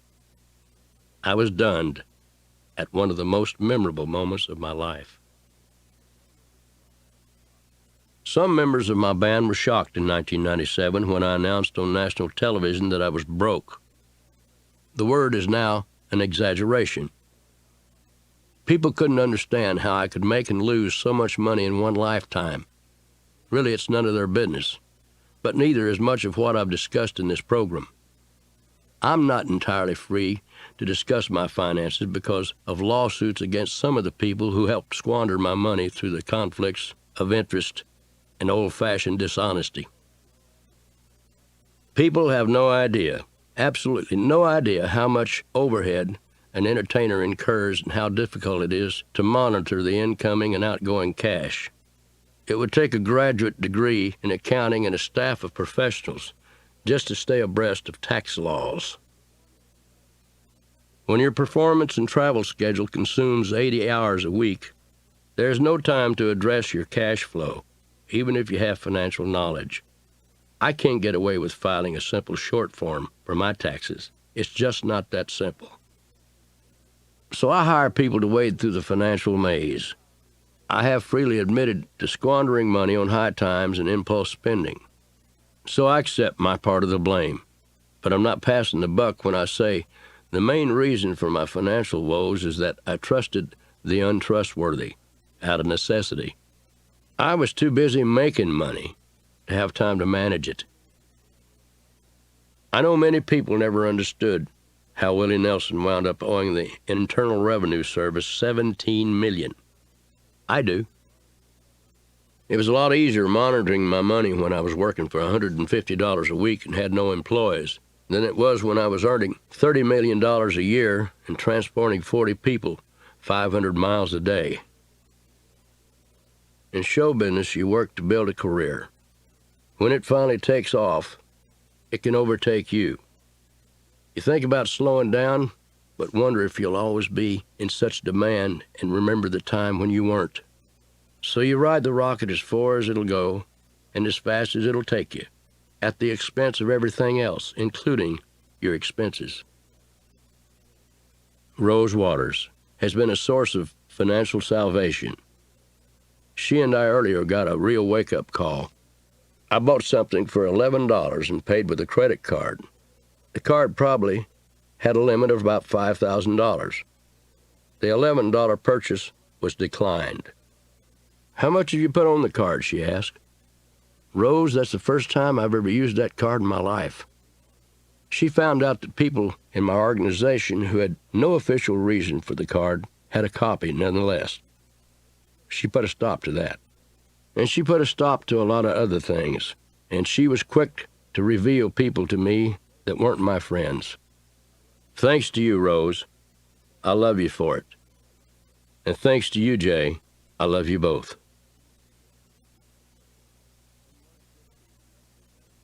On March 15th, 1999, I returned to my story's starting place.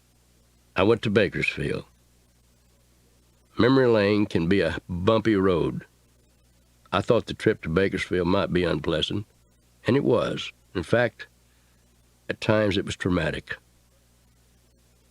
Memories can hurt and heal you at the same time. I went past the Shell station I'd once robbed by pretending to be an employee.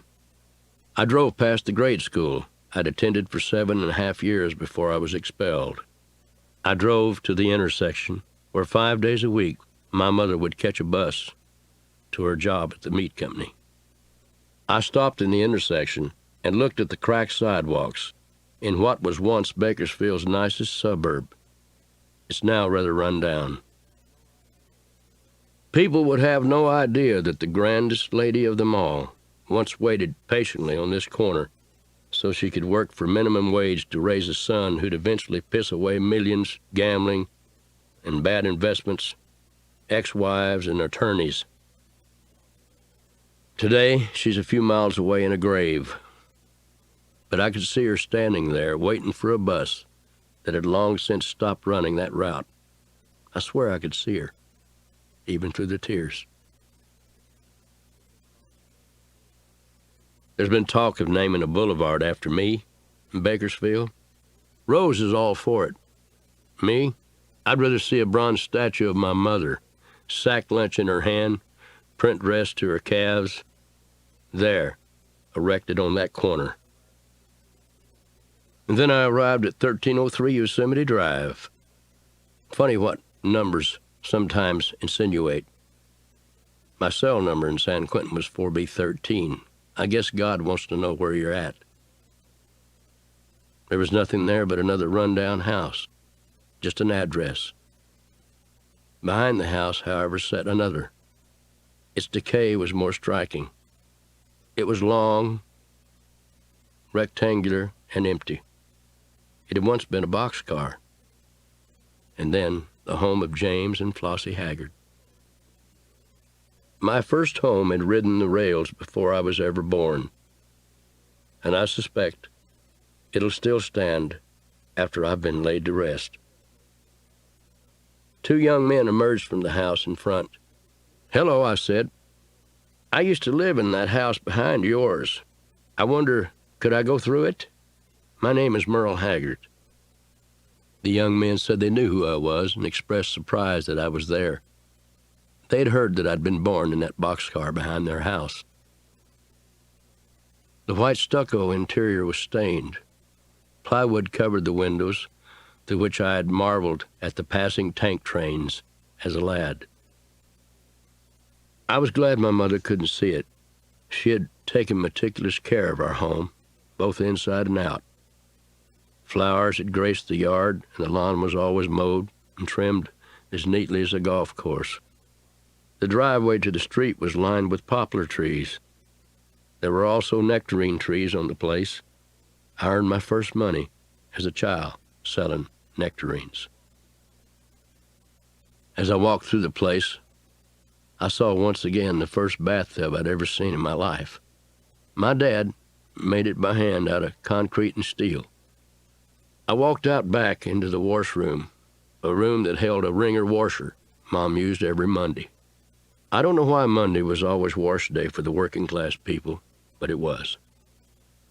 I remembered how Dad had painted the entire interior with a brush. Maybe I'm only talking about 200 or 300 square feet, but they were so proud of it. On that March morning, I returned to my old home place. The room that had been mine was covered with felt-tip sketches of naked women and graffiti. I wondered what Mama would have thought of that. The double bed had a bare mattress that was covered with urine and other stains. There were no other furnishings. I've been in jails that were less stark and more sanitary. My dad would have died again if he could have seen what had happened to the home he worked so hard to build and Mom struggled so hard to decorate.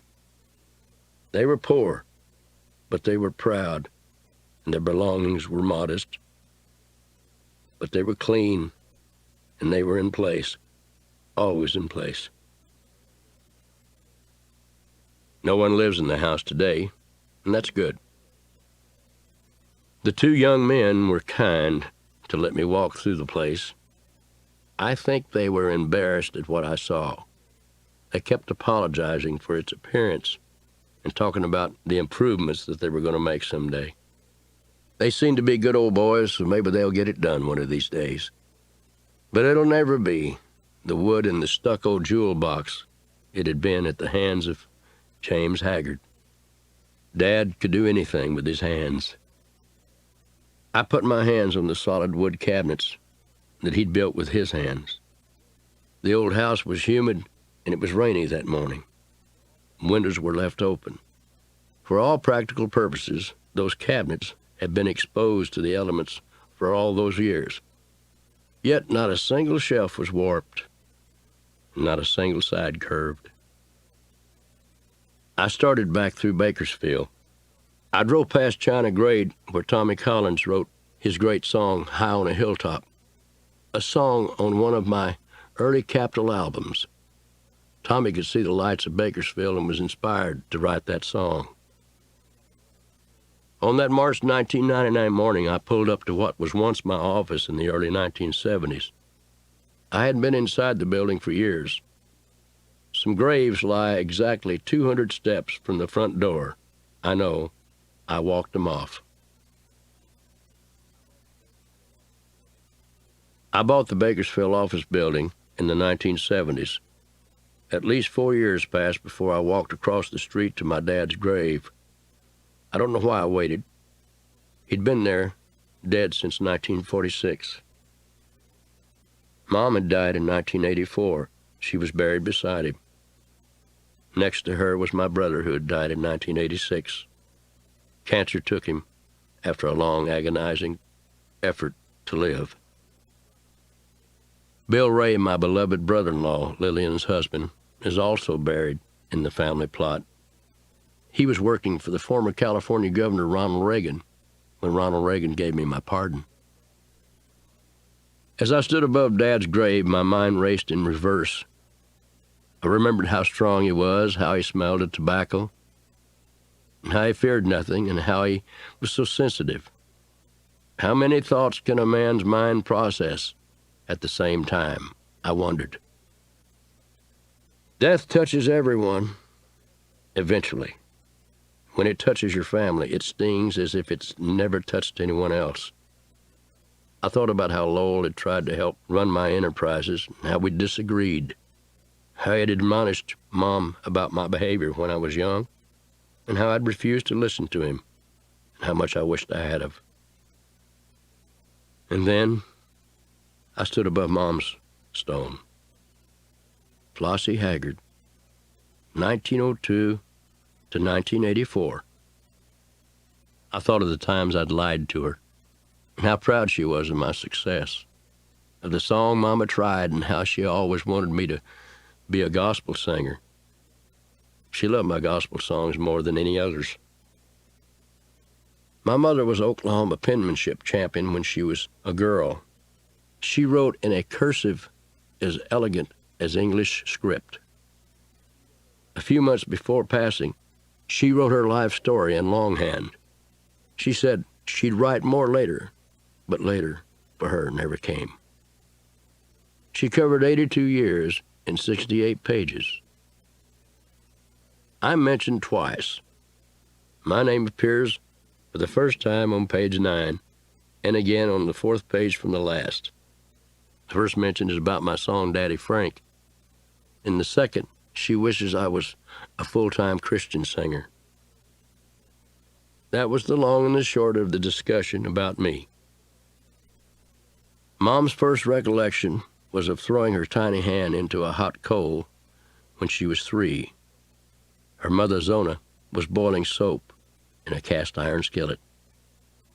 Mom also wrote that she remembered traveling by covered wagon from her native Arkansas to Indian Territory, Oklahoma. Mom, as a child, lived in an earthen dugout with windows at ground level, with her parents, grandparents, and aunts and uncles. Imagine their walls and floor were dirt. Oklahoma is notorious for the torrential rains that flood the flatlands in the spring, leaving the ground as mushy as meal. The water must have turned the dugout into a giant underground mud hole. Mom's autobiography talks about half-naked Indians who rode up to the earthen home on horseback, and how her mother feared them and their dress, or the lack of it. Mom remembered seeing a talking bird, a parrot, in 1909 in Otoka, Oklahoma, which in 1977 was the site of the largest outdoor country music concert ever held. In the feature film made from the event, Hollywood spliced in entertainers who weren't even there. For example, Marty Robbins. Mom wouldn't have approved of that deception, and actually thought she was being deceived when she saw that talking bird 9 years after the turn of the century. Mom wrote that she remembered fighting mosquitoes and the malaria that they carried, the way someone would fight disease today in a third world country.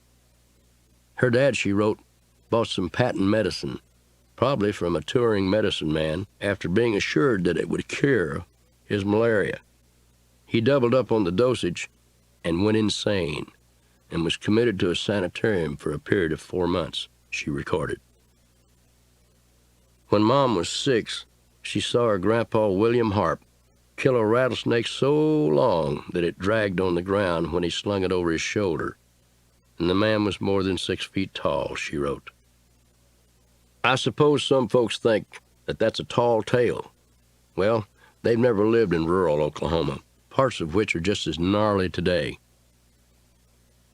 Standing above Mom's grave, I thought about all the sacrifices that she'd made as a child and a young woman.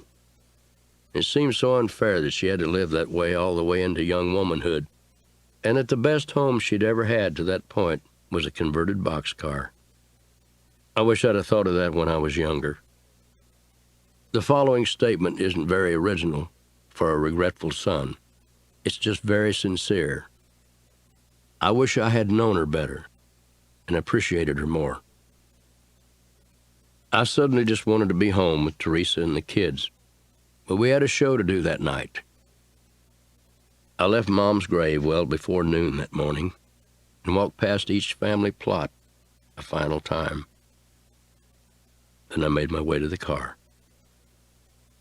I found my way out of that cemetery, perhaps forever, without once looking back.